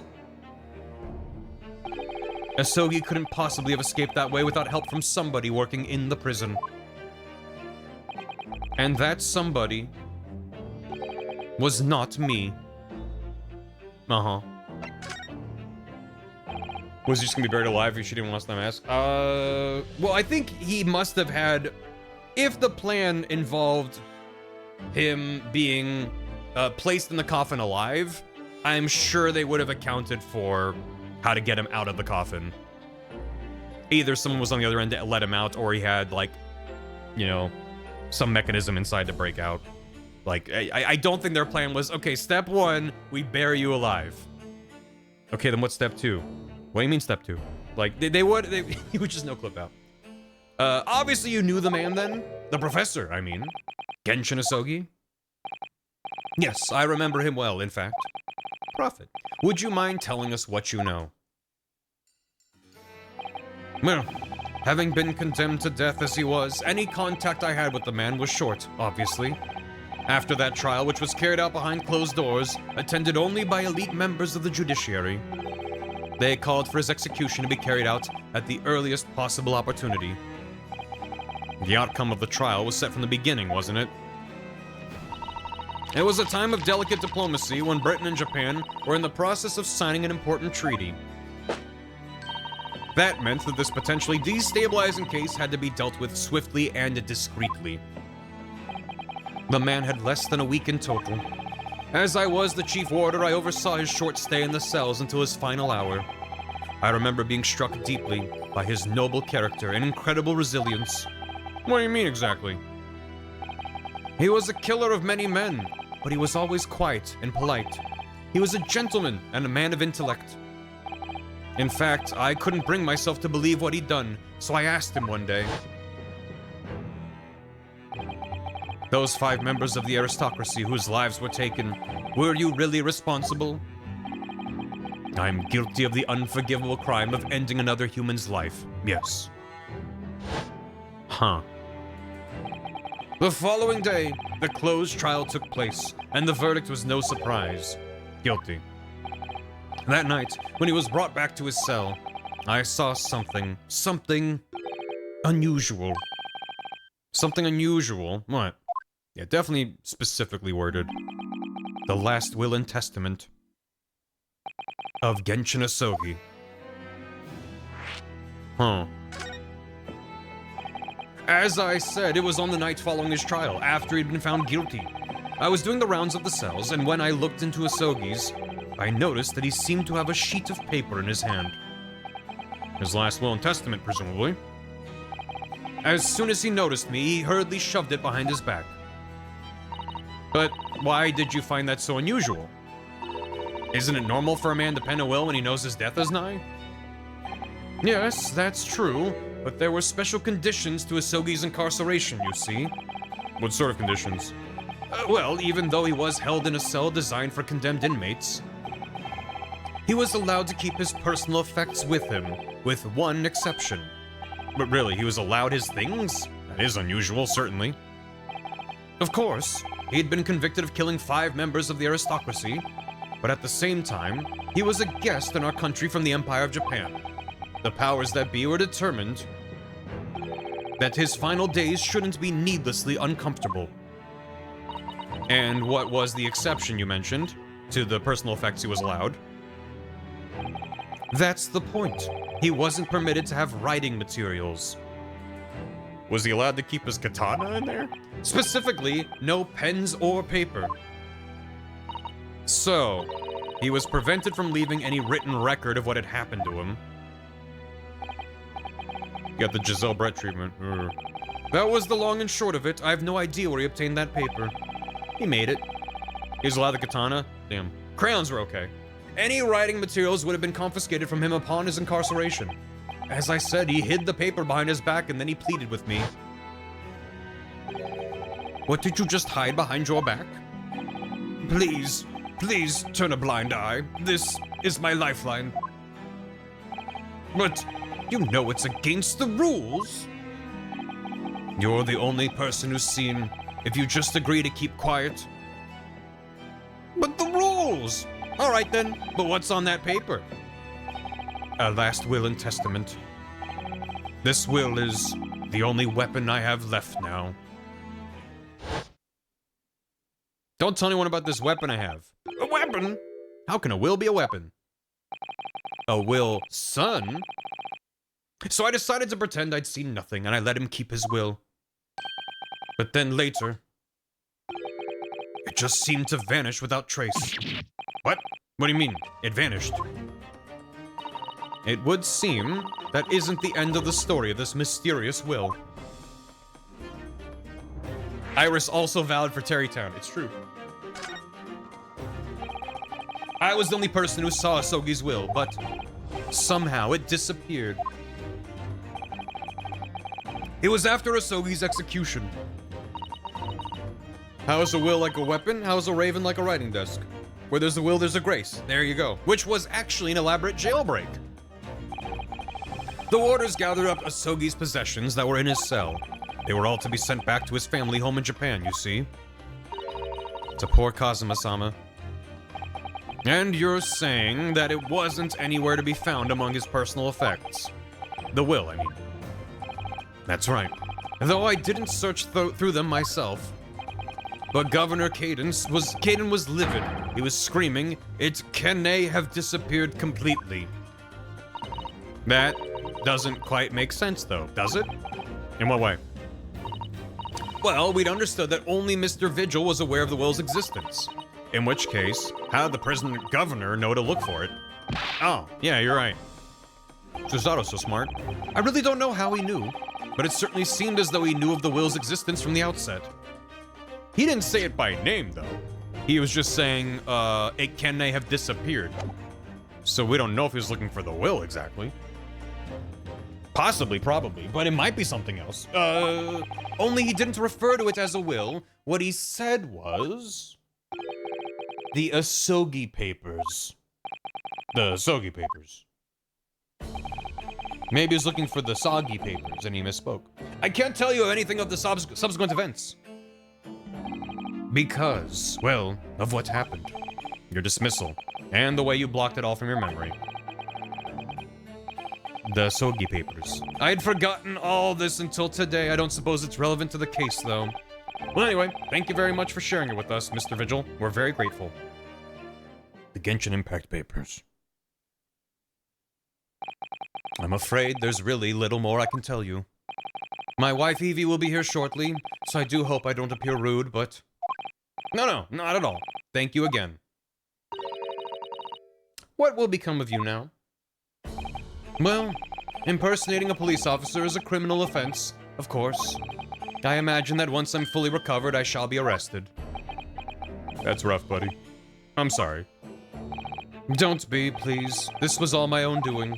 I always knew that this day would come. Yeah, but I'm sure Gregson was like, I'll cover for you when it happens. It's my fault. And now he's dead? Well, I wish you well. Goodbye, Mr. Vigil. He'll be fine, right? Ah! Before you go, there's just one thing. Yes? What is it? The Asogi Papers. I'd be very grateful if you'd make no mention of the things I told you about them. Presumably for some good reason. A reason you'll tell me? It's my understanding that their very existence is a closely guarded secret. If it became known that I'd remembered, well, it could be rather troublesome, I think. I understand. It's a very British way to phrase it. It's a closely guarded secret. If they found out that I knew and remembered, it'd be a spot of bother. Some sort of will that Genshin Asogi penned just before his death. State secrets, that's never happened before. Which the man himself claimed was his last weapon. I wonder, perhaps it had something to do with his plan to escape. How long do we bring up in court? About 5 minutes. If there's anyone who might know more about a document that Kazuma's father left behind, it would be Mr. Vigil's governor. Then we know precisely where we must go. Back to Barclay Prison. Oh, please don't tell anyone about what I just said. Let's go talk to his former boss about it. Oh no. Nothing on my end that I can see. Oh no, sorry about it. At least he seems to be on the mend. You know, his disguise as Mr. Gossip was really quite masterful, wasn't it? I can't remember anything about it except for the floppy lip. I imagine not even his wife would have recognized him. Perhaps, but did he really have to take it quite so far? Did he now? The thinker pose. The stinker. Okay. Back to the governor's office. No. Not the clock. Hello. Oh, back again, are you? Yes. Hello. I've heard all about your investigations. I read the report just now. You've found him, eh, Vigil? Yes, luckily. Well, anywho, the laddie doesn't work here no more, so your case is not to do with Barclay. I wouldn't like you to get the wrong idea about that. Of course, yes. Mr. Vigil stopped working here 10 years ago now, so... Ish me! I won a competition in, Nintendo Power, and they put me in the video game. We've seen his dismissal notice, haven't we? He was given the chop. Don't say that in this room. Oh, Kimmer, you can very well. So how about a wee handcuff biscuit? Oh, they really are like little handcuffs, and as hard as irons, too. So, what's brought you doing here today? Well, there's something else we'd like to ask you about, actually. Is that so? Yeah. We believe there might have been a document that disappeared. Please don't tell anyone I remembered about the Asogi papers. I'm gonna be fucking murdered in secrecy if you tell anyone. Hey, so, did anything go missing related to Asogi? Like a paper, maybe? I think it's been called the Asogi paper. Oh, god damn it. I love my stupid lawyer video game so much. Oh, god. Just quietly locks the door. Did I no say Gregson's death is not to do with things that might have happened in Barclay? Leave the past in the past, laddie. Let's not fool about with irrelevant details. His expressions changed completely. You can tell, yeah. Don't ask how I know. We're clearly on to something here. Yeah. Just real quick. I'm gonna make sure. Okay, I can't look at the window. I had to make sure. Oh, the deer! No, a deer! Okay, Dimension. No, everything's fine. Renos gets whacked. That murderer's botched execution and the whole miserable escape. They were Barclay's darkest hour, aye. A shocking embarrassment. Because the convict had a collaborator on the prison staff, you mean? Aye, for shame. The coroner confirmed the death of the man after his execution, Courtney Scythe. And my chief warder at the time, Vigil, was in charge of the whole affair. But Mr. Vigil says he didn't know anything about it. The rascal wouldn't they say otherwise, eh? More handcuffs? Oh, how could I say no? You can never have too much iron in your diet. Are they made out of iron? When Mr. Vigil was handed his dismissal notice as a result of what had happened, he was so despairing he jumped out of your office window, didn't he? I didn't like to say, but that's just Vigil trying to get out of it. Do you not think he wouldn't have jumped from the shock of his crimes being exposed, eh? I do. You wouldn't say otherwise, though, would you? Would ya? Of course, I can assume all responsibility myself. I shouldn't have let him deceive me. Actually, there's barely anybody that kens what went on at the time now. With Gregson having been murdered and Dr. Scythe forbidden from having any visitors. No visitors? Someone obviously doesn't want her giving anything away. Well, we're not going home empty-handed. And I wouldn't dream of sending you packing with not. Kimmer, here, take a handcuff or two. Well, it would be rude to say no. Wouldn't want to become anemic. Smart. I suppose if there's anybody who might still ken about what happened back then. Not without some biscuits. it'd be that lass from the forensic division, Maria Gory. Maria Gory? What's her gory story? Aye, Scythe's daughter. She didn't have no more, just the one. But the wee bairns followed in her mam's footsteps. You didn't ever see her without a scalpel in her hand. Ah. Creature. Mama, what is this? Where did she spring from? A wee bairn. And did she just call the doctor Mama? It's like a Cooking Mama spinoff. Coroner Mama. Dr. Scythe's daughter, Maria Gory. We could do with talking to her. Finally. Gory. Normal child, I agree. So she's Dr. Scythe's daughter, but her surname is Gory? Aye, there's some family history, I'm sure, but I didn't ken the ins and outs of it. She grew up watching her mam working with the bodies of folk who died in strange circumstances, and decided to do the same with her own life. I can understand it myself. Perhaps she was driven by a deep respect for her mother. Corner Mama. Perhaps, anywho, she was in charge of Gregson's autopsy, I believe. Right, and the coroner responsible for this incomplete report. Someone told me once that the wee lassie always loved her mam's stories about cutting up bodies. There's even a rumor that she used to listen to the funeral march as a lullaby. Odd child. Then perhaps her mother might have told her about the autopsy from the case 10 years ago. That wouldn't be admissible in court, but you know, might be a fun story. Aye, I'd say there's a fighting chance at least. After all, that was a life-changing case for all of us. We really need to speak to Miss Gory herself about this, I think. Thank you very much. I'm no happy about any part of this. It took years for Londoners to finally forget the whole professor business.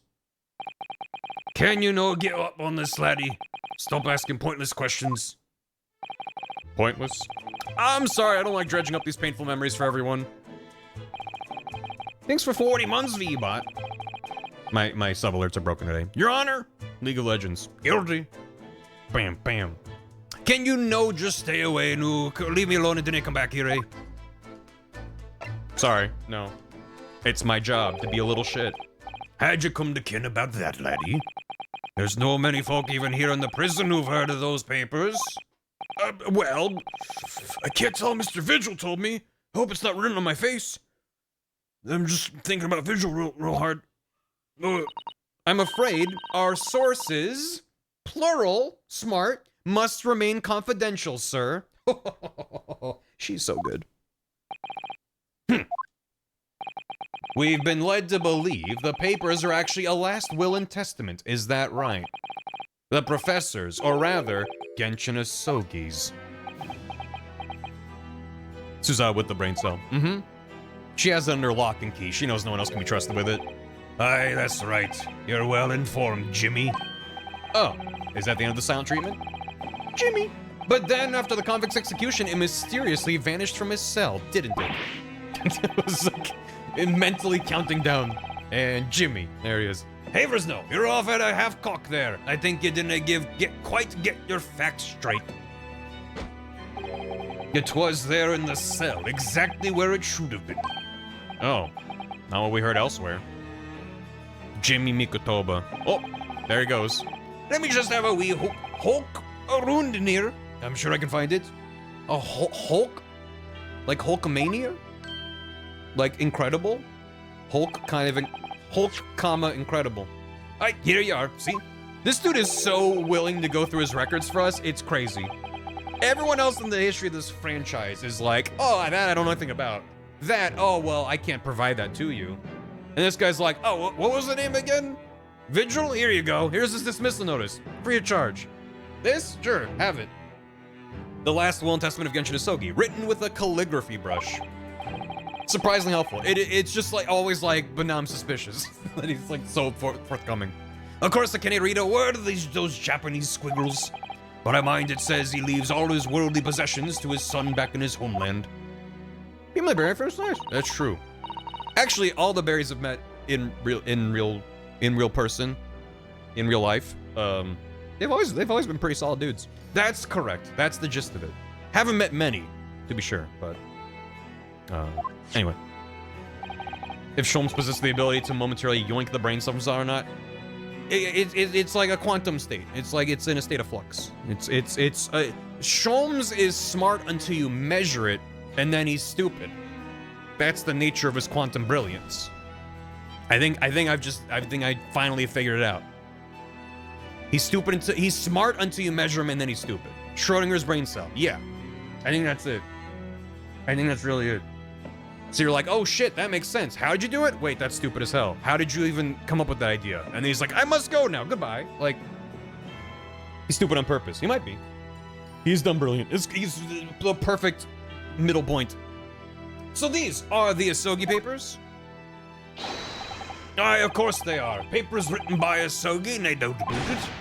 There's no mystery here, laddie. That's your lot.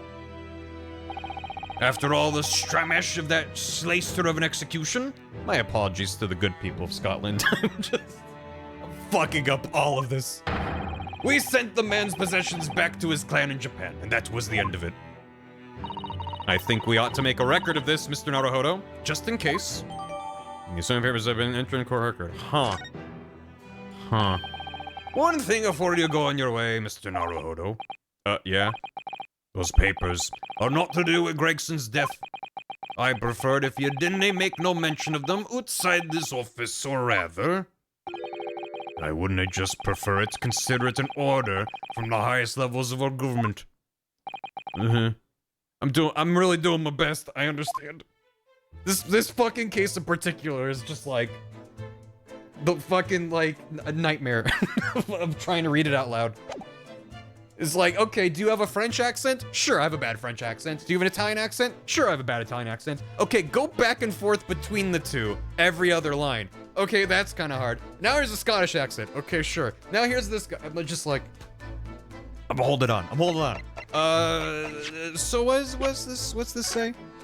I, Genshin Asogi, hereby request that upon my death, any and all material possessions and wealth belonging to me in London, are delivered to my son, Kazuma Asogi, in the Empire of Japan. Page 2. It is with deep sadness that I accept my fate in this foreign land in the knowledge that I will never see my homeland or family again, but I regret nothing about my chosen path. That is such a weird way. There's nothing about, like, admitting guilt or saying I'm innocent, just that he regrets nothing. I swear to God, it's gonna be some bullshit where one of these fucking, this man, one or both of them, know more shit than they're letting on, right? And I have reason to suspect both of them individually and together. And that he is, like, covering for them?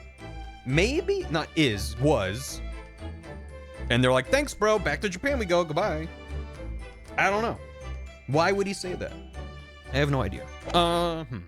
Bullshit here. It's likelier than you think. Where to? We asked everything we need to. Okay. Hello. I was gonna say things were... Oh. Have we asked everything? What do I... Oh, well, that makes sense. It's like, what else would they want me to present to him? I don't know. That's crazy. Kazuma, what do you make of this? Wait, no? Wait, no? Okay, shit. I won't look at it. I promise you want to see this, but... Okay, fine. Ugh, this is weird. Okay. It's illegal. Okay, but then what do they want me to present? It seems you're still confused by the situation. That's what I make of it. I get the feeling my friend's always gonna have the edge over me, isn't he? Huh. How about this cool photo of us? That's not evidence, it's just a cool photo. Even if it's bad. Thank you. I appreciate it. As just a thing. I prefer when people only at me if it's urgent. If it's like, hey, by the way, stream's dying or something like that. But thank you. Appreciate it. I have fun doing it, even when it's bad. The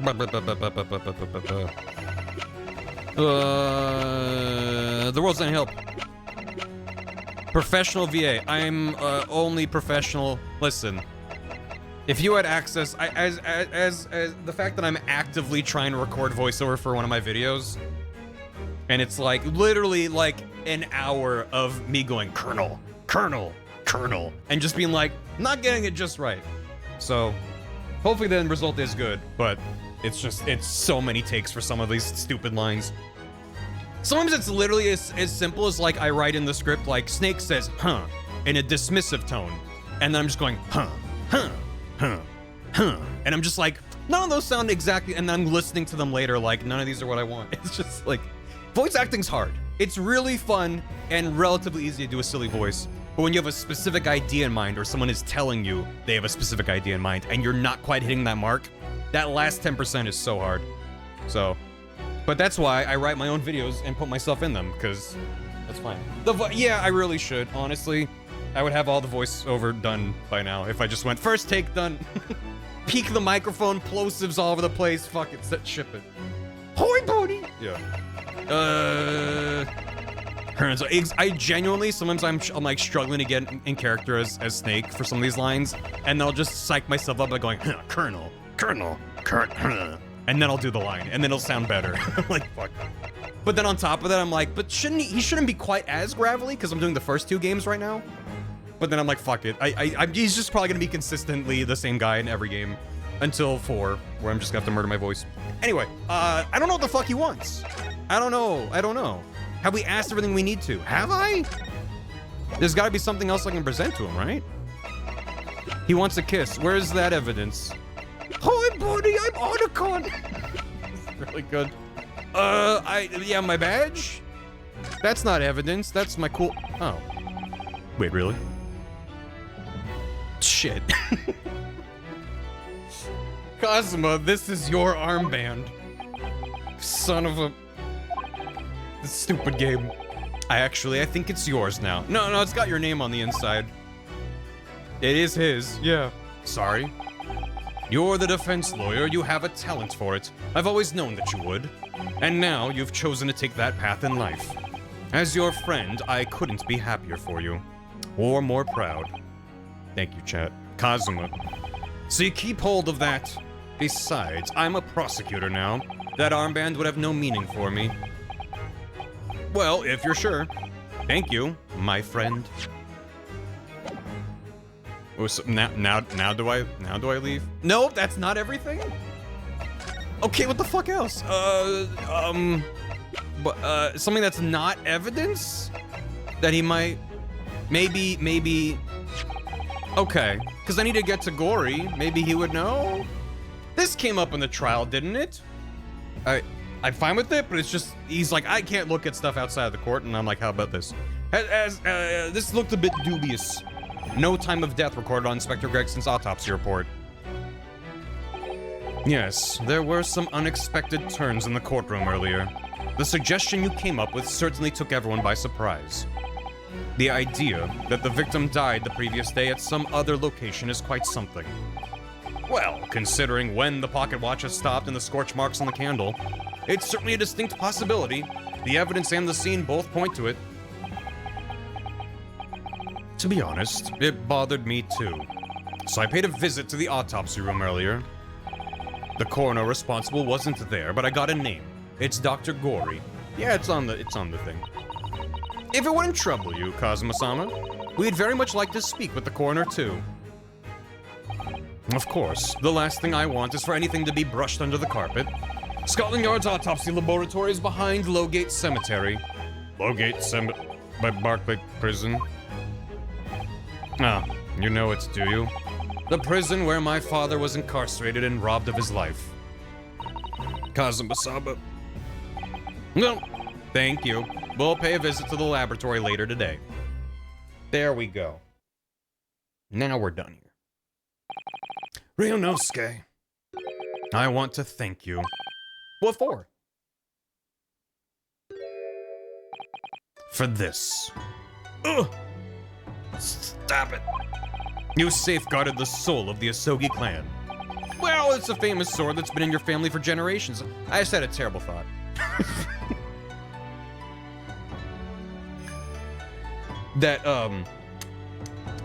I'm worried that the sword's gonna become a MacGuffin of sorts. Or rather, like, it's going to be important that we have this sword that his dad had while he was in prison and stuff. But anyway, it's probably nothing. It was good. It's fine. Why would they do it? My only slight regret is that I never got the chance to draw it before I returned it to you. Karuma is said to have been forged by a master swordsmith during the Sengoku Warring States period. I come from a long lineage of warriors, many of whom were expert swordsmen. Well then, you're a chip off the old block, I'd say. This blade, Karuma, is the symbol of the Asogi clan's honor and might. Apparently, one of my father's apprentices even took the blade's name for a surname. Really? Karuma? It does sound formidable, that's for sure. Is that something that I should recognize? Von Karma?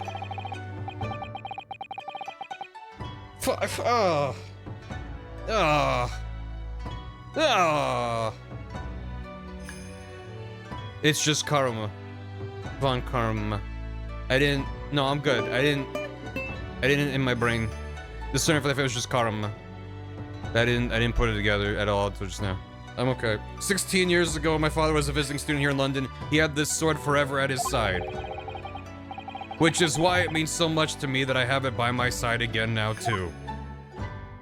His hair would both... you know, the wind, or like even just his little cravat thing. And that is all thanks to you. It was an honor.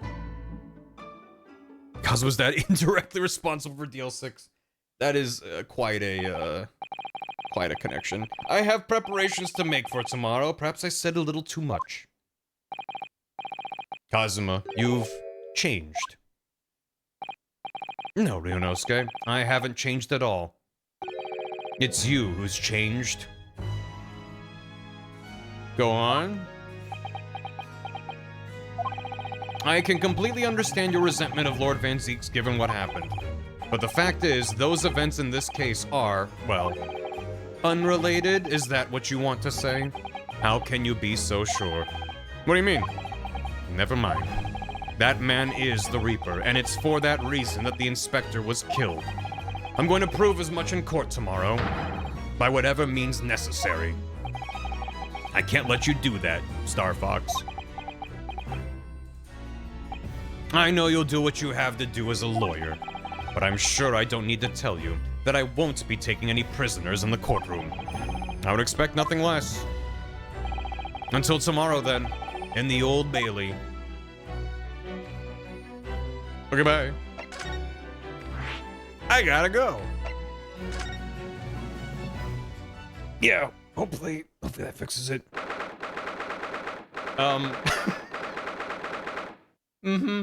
I like the changes she's made. God, those are really good. This place really is creepy, isn't it? Well, being a dead room, it's probably full of the spirits of the dissected. But actually, there's a rather pleasing scent of roses in the air. Well, being a dead room, the corner probably needs a bold scent like that to mask the odor of death. Iris, do you think we could change the subject?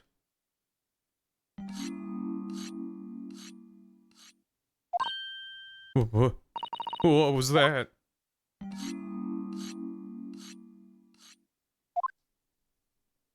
Oh, there she is.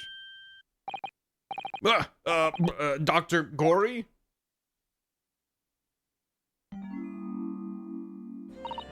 What? That noise before. I was sharpening my tools. I'd be dead meat if I didn't keep a perfectly keen edge on them. Right. When following the collagen fibers in the dermis, an expertly sharpened scalpel cuts like cheese. Would you like a demonstration? Oh, yes, please. I'd love to see. Then, I think you'll do nicely. No, I wouldn't do nicely at all. Cheese. I mean, maybe some other time. Was that a tut? Well, we came here to ask questions, so... Alright, hold on. First of all, I gotta inspect. This looks different to before. Of course, Mr. Naruhodo. Miss Gory is a young maiden. She has all sorts of charming little dolls and the like around her place of work. Look. Yes, you're right. Perhaps she's not so strange after all. Plus, she's in the morgue. That's how I practice. Oh. Sorry? Mama always says that operations and dissections require speed and accuracy. So I take out my needle and thread and stitch 3 new dolls every day. Uh-huh. Right. She's not wrong. I used to make livers or kidneys or intestines, but Mama told me to make something more friendly instead. Oh. That's quite different to what I'd imagined. Mm-hmm. She's making them. Look at all the bottles on the shelves and look at all the bottles of an assortment of chemicals. Better than taking them apart. Yeah. I thought she was doing surgery on them. These ones here are labeled highly toxic. That's worrying because they're salt and pepper shakers. Mmm. Delicious. Life goes on. Is the rest of it gonna be the same? A liver plushie? They might. That looks like an owl and a crow up there. They haven't even twitched. Or twithed. Well, no, they wouldn't have. They were taxidermy mounts, Mr. Naruhodo. I was afraid you were gonna say that. They're just sleeping with their eyes open. Skeleton! Forensic officers decorate skeletons, a fun bunch. I feel like you would have to be, to be in that line of work. You gotta keep up the spirits. What a magnificent display case. This cherry wood has been polished to a high sheen. Western cabinet makers are very skilled. It's 10 people. Pardon? It's made from the bones of 10 different people, all mixed together. Some of my best work. It was a really good animation. The way she moved her head forward. I don't know if she did that before and I didn't notice. I was admiring the case, actually. The scary skeleton inside is something I intend to ignore as best I can. You're strange. I agree. I wonder who's the strangest. Everybody. All of us together at once. Yeah, kind of like a bird, exactly. A table and a set of sharp tools. When you consider each in isolation, they look quite innocent. But when you put them all together, that's Mama's dissection table. It's too high for me, though. it is. If I fell from that height in my sleep, it would really hurt. But you mean you sleep in here? Autopsy work is very involved. It's usually too late to think about going home when I'm finished. But I have bad dreams when I sleep here, and I always end up falling onto the floor. So I'd like to exchange that table for a lower one. Maybe you should just go home. Never mind, that's the same. Don't sleep on the card table. Someone might mistake you for a corpse. She's so normal. I agree. Just turn it on its head. Normal girl. Absolutely. I agree. Those large jars seem to have a pale things floating around in them. They must be fruit liqueurs. Ah, that jar you're looking up there contains monkey brains. Oh my. The composition is similar to the human brain, so they make for interesting study material. She's older than Susato, is she? And in the next jar along, we have monkey... No more monkey anythings, please. If you say so. Oh dear. That time when I still thought it was just some pickled umeboshi plums seems so long ago already. She needs a mother. She has one. Different mother. Maybe. Letter, yeah. What was her... Oh. 19. How old is... She is older. What the... Oh. God forbid. Exactly. Hello. We have actually met before. I'm a lawyer, if you remember. You're not dead yet. What? So Mama said I wasn't to cut you open. She's so strict about things like that. Well, good. Dr. Scythe has some scruples at least. Oh dear. It looks like she's not interested in talking to us for the time being anyway. For the time being? You mean until we die? Hope that's a way off.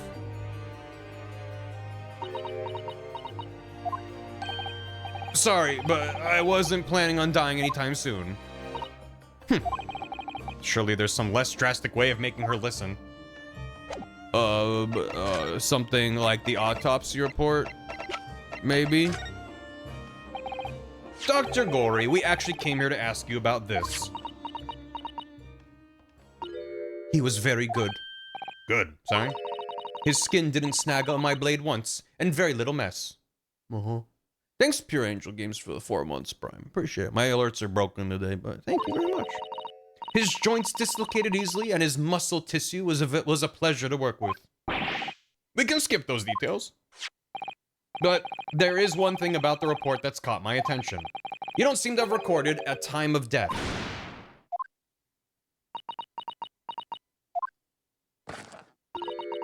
That's not my fault. Oh! That made me jump. Then please, tell us what happened. There she is. Time of death. So, why doesn't this autopsy report include the victim's time of death then? It's really the most crucial detail. I was told not to write it. What? By whom? Male Strongheart. The Lord Chief Justice. He came here. Lord Strongheart came. He said that from the witness statement. He said that from the witness statements about the gunshot and the other evidence, it was obvious. The man clearly died at 5 p.m. on 1st November, when the gunshot was heard. But that's not the time of death you wrote on the report. You didn't write anything. Was there some reason you didn't include it? High chippy diet makes you a nice cadaver. Dr. Gory, if you're hiding something under Lord Strongheart's instructions, then sooner or later, you're going to go the same way as your mother. Oh, well, she didn't like that. Give it here, then. What's she scribbling so furiously? There. You've written... What's she written? Tell us. Indeterminate. But... Actually updated the autopsy report. Good. Indeterminate. Hold on. I gotta see it for myself. The indeterminate evidence suggests measures may have been taken to disguise the time of death. That's more than indeterminate. That actually helps our case. So, okay. All right. What do you mean by that? Why was the time of death indeterminate? When the specimen was brought in, it was still fresh. So the time of death could easily have coincided with when the gunshot was heard. But there was one small discrepancy. What discrepancy? There was some fried fish in the pocket of the specimen's overcoat. Chippy to the rescue? And that fish had started to rot. Fucking plot important Fishy and Chippy? What? If the victim liked fried fish, he presumably liked to eat it before it went off. The Chippy was a clock. When she voices doubt, she put on her mask. There's one detail. Yeah, but also the Chippy plot relevant. Thank you, Ashburn. And also. Forensic fish and chip. Well, yes. What are you really trying to say? It's possible that someone tried to manipulate the apparent time of death. Manipulate the... Is that even possible? Theoretically, if you were to chill the body in ice, you could delay the onset of putrefaction. Sorry, putrefaction. I did say earlier, did they put him in a freezer? Which I meant, I did. But I wasn't expecting to have like a full room freezer in this time era, but something akin to. And if the overcoat wasn't on the body at the time, then only the fish would have started to rot. With today's science, it's not yet possible to determine if the body was chilled or not. Luckily, Chippy, as she just said, if they took off his coat, put him in ice for a bit, took him out, put the coat back on. Today's science is advanced enough to let you freeze a corpse, it seems. But surely, to chill a corpse like that would require an enormous electrical refrigerator. I am serious, and don't call me Shirley. I don't imagine many households in London are equipped with such a device. No, definitely not. Maybe in a factory or some other special places? I don't recall seeing any factories or such like on Fresno Street, though. I wonder if the inspector's body had been chilled somehow, what might the actual time of death have been? I mean, whoever went into the room was seen with a big box. Big box. Maybe it was full of ice. I don't know. I couldn't say for sure. But at the most, it might have been a day earlier. No. In other words, it would corroborate your previous deduction, Mr. Naruhodo. That Inspector Gregson was killed a day before his body was discovered at a different location. Did you inform Lord Strongheart of this possibility? He simply said that there were no electrical refrigerators of that size in the vicinity.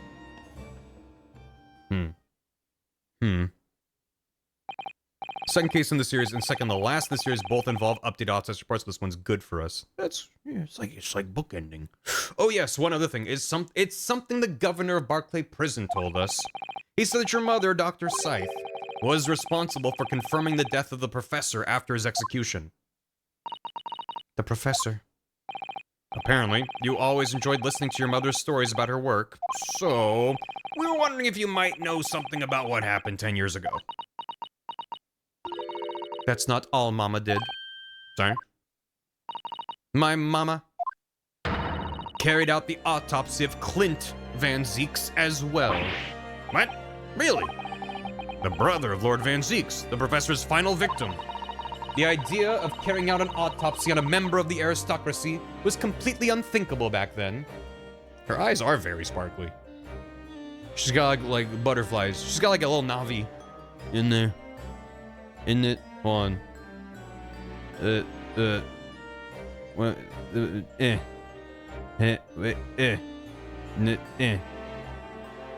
Listen. Eyeball. I'm just gonna like leave for a bit, chat. I'll leave you with this. I gotta go take care of some errands. Did you notice the skeleton? What skeleton? But 2-frame sparkle. It's good. That's all you need. This is her special interest. It is. What? You mean the skeleton in the corner, or is it like her design? Is that meant to be a skeleton? I don't know. God forbid she have hobbies. I know. On her chest. Is that a skeleton? I mean, it's the staff of whatchamacallit. With like droopy bits. Is that a skeleton? Do you see the gorilla? No, I missed it.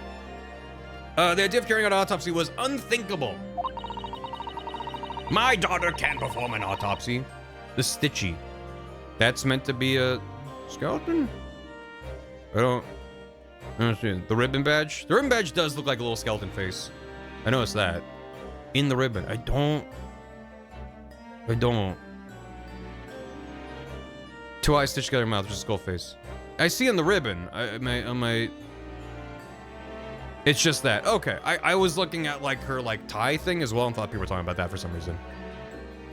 Doesn't matter. Okay, yeah. The badge on her lapel. She was born in a small village. Yeah. The detective is in charge of the investigation insisted, and it was miraculously authorized. That detective being Inspector Gregson, of course. Kind accomplishment for one man. That autopsy provided the vital clue needed to arrest the killer. And Mama was there for that historic event. Every time I read out the word Mama, because it's not something that comes up often in these games or when I'm streaming, it just makes me think of Bowser Jr. and Mario Sunshine saying Mama Peach every single time. What does all this mean? You know, that amazing autopsy happened right here in this very room. Mamia! There you go. The professor and Clint Van Zieks. Bohemian Rhapsody? That's like specifically a mama. Like a long mama. But like mama, I won't let you take her away. Everyone the Muppets? There you go. They both spent their final moments before their burial on that dissection table there. Mama Luigi? So this lab, Mama's lab, was instrumental in some of the country's most important events. She really is proud of her mother. Shame she sucks. I wonder if you'd tell us more about exactly what happened back then, Dr. Gory. She doesn't suck, I'm exaggerating. But she was complicit in shenanigans. Here we go. The professor's execution was Mama's first big case. R.I.P. Maria, you would have loved MCR. She had to be in attendance at Barclay Prison's execution chamber and signed the certificate to confirm the convict's death. Mama's the best coroner in the world, you know. I was so proud of her. But the execution didn't actually take place. No. And worse still, Mama actually helped with the jailbreak. I didn't want to know. Oh dear, you found out recently, you mean? I believed in her, in Mama, but now I wonder if I'm starting down the same path as her. You mean because you omitted the time of death on this autopsy report? But that's because Lord Strongheart forbade you from including it. Just like Mama, I'm sure she was coerced by somebody too. Yes, that's my feeling as well. There's no doubt that there were powerful forces at play 10 years ago. The execution couldn't have been staged without a lot of people at the prison knowing about it. Obviously, the prison governor must have been in on it as well. The big man with the little handcuffs? According to what he told us, he was tricked by the chief warder. He says he knew nothing about it. Of course he said that. I'd say the same thing. Just who was behind that jailbreak all those years ago?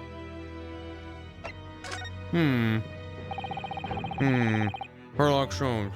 Sherlock Sholmes is probably guilty of something. You mentioned the autopsy of Clint. It was at a time when carrying out autopsies of murder victims was very unusual. It's still not a practice that observed in our country, even now.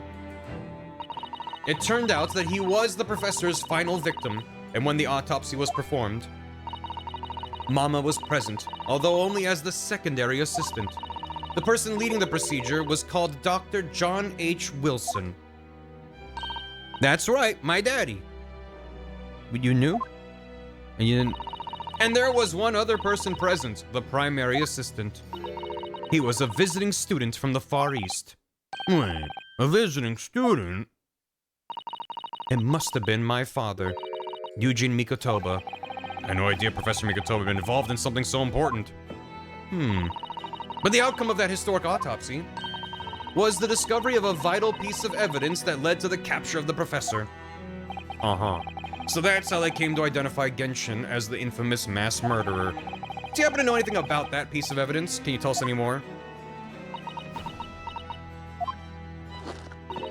Would you like to see the records for yourself? Would that be alright? What's the point of keeping records if people can't look at them? Okay. They're filed under V at the back of those cupboards, with the other records from the last decade. I am not having a single thought. I am not having a single thought. That's true. I know I just have some poo brain. I don't know what I'm saying, and I'm not having a single thought. That's very true and accurate. Thank you, replicated Becca. Man, I'm happy. But also, drop by to say hi after a productive Tuesday. Let's go. Love a productive Tuesday. Why is this filed under V? Who had a name V involved in the case? Thank you for Vendetta. Vendetta. Let's see. Van Zeeks. That. Okay. I was thinking of the professor or anything else. Von Karma. Good. That's strange. What, Mr. Naruhodo?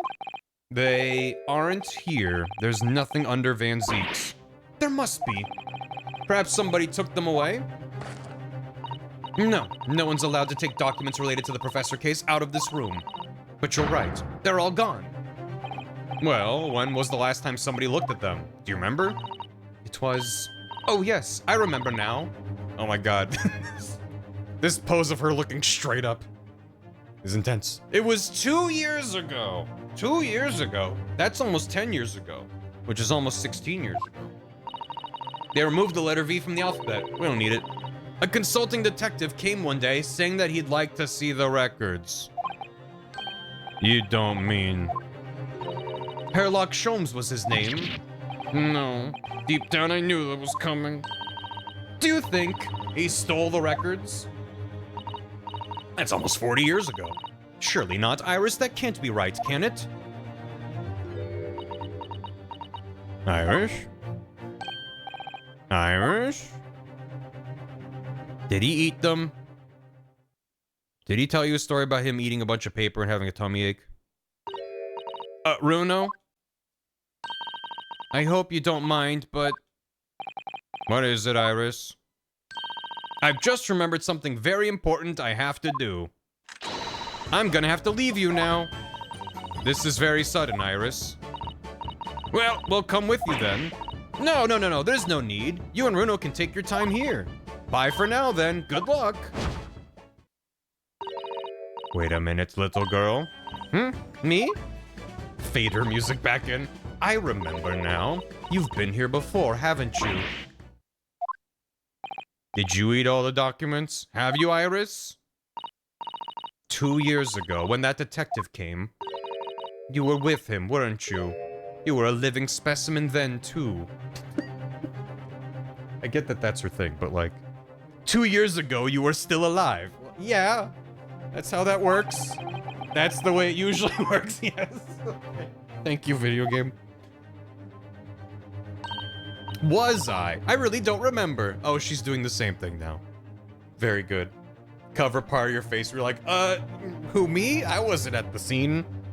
Detective Phelps. Anyway, sorry, but I must dash. Wait, Iris. Grab her by the scruff before she can run away. I'll brew up a pot for you when you get home. What's the matter with her? She's behaving strangely all of a sudden. Scruff her like a cat. Well, in that case, we won't keep you any longer either. It's been quite a while since I had any visitors. This was really fun. The next time you come, I'd prefer it if you were ready for dissection. I can't make any promises, sorry. It's a bit strange that the records of Clint Van Zeek's autopsy have disappeared. But I think we've asked all we came to ask now. There she goes. You good? Let's have a closer look at this. Then again, let's not. At least not while she's armed. Oh, God forbid, real. Back to Baker Street then? No? Cause I'm not a prosecutor. And we visit back to Fresno Street. I guess we never went there during this investigation, so fair. What else could we learn from here, though? What else is there to know? The police are still busily investigating in here, then. But Gina's nowhere to be seen. Where is she? It has been blissfully quiet, hasn't it? Perhaps she's out investigating on her own, practicing what her boss taught her. I expect she'll be back before too long. Shall we wait? Actually, there's something different about this room since the last time we were here, isn't there? There is. We could always use time to investigate more thoroughly. That wasn't broken before. Was it? Was it not? Was it broken before? I guess it's nothing. Okay. This little trunk wasn't here before, was it? Soseki bed. It appears to be made of metal. Must be very heavy.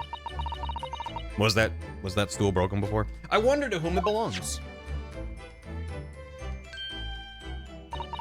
There are some initials on the outside. Look. TG. Let's ask one of the policemen if they know how it came to be here. Oi, what do you think you're doing? There she is. That's my trunk, that is. Hands off. Gina. Where were you hiding? I don't know. You leave something unattended for a few seconds and every Tom, Dick, and Harry's got his greedy eyes on it. Just a wild guess, Gina, but... Well, spit it out, Otto. Is it fair to say you've only owned this trunk since this morning's trial? What are you trying to say? Come on, this trunk goes with me everywhere. Always has. Where have you been the last year? Trying not to incur your wrath, mainly. A lot of odd girls, they should make a squad. Wait, I didn't mean to say move. Hello. Your boss.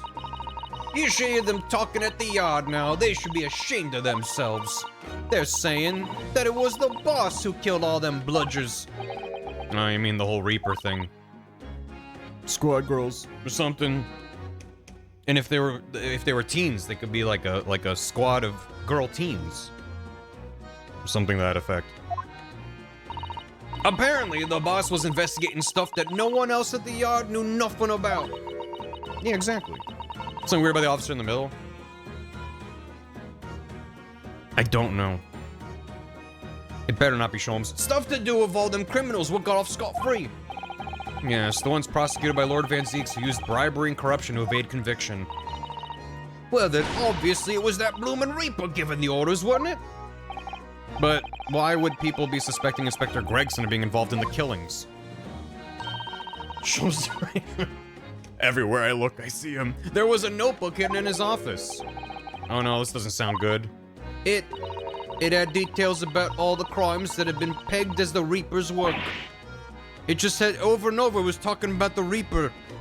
And pegging. Uh-huh. What? No. Did you see it, Gina? Did you see that notebook? They wouldn't flaming at me. Because I'm just an apprentice, apparently. But it was me who found it, and it was my boss. That's right. I was pretty miffed about it, so I'll sneak a peek at what it said anyway. That's our Gina. My master crime paper, that guy A6. Anyway, So, you managed to see what was written in Gregson's secret notebook anyway, did you? Why, I see it. It's my right to read what he wrote. And what had he written, Gina? Dates, times, places, names, and a long list of them. All details about the bludgeon supposed to have been done by the Reaper. But there could be an explanation for that. Perhaps it was a record of the inspector's investigations into the Reaper's activities. Exactly, that's what I said. That's the first thing you'd think, right? As it happens, it was full of names I recognized anyway. The Reaper's targets were almost exclusively known leaders of London's criminal underworld. Well, yeah, but there was one name right at the end that was a bit odd. At the end of the list, you mean? I'm pretty sure the date against it was 31st October. The day before the inspector was found dead. So, what was the odd name? It wasn't like a name I've ever seen before. It was something like, Nah, it's no good. I can't remember it. I don't think it was an English name, put it that way. Uh-huh. Oh dear, what a pity. There was something else too. I don't know if it matters, but the same name kept coming up over and over.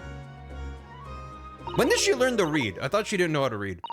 Shin it was. Don't suppose it means anything, but...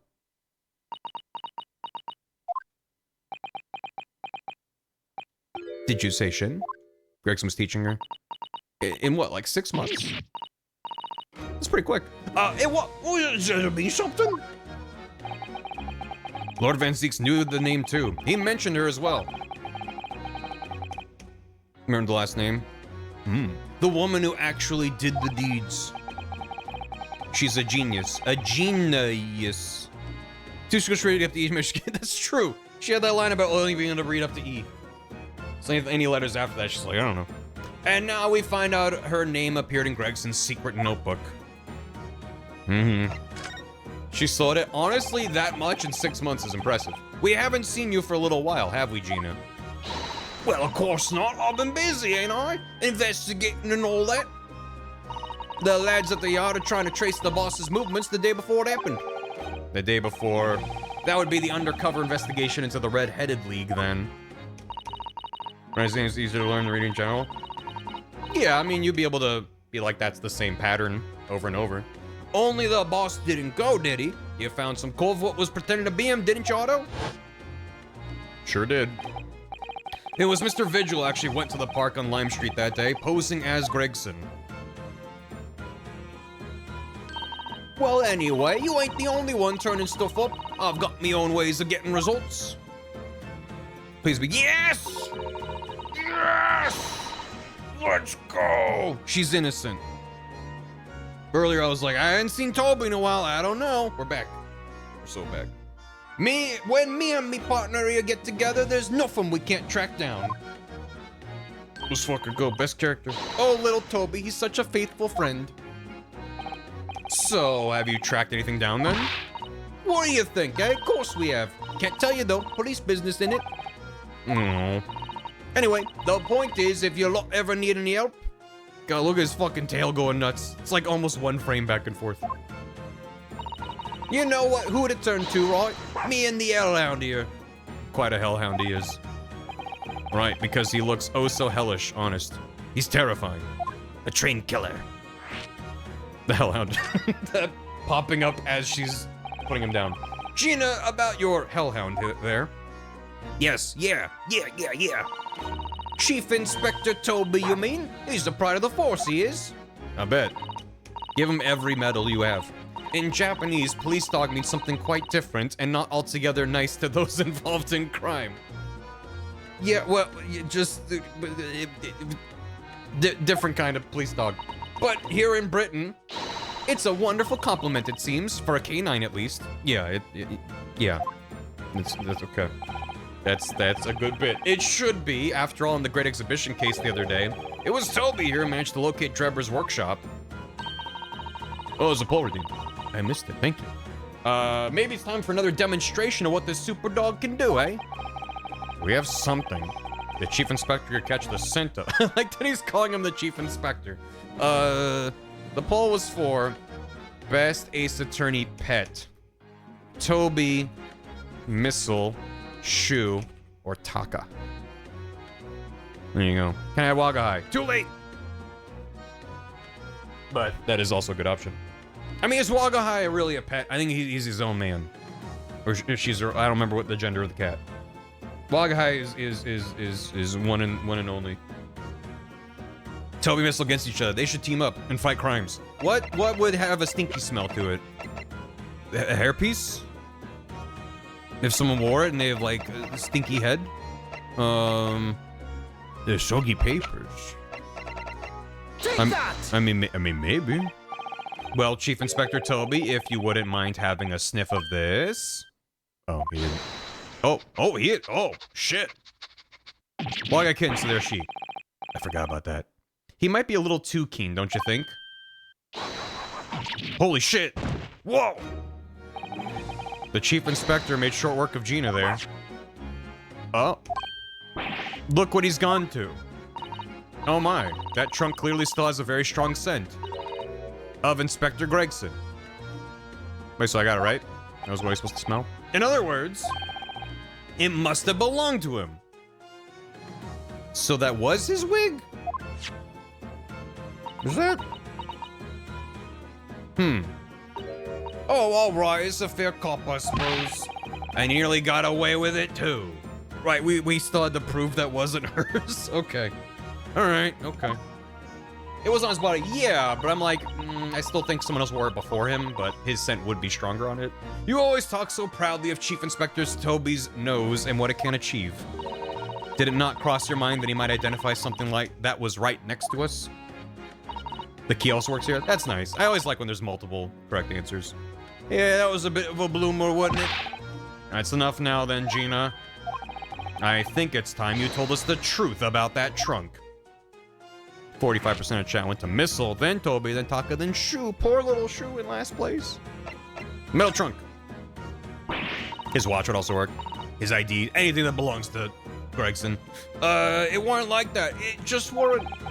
What are you talking about? I know what's going through that head of yours, but that ain't what happened. Alright then, what did happen? Well, like I said before, we were trying to trace the boss's movements. So I let Toby have a whiff of the boss's overcoat. And as soon as I done that, he went off like a shot. Straight to that sandwich. Beppo. To a sandwich? Not to a bag of chips? Mr. Naruhodo, I believe Gina means the witness.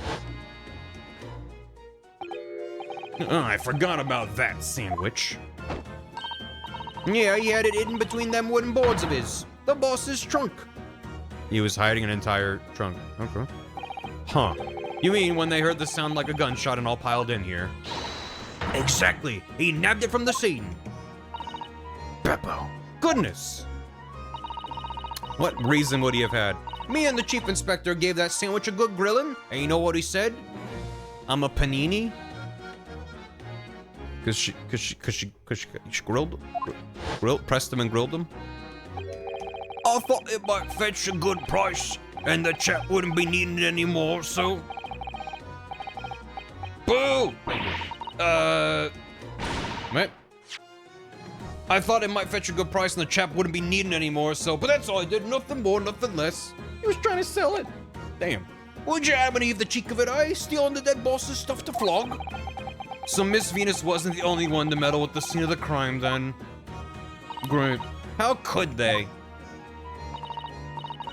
My favorite pet was the whale, followed by Rifle the penguin. There were a lot of good animals missing from that poll, it's true. So anyway, that's how it happened. I think Rifle might be my personal favorite. No, not Rifle. Oh, fuck, what the fuck was his name? The one in the guy's hair. That was, I mean, Rifle was good. Sniper. Rifle was very, very good. Don't get me wrong. Rifle was... There's some good bits of rifle. But sniper, oh, God. Oh, precious. And it's a pretty decent trunk. So I figured I might as well make use of it in the crow's necks.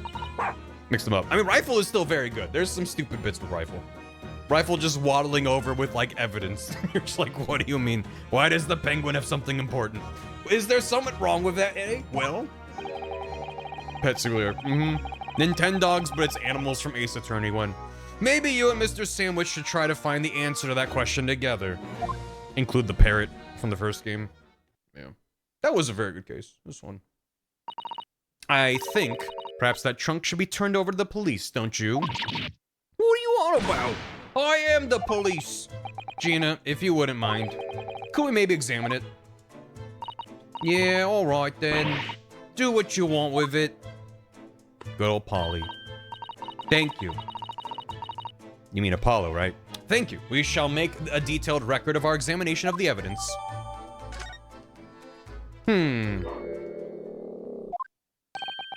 What's the matter with Toby? Why is he acting so aggressively towards me all of a sudden? Mr. Naruhodo, be careful. It must be the trunk. Oh my god! Ah! And then Ryunosuke died. You thought that Ryunosuke was like the lineage that led to Phoenix. But no, he actually died mauled to death by Toby. And it was a coincidence that his last name was Naruhodo. It was a twist all along. What are you doing? You gotta lick his face off. Mr. Naruhodo! Gina, quickly, hail a carriage. Good night, everyone. Yep, that's the end of the game. Game over. Resident Evil text. Phoenix is Ryotaro's descendant. Oh, Mr. Naruhodo, are you all right? Miss Susato, I'm weak. What happened? We survived somehow. Conscious again at last. A blessed relief, my dear fellow. Now that I've recovered from almost dying, let me look at this. Have you seen this huge gash across the side of the trunk here? It's gone right through the leather and into the metal behind. Gosh, for a metal chest like this to have been so badly damaged. The blue has disappeared? What blue? Whatever made the gash must have struck the side of the trunk with considerable force. Wakes up, Sholmes, faint again. I wonder how it happened. Can you go back to Gina for an achievement? Yeah, Jugumo. Jugumo. Am I in heaven? It appears I'm in hell. The hair. Oh, he cured his blue hairitis a while ago. He's had his regular hair for most of the case. By drinking more potions that should have killed him. Let's have a look inside, shall we? Oh. Well, what? Oh, well, maybe I should do that first. Look at this dark stain here, do you think?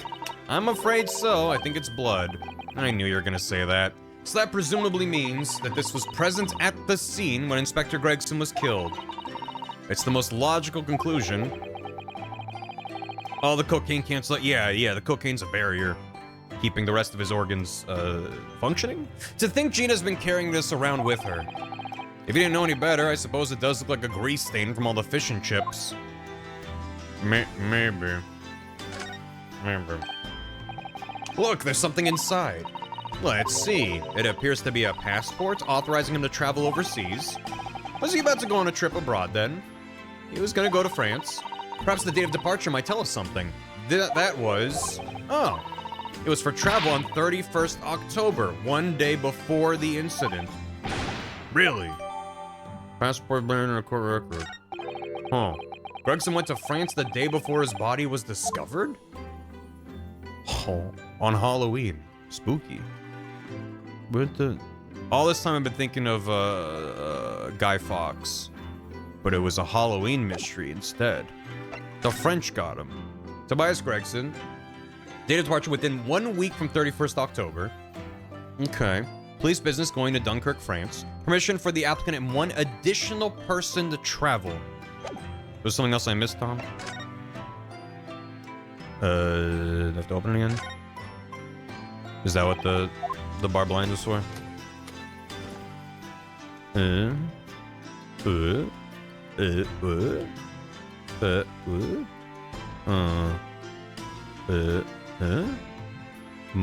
What?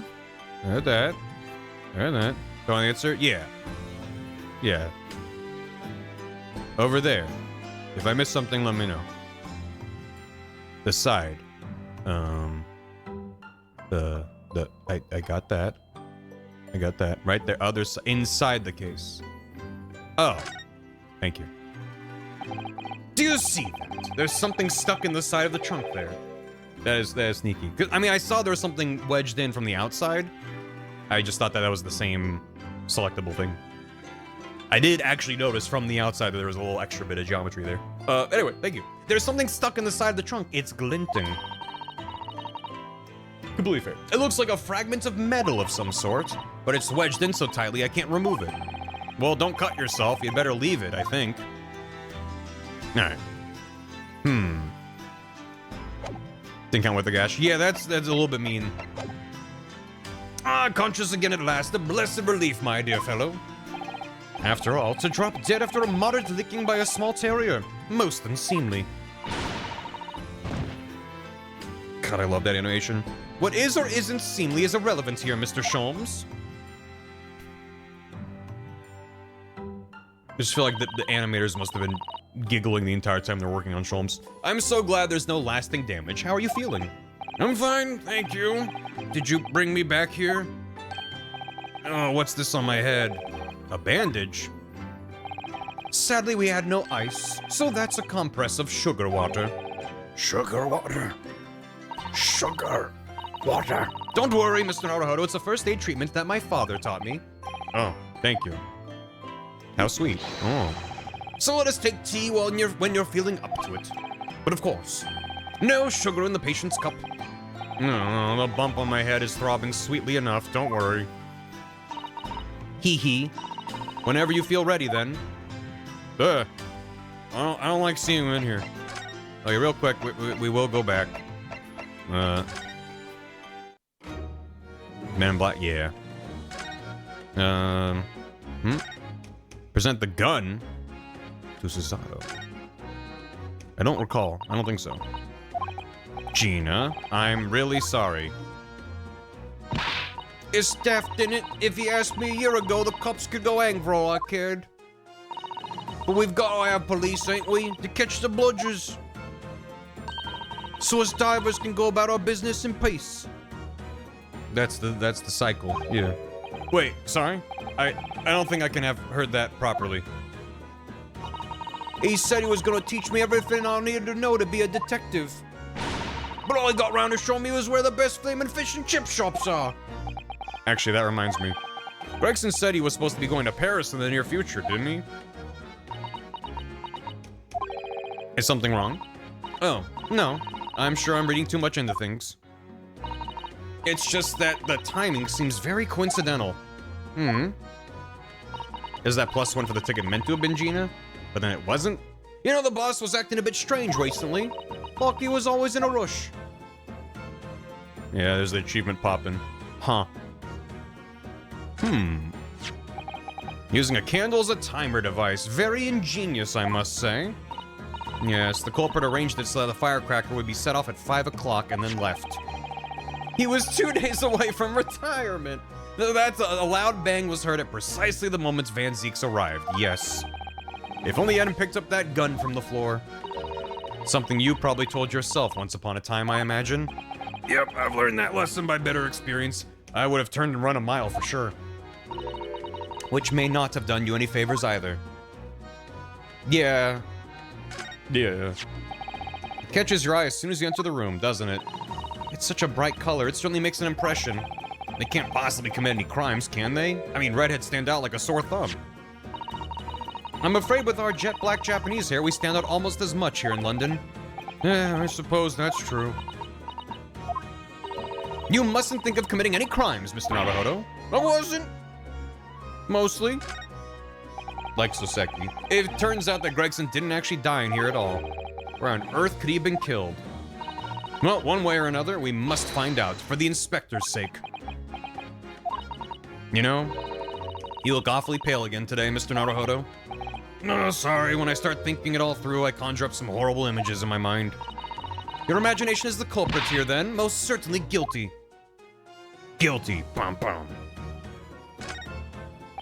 Everyone thinks about committing a crime every once in a while. Yeah, that's just part of living in a society. I'd never have imagined that this little figure would turn out to be a watch-winding key. I suppose it's a policeman because the pocket watch was a gift from Scotland Yard. It seems there was much more to Inspector Gregson than we ever realized. He was clearly a brilliant man. His imagination's a murderer. It's the fish and chips that threw us off. I feel as though it ruined his image. I really don't think we should blame one of Britain's staple cuisines. But think about it. Imagine if it was Mr. Sholmes. How would you feel if instead of that old briar pipe that's always in his hand, Sholmes had a bag of chips? Rather disappointed, if I'm honest. Exactly. It's the fish and chippy. This revolver, just who does it belong to? Well, we know it's of the type issued to members of the police force and judiciary.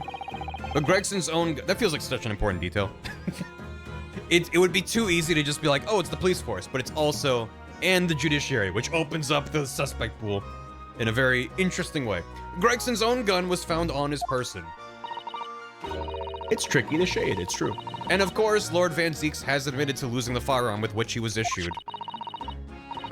Chips laced with opium. It's for a science experiment, indubitably. Such absent-mindedness, not dissimilar to you, Mr. Naruhodo. I'm starting to think the cold, hard prosecutor and I could become friends after all. Then I wish you every success.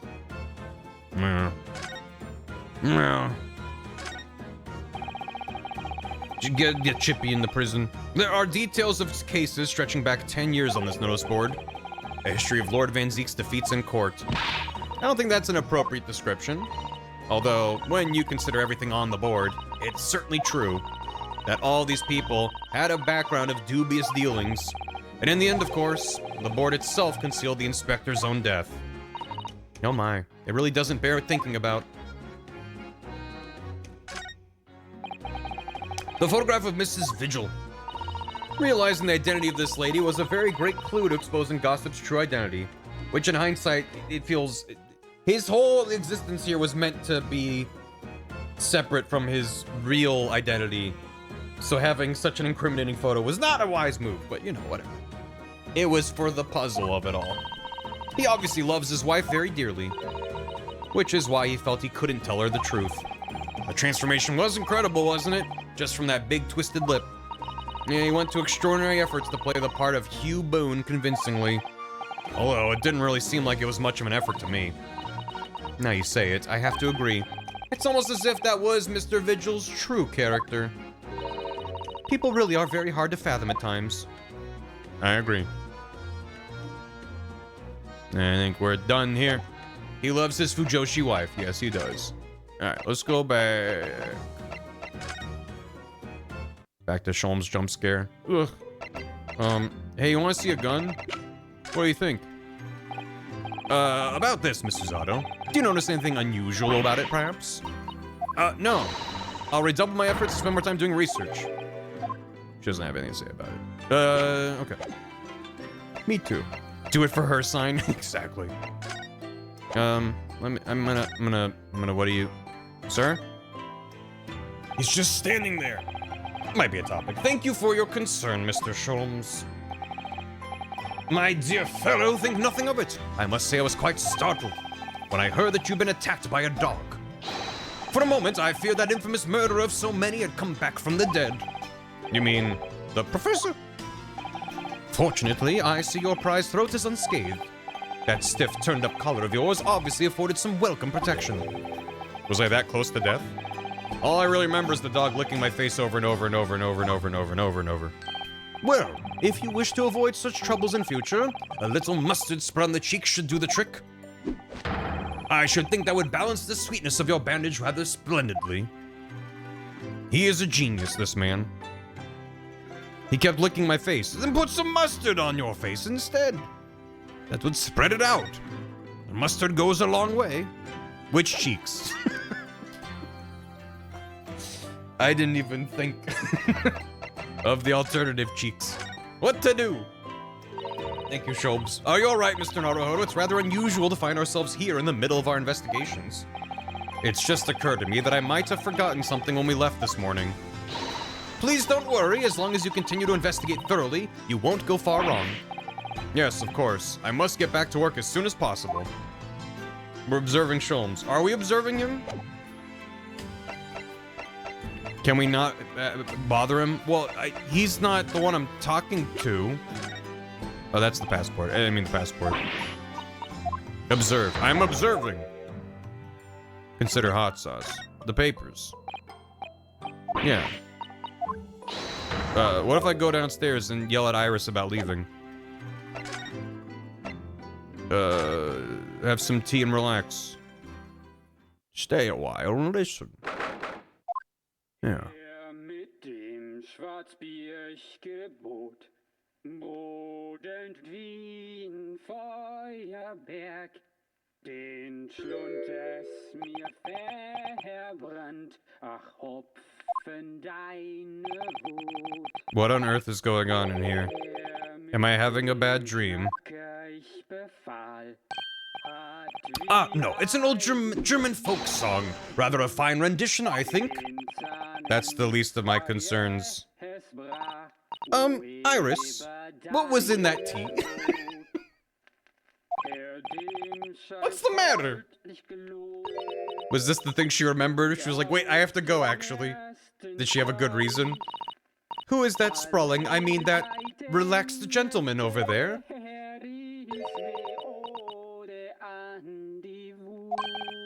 Iris? Is she even listening?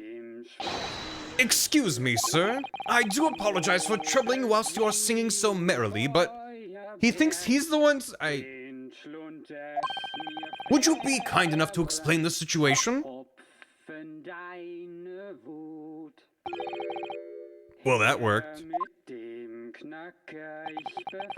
A crooning gentleman and a mute young girl. A rather tantalizing juxtaposition. And one that appears to have incited the gods of deduction within me to find their voices too. Mr. Sholmes, do you mean? What do you, no. The strains of reasoning within me are playing now as a delightful duet. One melody sings of a reunion full of nostalgia, whilst the other is a morose theme about the great secret you're trying so desperately to conceal, Iris. Don't you fucking dare right now. She's turned as white as a sheet. So as usual, you've instantly seen to the very heart of the matter.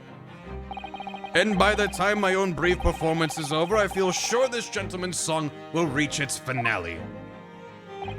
So then, to Music Land, where all is sweetness and delicacy and harmony.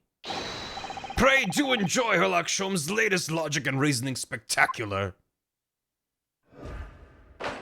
I was almost gonna vocalize the thought that I was like, oh, we haven't had one of these in a while.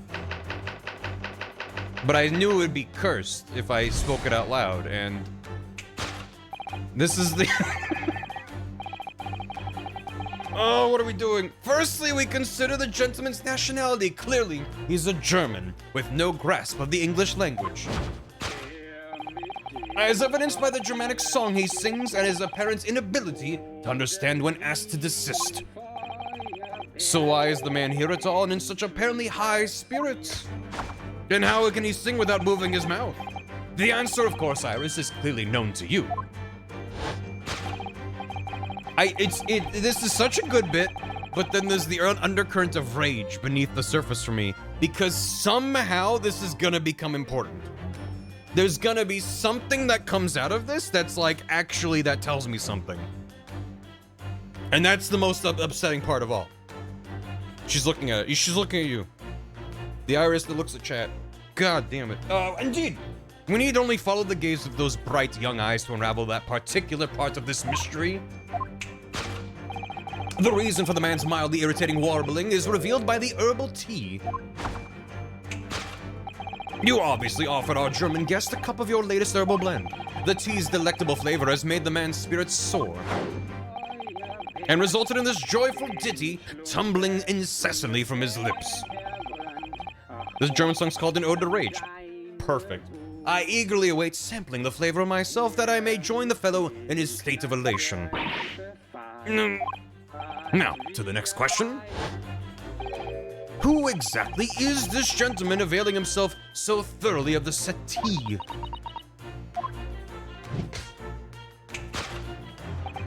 As it happens, a number of years ago now, a certain gentleman of German origin engaged my services in solving a particularly delicate case. He required the retrieval of letters once sent to an acquaintance that might have proved problematic. In order to conceal his noble identity, he also arrived at my office in a mask. The gentleman's name was Wilhelm Gottsreich Sigismund van Ormstein. What, huh? The King of Germany. If my memory serves, the mask worn by this gentleman is identical. Little German boy's back. There can be no question that mask belongs to the King of Germany. It would appear that His Majesty remembers the fine service I afforded him, and has decided to show his face again, mask and all, in order to express his gratitude. A well-mannered monarch indeed, wouldn't you agree, my dear fellow? Iris shrugging is very good. So the identity of this masked visitor is in fact my former client, the King of Germany. Indeed, his son is currently in London as well, enjoying the wonders of the Great Exhibition. And showing up in court to testify.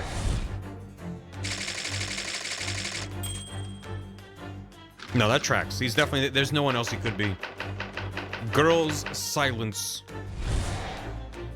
Iris causing international incident? Probably not the first time. Which leaves us with one remaining imponderable. Yes, you, young Iris. But your apparently inexplicable silence is unable to hide the truth. Yes, the reason for your muteness is concealed inside that knapsack. A £5 note, I believe. I must say, as your compatriot, I'm deeply saddened. It would appear that you've allowed yourself to be bribed into silence by His Royal Highness. Wouldn't it be like a Deutschmark by that logic? I mean, whatever, he's visiting, he would have pounds. Earning yourself some spending money in exchange for keeping quiet about the king's secret? And now, the final piece of the puzzle. What is this secret you strive to hide with your silence, Iris? The framing of all this back and forth is so good. We need only follow that brief involuntary twitch of your eyes to find the answer. That's almost 10 bob. You were attempting to abscond with that coffee cup. What happened to that cup?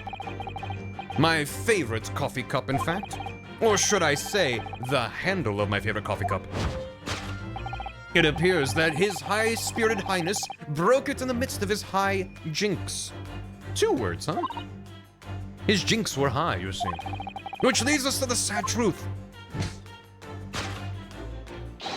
My favorite coffee cup has been broken by the King of Germany, and Iris, you tried to conceal it from me.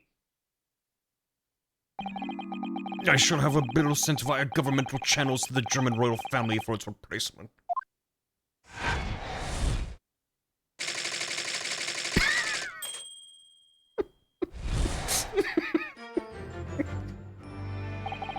This concludes Alex Sholmes' great deduction of this painful puzzle.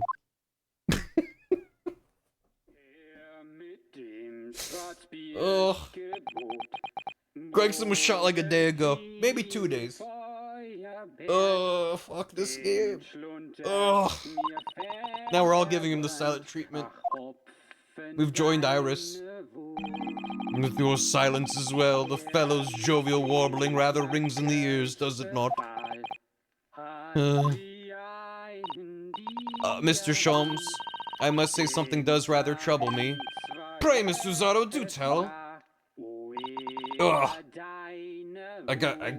I should have ended stream when I said I would, like 10 minutes in. His Royal Highness doesn't appear to have moved a muscle since we arrived. Ah. And you haven't said a word either, Iris. If Mr. Sholmes has it all right, you might as well own up to it now. That's the King of Germany and he broke Sholmes' cup, right? That's what happened? Your reasoning isn't entirely without substance, I must admit. And one other thing, Mr. Sholmes. Except for those words she said. Yeah, ignore those. Yet another grievance, Mr. Naruhodo? Surely not. I actually read the story of that case recently, the one you were just describing. And according to that, at least, it wasn't the King of Germany. It was the King of Bohemia. Goodness, was it? They have so many good animations in this game, so whenever they deliberately just instantly snap to a new pose. Oh, okay, yeah. Yes, that's quite true. Master Gotz, the prince, testified to that in court. In his words, I've come to see the great exhibition all the way from my home in Bohemia. I would ask you to keep that minor error to yourselves. It could easily become quite a scandal.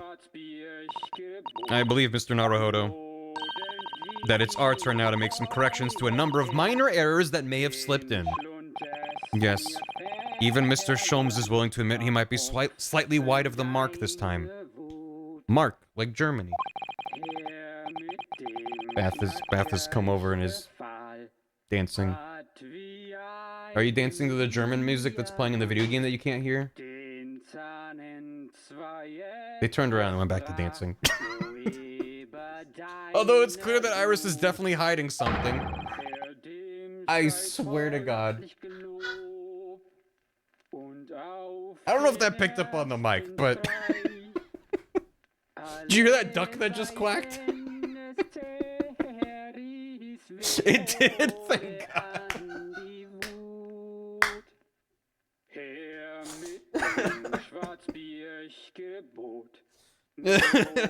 Yeah, we have a new pet duck.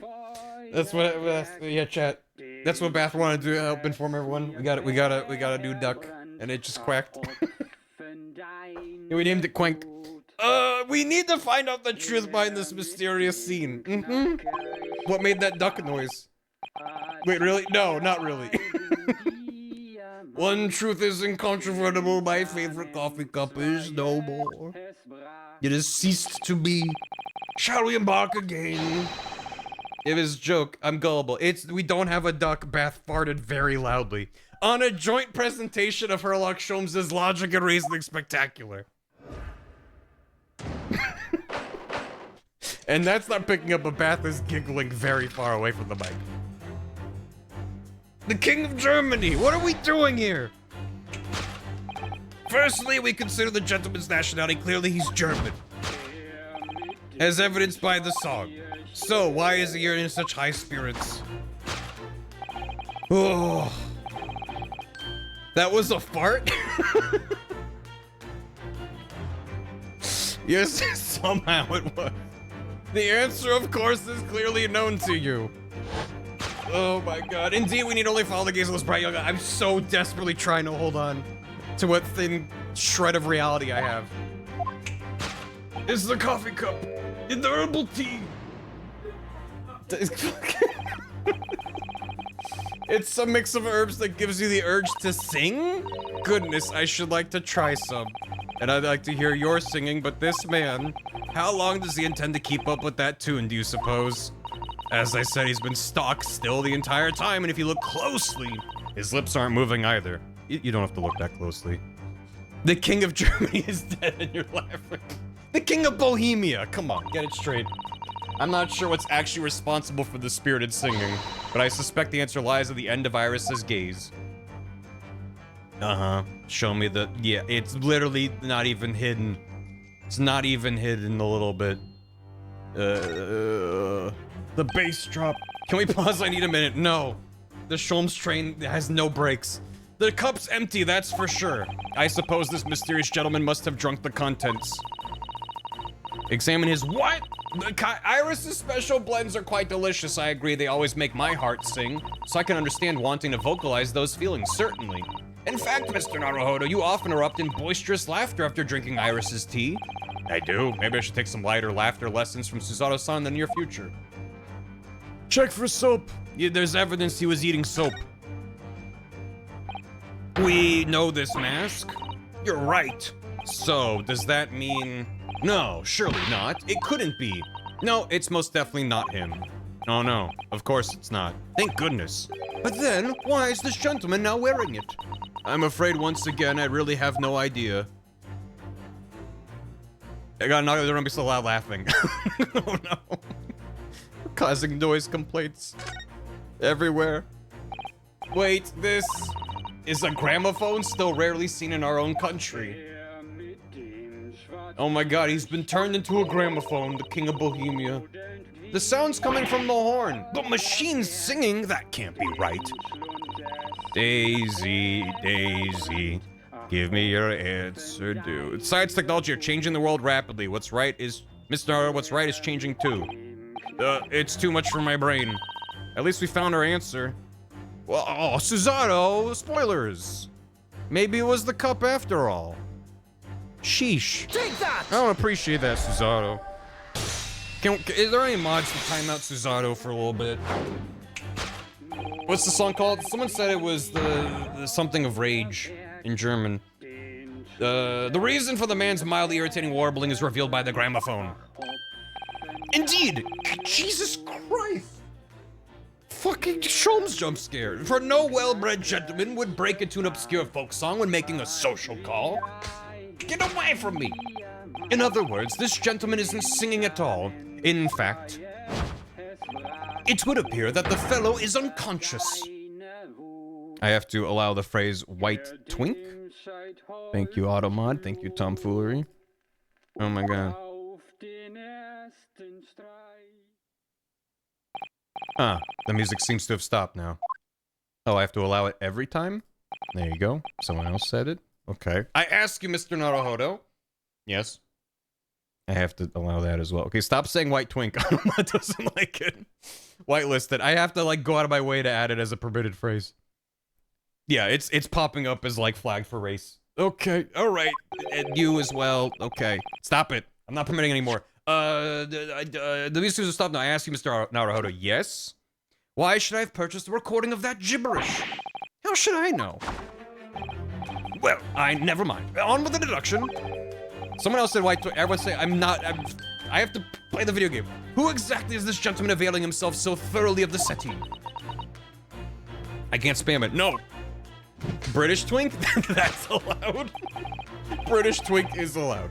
As it happens a number of years ago now, a certain gentleman of Germanic origin engaged my services in solving a delicate case. The retrieval of letters that were problematic. In order to conceal his identity, he arrived at the office in a mask. Spin around him! The gentleman's name was Wilhelm Gottsreich Sigmarsson von Olmstein. The King of Germany. If my memory serves, it was the same mask. Thank you, chat. We found balance. Although we've already established it was actually the King of Bohemia. It seems Sholmes intends to persist with his Germany theory for some reason. Come to think of it, the young prince was wearing a mask as well, wasn't he? Master Gotts, the boy whom you had in tears? Don't remind me, or anyone else. Oh my god. Do you suppose all members of the aristocracy of mainland Europe wear masks?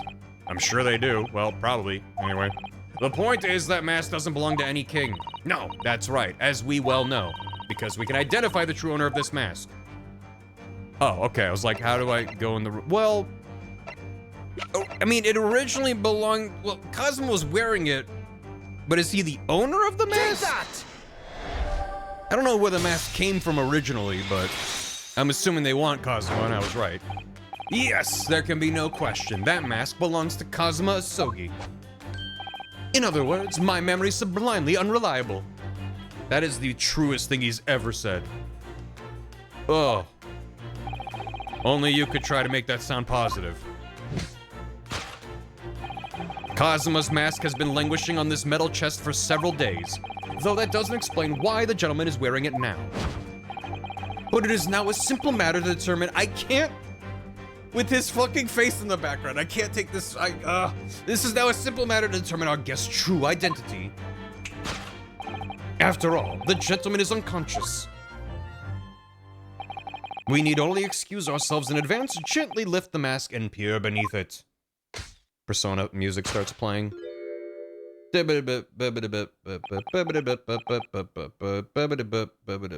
Looking cool, Sholmes. I don't believe it. Ah! Father! Father. She was gonna start yelling and then just went, Father. I'm afraid, Mr. Zada, you must be mistaken. No, I think not, Mr. Sholmes.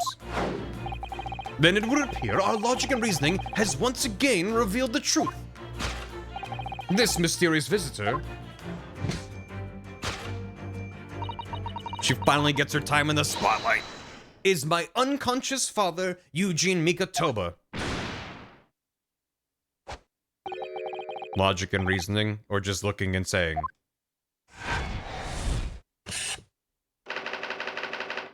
I fucking love this game.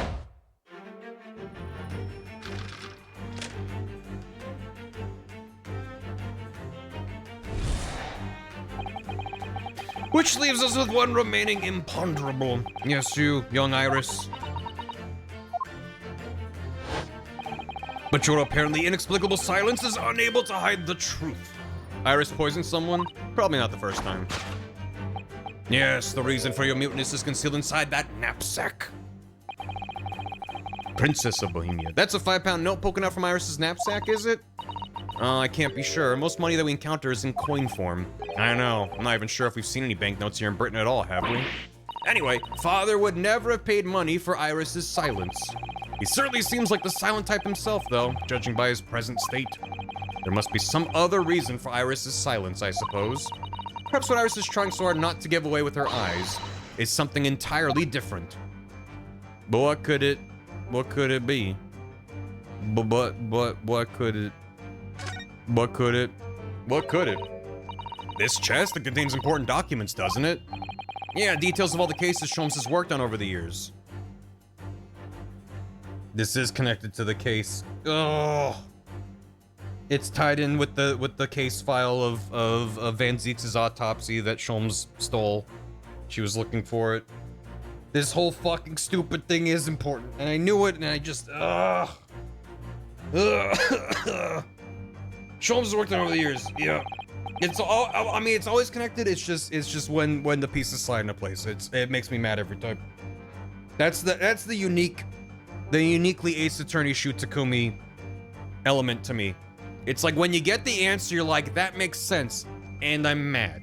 That's like the situation, the characterization, how we got here. I'm upset about it. That's the cherry on top. That's the author's signature move. Written up by Iris's father, if I'm remembering correctly. Iris insists the chest is kept locked at all times. She's never once shown me inside. Well, its contents are invaluable to her, I suppose, and entirely irreplaceable. But look at it now. The catch is unlocked for once. So it is. That's hard to ignore. Very. I've never seen that chest unlocked before, and all the time we've been staying here at Baker Street. But it's probably not that. It's probably the banknote or the broken handle. Why did you poison Susie's papa? She thought it was funny. Oh, now I think about it, Iris always wears that little bag on her back, doesn't she? Yes, that's right. Though it's easy to forget about it because you can't see it from the front. There are 2 little felt dolls attached to it as well. Are there? I had no idea. I don't remember ever seeing them before. Is it possible there's always a 5-pound note poking out of her bag that I just haven't noticed before too? I couldn't say with absolute certainty, but I think it's unlikely. Can I see I can't see the figures from here? Damn you. Well, I have no idea what it could be then. Maybe it's the fire. Take that! Whoa.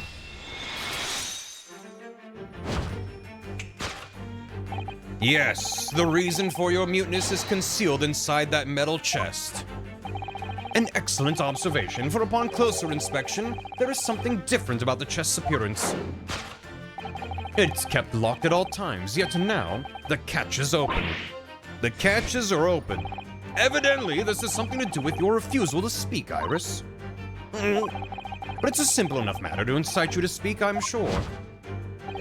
I merely need to open this chest. Ryunosuke said that, I bet. But he's the one doing it. Here we go. No, Hurley, don't!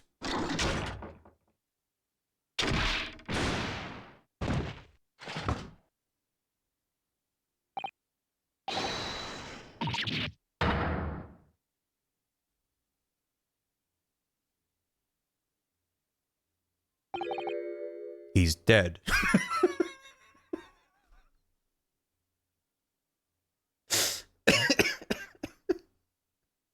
That's some bullshit I would say. Ugh. Fuck. Ugh. Never. Oh, Hurley, I told you not to open it. So you found your voice now, Iris. In other words, what just happened clearly reveals the truth here.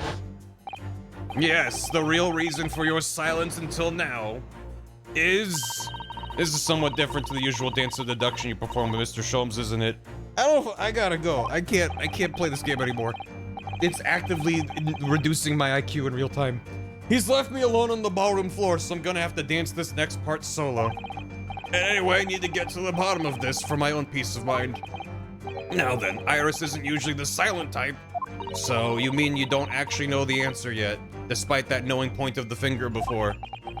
Push through. I'm holding on. I have like a pinky left. Holding on. Miss Susato, sometimes a man needs to point his finger first and think later.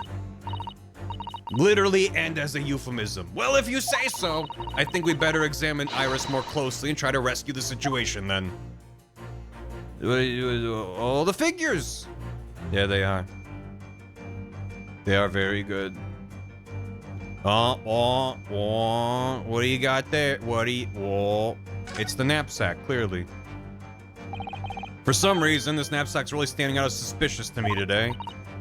Oh, is it? It's quite sizable enough for a sizable secret, that's what I say. Yeah, my IQ is low to start with, so it's negative now. Perhaps it is, but we certainly can't open it up to look inside without Iris's permission. No, you're right. Who knows what might pop out and punch us? That's so true. Skirt? Iris always dresses in these frilly clothes, doesn't she? I always thought this skirt is rather delightful. It's pretty sizable with all those frills, sizable enough for a sizable secret. You seem to be rather fond of that idea, but you certainly can't go investigating further. Does it look like that's what I was thinking? Let's bail on that instantly. That's a key she's holding, look! I'm sure that wasn't in her hands before, was it? No, you're quite right. It's appeared as if by magic. That's strange, a big old iron key. Where did it materialize from? I hope that this process involves them picking her up and spinning her around like a rat. To just investigate and be like, spinning her around. Hey, a key! Take that! Guess Olivia's no, I tried mousing over them. It's just the knapsack. The real reason for your silence until now is that key behind your back. Instantaneous kinesis. I believe it. When Sholmes was thrown into the air before.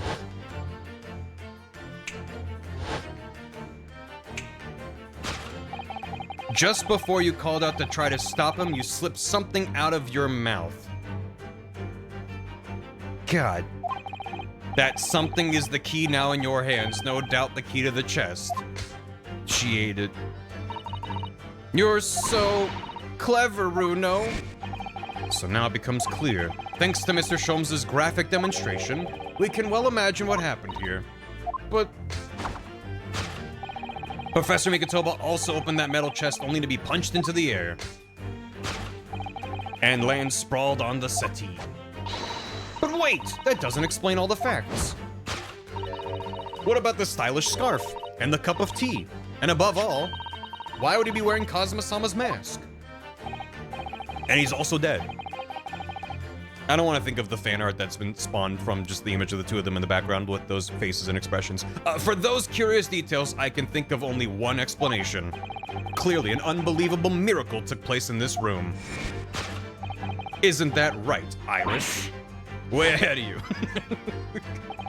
Consider how the room was arranged before this whole painful experience took place. When Professor Mikotoba opened the chest completely unaware of what awaited him inside. But why would he? The mask was flung into the air just as he was, only to land neatly on his face when it fell back down. Okay, so we're going full Looney Tunes here. and the teacup's journey through the air ended when it caught on the unconscious professor's finger. You mean to say that the stylish scarf is actually just a tablecloth? No, I mean, that's obvious, but this is the great detective's office, after all, a place of miraculous deductions. Remember Turnabout Big Top? How could I forget? Oh, cute. Would you expect anything less? Yes, you're right. It happened exactly as you said. Brilliant, Runo. Thus concludes Ryunosuke Naruhodo's great deduction of this punchy puzzle. They're still the back of their fucking faces. So then, why don't I make a fresh pot of tea for us all? Objection! An admirable performance, Mr. Naruhodo. He's not dead? But kill him! Shoot him! In the final act of the show there, you rather missed everything of importance. Missed everything? Mr. Sholmes? What? Turn that spotlight off. If you would cast your mind back to my earlier deduction? About the King of Germany, or what? Iris, clearly you're hiding a great secret. She is? From the look on her face. Mr. Sholmes must be right. Whatever that great secret is, the cat isn't out of the bag yet. And Sholmes is so fucking smug about it. So I put it to you again. You were attempting to abscond with that coffee cup. He's still wrong. It's really a shame about Sholmes' cup. It must have been smashed when Mikotoba opened the chest. Oh dear.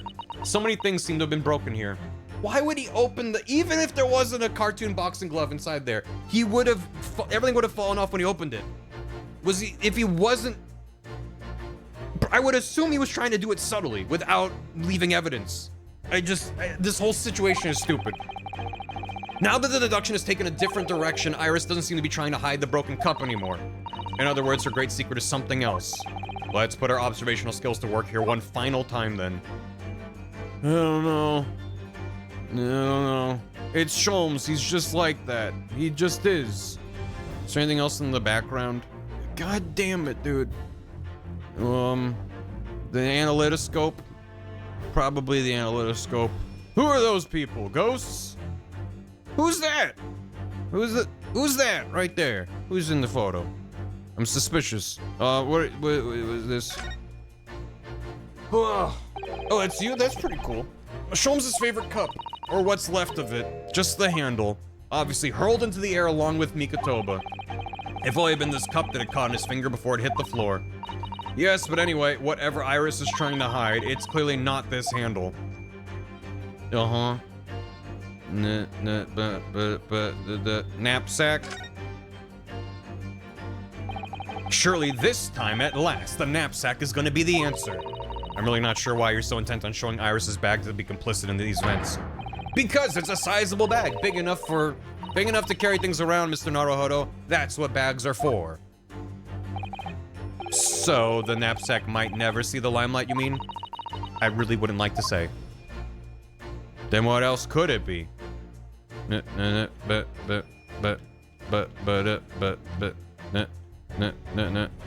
For once, I'm not immediately like, oh, I obviously see what it is. What, knapsack? No, is it not on her person? Is it underneath? It's underneath. I got there in the end. Look! There! There seems to be more papers there. Is Iris trying to hide them underneath the tray? The insignia, Mr. Naruhodo. It's an official Scotland Yard document. But why would Iris have? We must ask her. An official Yard document. I remembered to look up. Take that! Well, I was thinking if she's trying to hide it, where else could she hide it there? And it made sense. And it actually was, like, for the number of times that I have to rotate and it's just there, it's right behind them. For once, you had to actually look. It's actually kind of refreshing. You were attempting to abscond with that case file. Iris, as you know very well, nothing escapes the attention of a great detective. Oh no!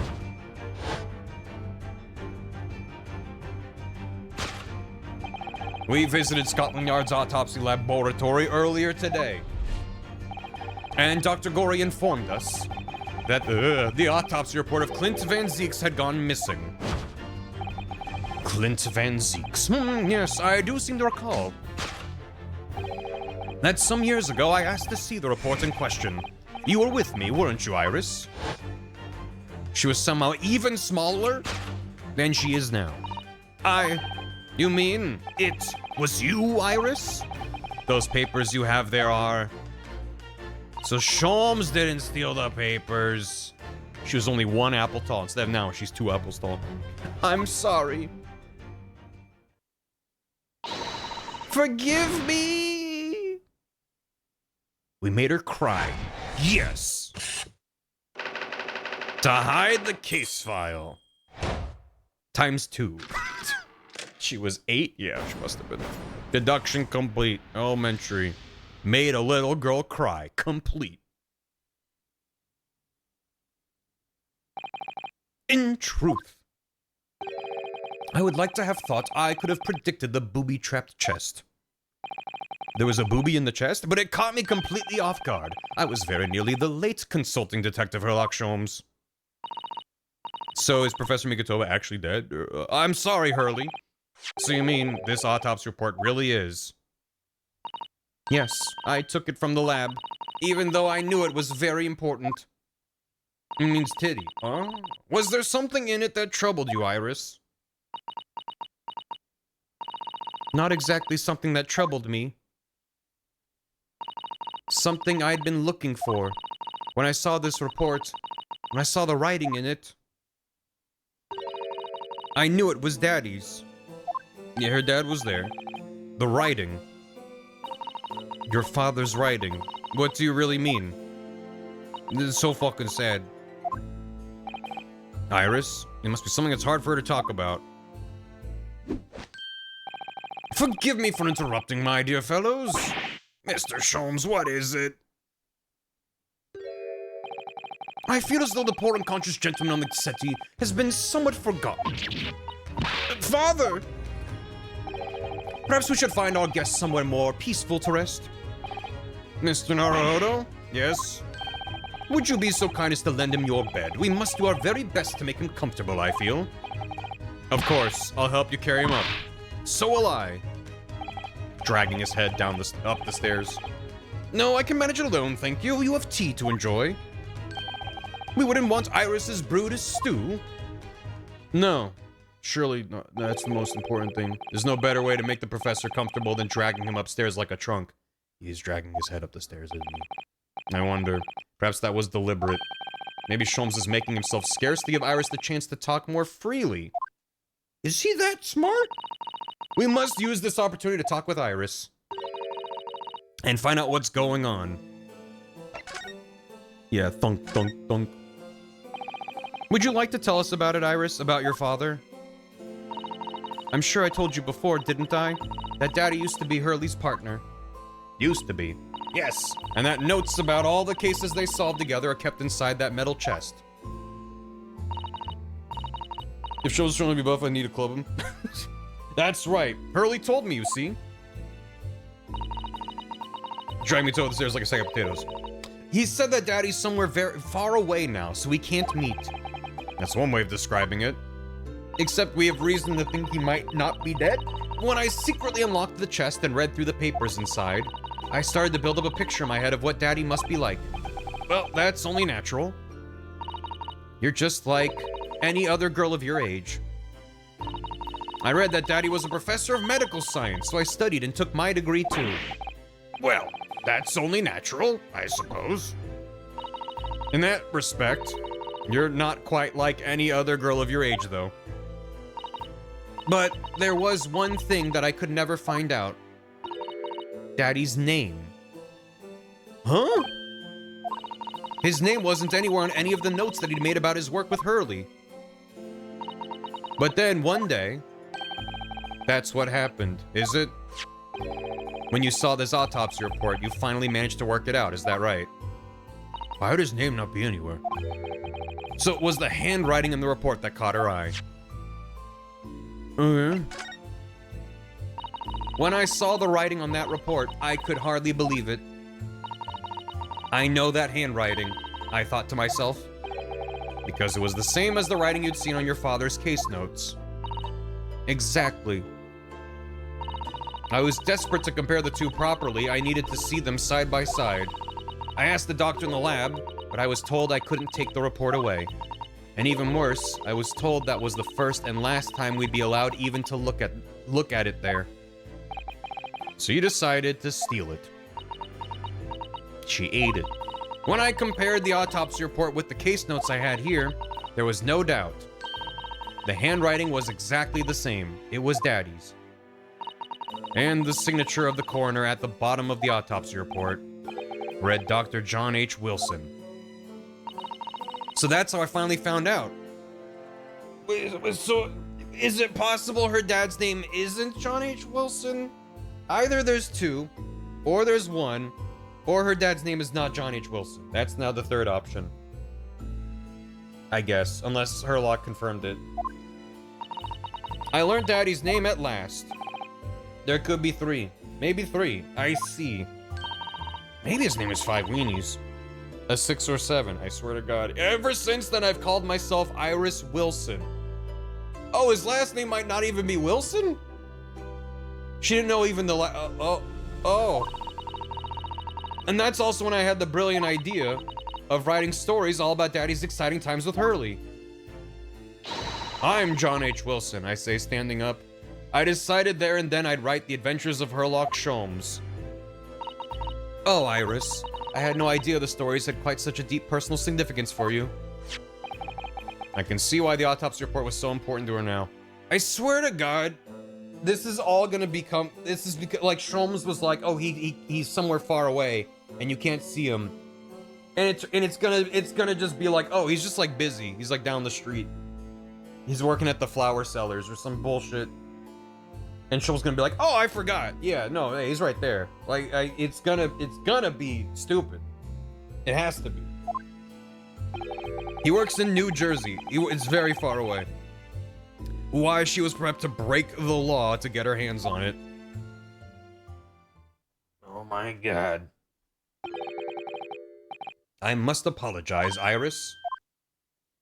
Mm-hmm. This is really all my fault.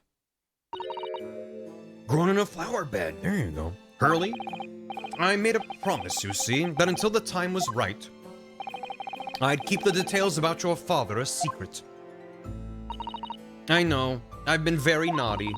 I'll take the autopsy report back to Dr. Gory and apologize, I promise. Yes, we'll go together, I think. Can we look at it first, though? Let me look after it for you until we get there. Thank you. I'd like to look at it right now. Thank you. Clint Venzink's male, age 33. That's 2 3s. Death between 9 p.m. and midnight. 31st of May. Death from a single stab wound to the heart. Other superficial external wounds indicative of a duel. Recent scarlet ink stains. Visible on the little and ring fingers of the right hand, no document with corresponding ink was found. On Van Zeek's hand, he was writing with blood red ink. Okay. Vital evidence recovered from the victim's stomach during autopsy. Credit to Inspector Gregson for petitioning so doggedly for the autopsy procedure. No internal trauma noted anywhere in the body. He ate something? He ate something? That's the evidence that they needed? I must go and water my herbs, I think. I'll see you all later. He ate Genshin. Poor Iris, she must be feeling awful. I know Mr. Sholmes is here for her, but still. Ah! What, how? What's the meaning of this, Mr. Sholmes? Mr. Sholmes? Oh dear me. So, you've noticed, I see. But that would mean...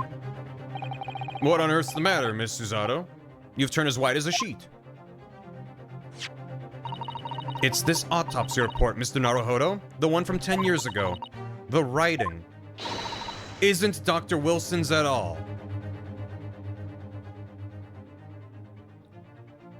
Oh? What do you mean? How could you possibly know that? Because I know this writing very well. This writing is my father's.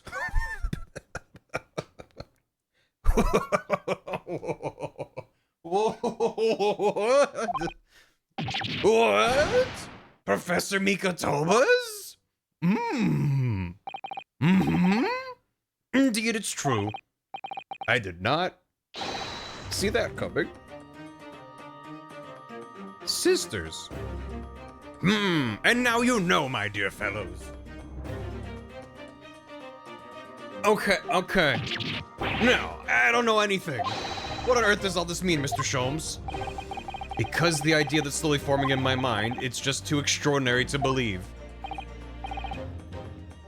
How old is Iris? 10.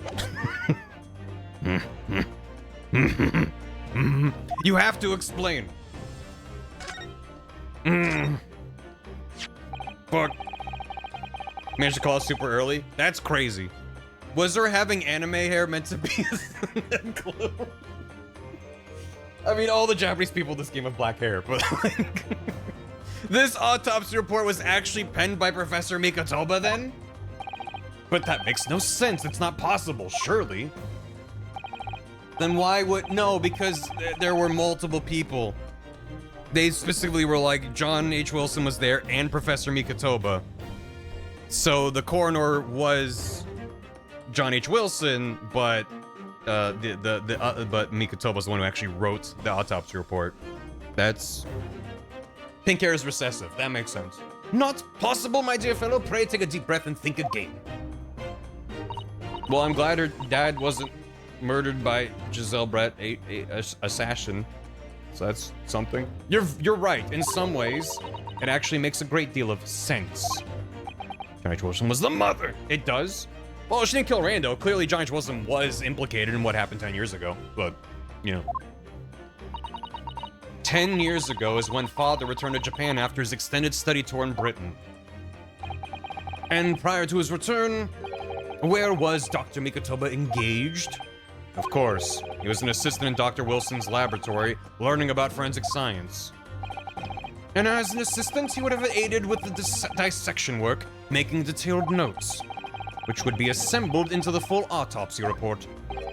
Once the work was complete, the head coroner would check the contents and put his signature on the document. In other words, the only writing of Dr. Wilson's in the report would be his signature at the end. I see.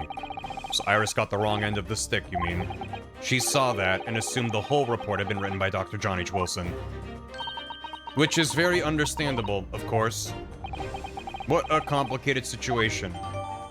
But then, for all the notes that are in Sholmes' trunk, they were all written by Mikotoba? In like a 6-year span?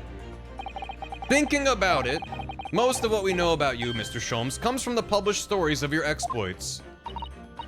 The Adventures of Herlock Sholmes, written by Iris. And we really have no way of knowing what's fact and what's fiction. Most troubling for you, my dear fellow, I'm sure. What about the supposed partner of yours? Did he really exist or not? Ah, you've come straight to the point, I see. Yeah. Please come straight to the answer. I believe Iris explained it in one of her installments. He was a trusted comrade, and the only person I could truly have called a friend. And did this partner of yours truly make a record of all your cases? Are his notes really stored inside that metal chest? And are you such a good friend with him that you thought he was the king of Bohemia when he was asleep on your couch? Absolutely, my dear madam. Absolutely. So, where's your partner now? We rarely meet. You see, he lives on the other side of the world. He goes to a different school, you see. But we're very, very good friends. Sholmes has a bad memory. He said so himself. But if this autopsy report and the records of all your old cases were penned by the same hand, and if the autopsy report was written, though not signed, by your famous partner, there would be only one logical conclusion. Pray, impress me. Your partner would have to be Eugene Mikotoba. In other words, Miss Suzaru's father. And Iris's? Upon my word, Mr. Naruhodo. Yeah? You are coming along wonderfully. You have hit upon the method at last. You have finally grasped the art of deduction. You mean to say? Allow me to introduce you to my great friend and partner, Mikotoba. It wasn't what, son? It was what? Son. He woke up. He didn't die. With his hat, he's extremely Watson-shaped. I suppose, yeah. And he's got a mustache. Behold the deadbeat husband. And just when you think he might have had, like, because, like, a lot of the backstory you learn about him, you're like, oh, he was kind of a shit father. And then the way he treats his daughter, you're like, maybe a pretty good father. And then the twist is, no, he's actually a shitty father. Oh, man. Okay, alright. They changed his name Watson to Wilson, never say Watson is Wilson. That's true. I suppose. This man contains multitudes. Legit a top 10 A twist. Yeah, which, if him being this good friend takes him off the suspects list, and that's why he's been so sus this whole time, why would you look at that? There's only one person who's still on the suspects list, who was in Japan on a study tour 10 years ago. That's so crazy. Professor Mikotoba. It's probably coincidence. How long is this fucking case? Does this mean that you're the real Dr. Wilson? No, my dear. I'm still my old self, Eugene Mikotoba, your father. Of course. It's understandable that she's like, what's real? This is obviously too much for Suzaru-san to take in. I must say, though, how my old friend has attained worldwide celebrity as a great mystery solver is the greatest mystery of all. It's like 50% of the game. Didn't someone say this case was shorter than the last case? Or did I misinterpret what they said? I still remember the first time we met. Young Sholmes Mikotoba. Lies and slander. There you go. Pray remind me, when was it again, Mikotoba? Yeah, Jigoku means hell. And it was lies. Good. 16 years ago, Sholmes. Ah, yes, quite. 16 years ago. I had just arrived from Japan with Seishiro and Genshin. Oh, that's great. That is delightful. The two of them. 16 years ago. Male wives. There you go. Yeah. I don't know what any of that reads, but if you can read that, then screenshot that and read it on your own. Great. Thank you. Yaoi real. Finally, old man Yaoi. Young man Yaoi? I just arrived in Japan with Seishiro and Genshin. I was in search of lodgings close to the hospital. Some comfortable rooms at a reasonable price. Imagine being a huge Sherlock Holmes fan and discovering your own dad was actually Dr. Watson. Yeah, that's what Suzaru's going through. And then Iris being... I don't know what Iris is gonna... I don't know, it's... This entire 2 games, I've been like, when are they gonna tell Iris? And now I'm like, thank God they didn't tell Iris. Because for that poor 10-year-old girl to be told that her dad was dead, and then, by the way, her dad's alive, and he's this guy over here you've never seen before, is like... I don't know. It's probably better that she just didn't know. It's fine. But rents are devilishly high in that area. What? I was in search of lodgings close to the hospital, but it was expensive there. That's right. So I decided I needed someone to share lodgings and the expense. And was fortunate enough to be introduced to Sholmes, who found himself in a similar situation. There's still a chance? Yeah, well, if anything, the death flags on him just skyrocketed, right? I was a callow fellow back then, a mere shadow of the great detective you see before you now. They were roommates. I was working at the hospital's chemical laboratory at the time, indulging my curiosities for little gain. And the situation of our cohabitation led to us pursuing cases together, you see. Hard to believe, it was a mere 6 years. We had a great many adventures.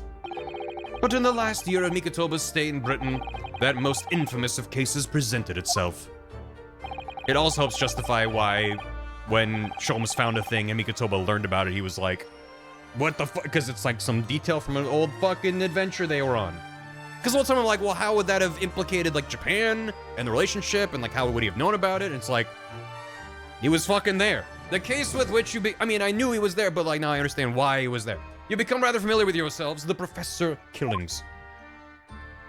Is that what the kids are calling it these days? They call it cohabitation. After the trial, Seishiro and I were summoned back home. Hardly surprising, given the circumstances.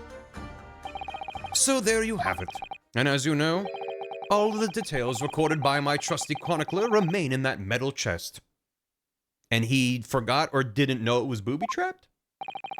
This is just amazing. Professor Mikotoba really is Sholmes' famous partner. It was a very fun twist that I did not see coming. This game is nuts. Father?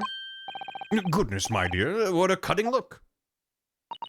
As your daughter, I'm very proud to learn that you were the great detective's great partner.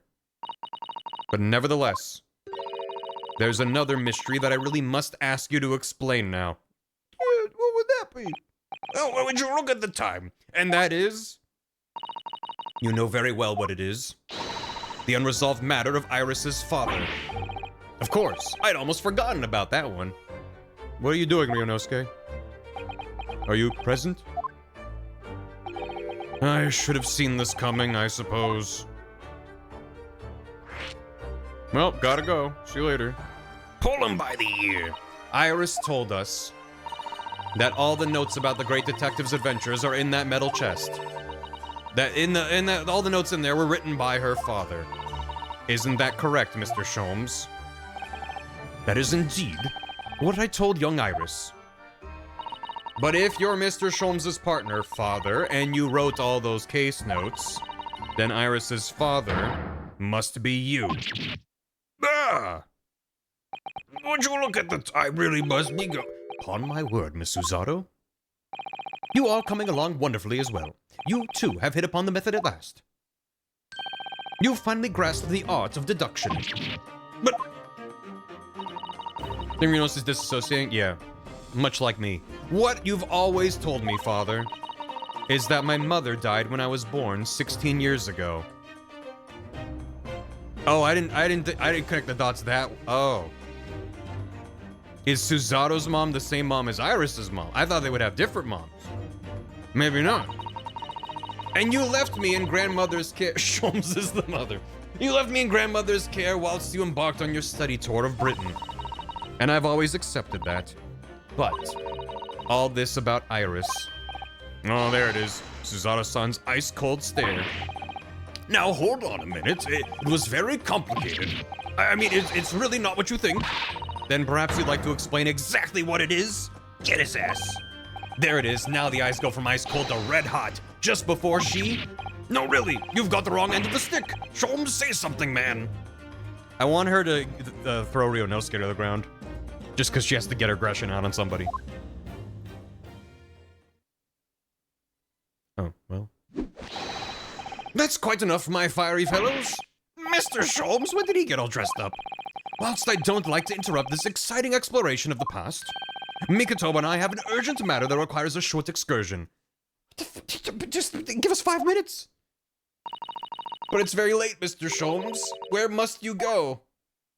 Just to this suspicious back alley. We'll be just right back, you see? Now that there's really important things that are about to be said, it's time that we cut them short. Why, my dear madam, is that not obvious? My partner and I must pursue our natural enemies. They're hiding at the bottom of a glass at the pub. Is the vibe I'm getting. Get your coat, Mikotoba. The game is afoot. But Sholmes really must give Susato a full explanation, I think. Later, my dear fellow, later. Our carriage awaits downstairs already. This man is so gonna die. Professor Mikotoba is 1000% gonna fucking die. The susometer went to space and then crashed back down, and now I'm like, the red flags, or the death flags rather, are just... Ugh! Sholmes, I swear to God. Keep him safe. You haven't changed one iota, have you? I mean, really, I visit our home after 10 long years, and when I open that chest in a fit of nostalgia, I quite inexplicably pass out. And as if that wasn't enough, when I eventually regain consciousness, I'm plunged straight into all this. All of this is sentences that could be saying who the mother is, but okay. Father, please. Go with Mr. Sholmes now. No. What? No. I have no doubt that whatever happens, you are acting in everyone's best interests. I trust you completely. Why? You shouldn't. Cesaro? And sending the great detective and his great partner off on renewed adventures together is more than I could have hoped for in my wildest dreams. I can kick your ass later. Yeah, that's the subtext. Very well, we'll speak again later. This theme, I believe your own work is done for the day. I wish you the best of luck for tomorrow. Yes, Naruhodo, good luck in battle and in reaching a decision. A decision? About whether to go back to Japan, I suppose. Right. That whole thing. So much happened that day that I barely knew what to do with myself. It would only be later that I'd come to realize how amidst the chaos I'd unleashed were all the clues I needed to finally unearth the truth. Really? And that all the turmoil was necessary to give me the resolve to see everything through. As a great ace attorney too. Resolve. That's the end of the game, right? That's credits. We're done. Yeah. Wait.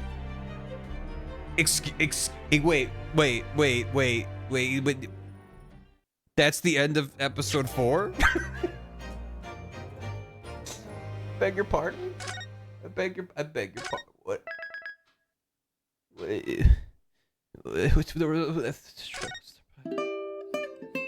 This case spans 2 episodes. Well, we'll save that for next time.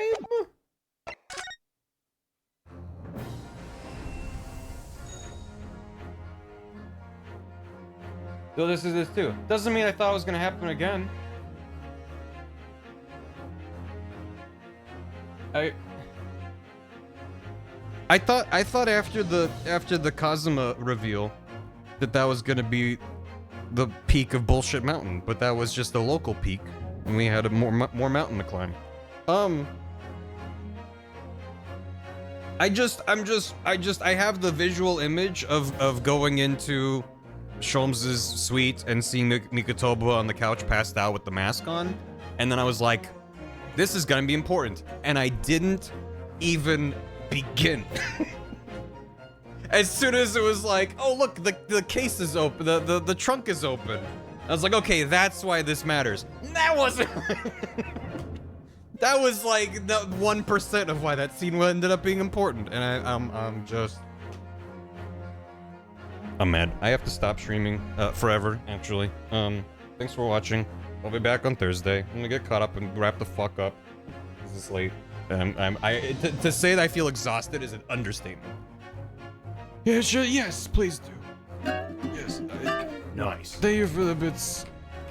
Also thank you, even though alerts are broken today. I appreciate all the resubs and stuff. Nothing I spoiled for me? Yeah, I had no idea. Having that spoiled would be a stinker, and I appreciate that chat kept it a secret. What am I? You don't understand. I'm only 25. See, it is a young, no? Why is he short and wide? Spaghetti. Is Super Mario.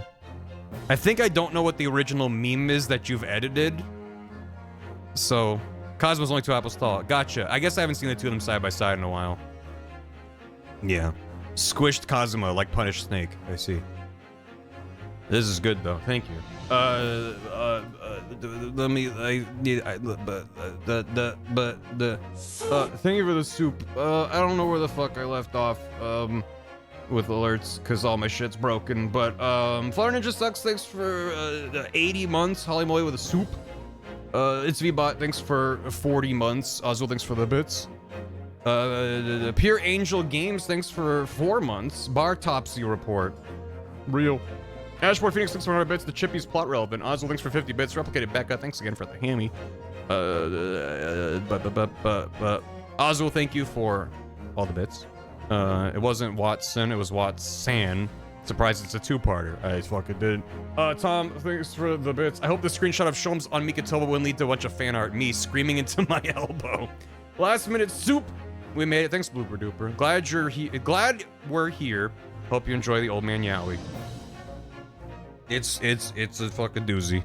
And I appreciate it. Thank you. Pure insanity. I'm looking forward to it. I'll see you then. In the meantime, empty out your brain and just black it all out. Don't think about anything. We have to get. I can't think about this case anymore. I mean, technically, I'm not, right? We're on a new case.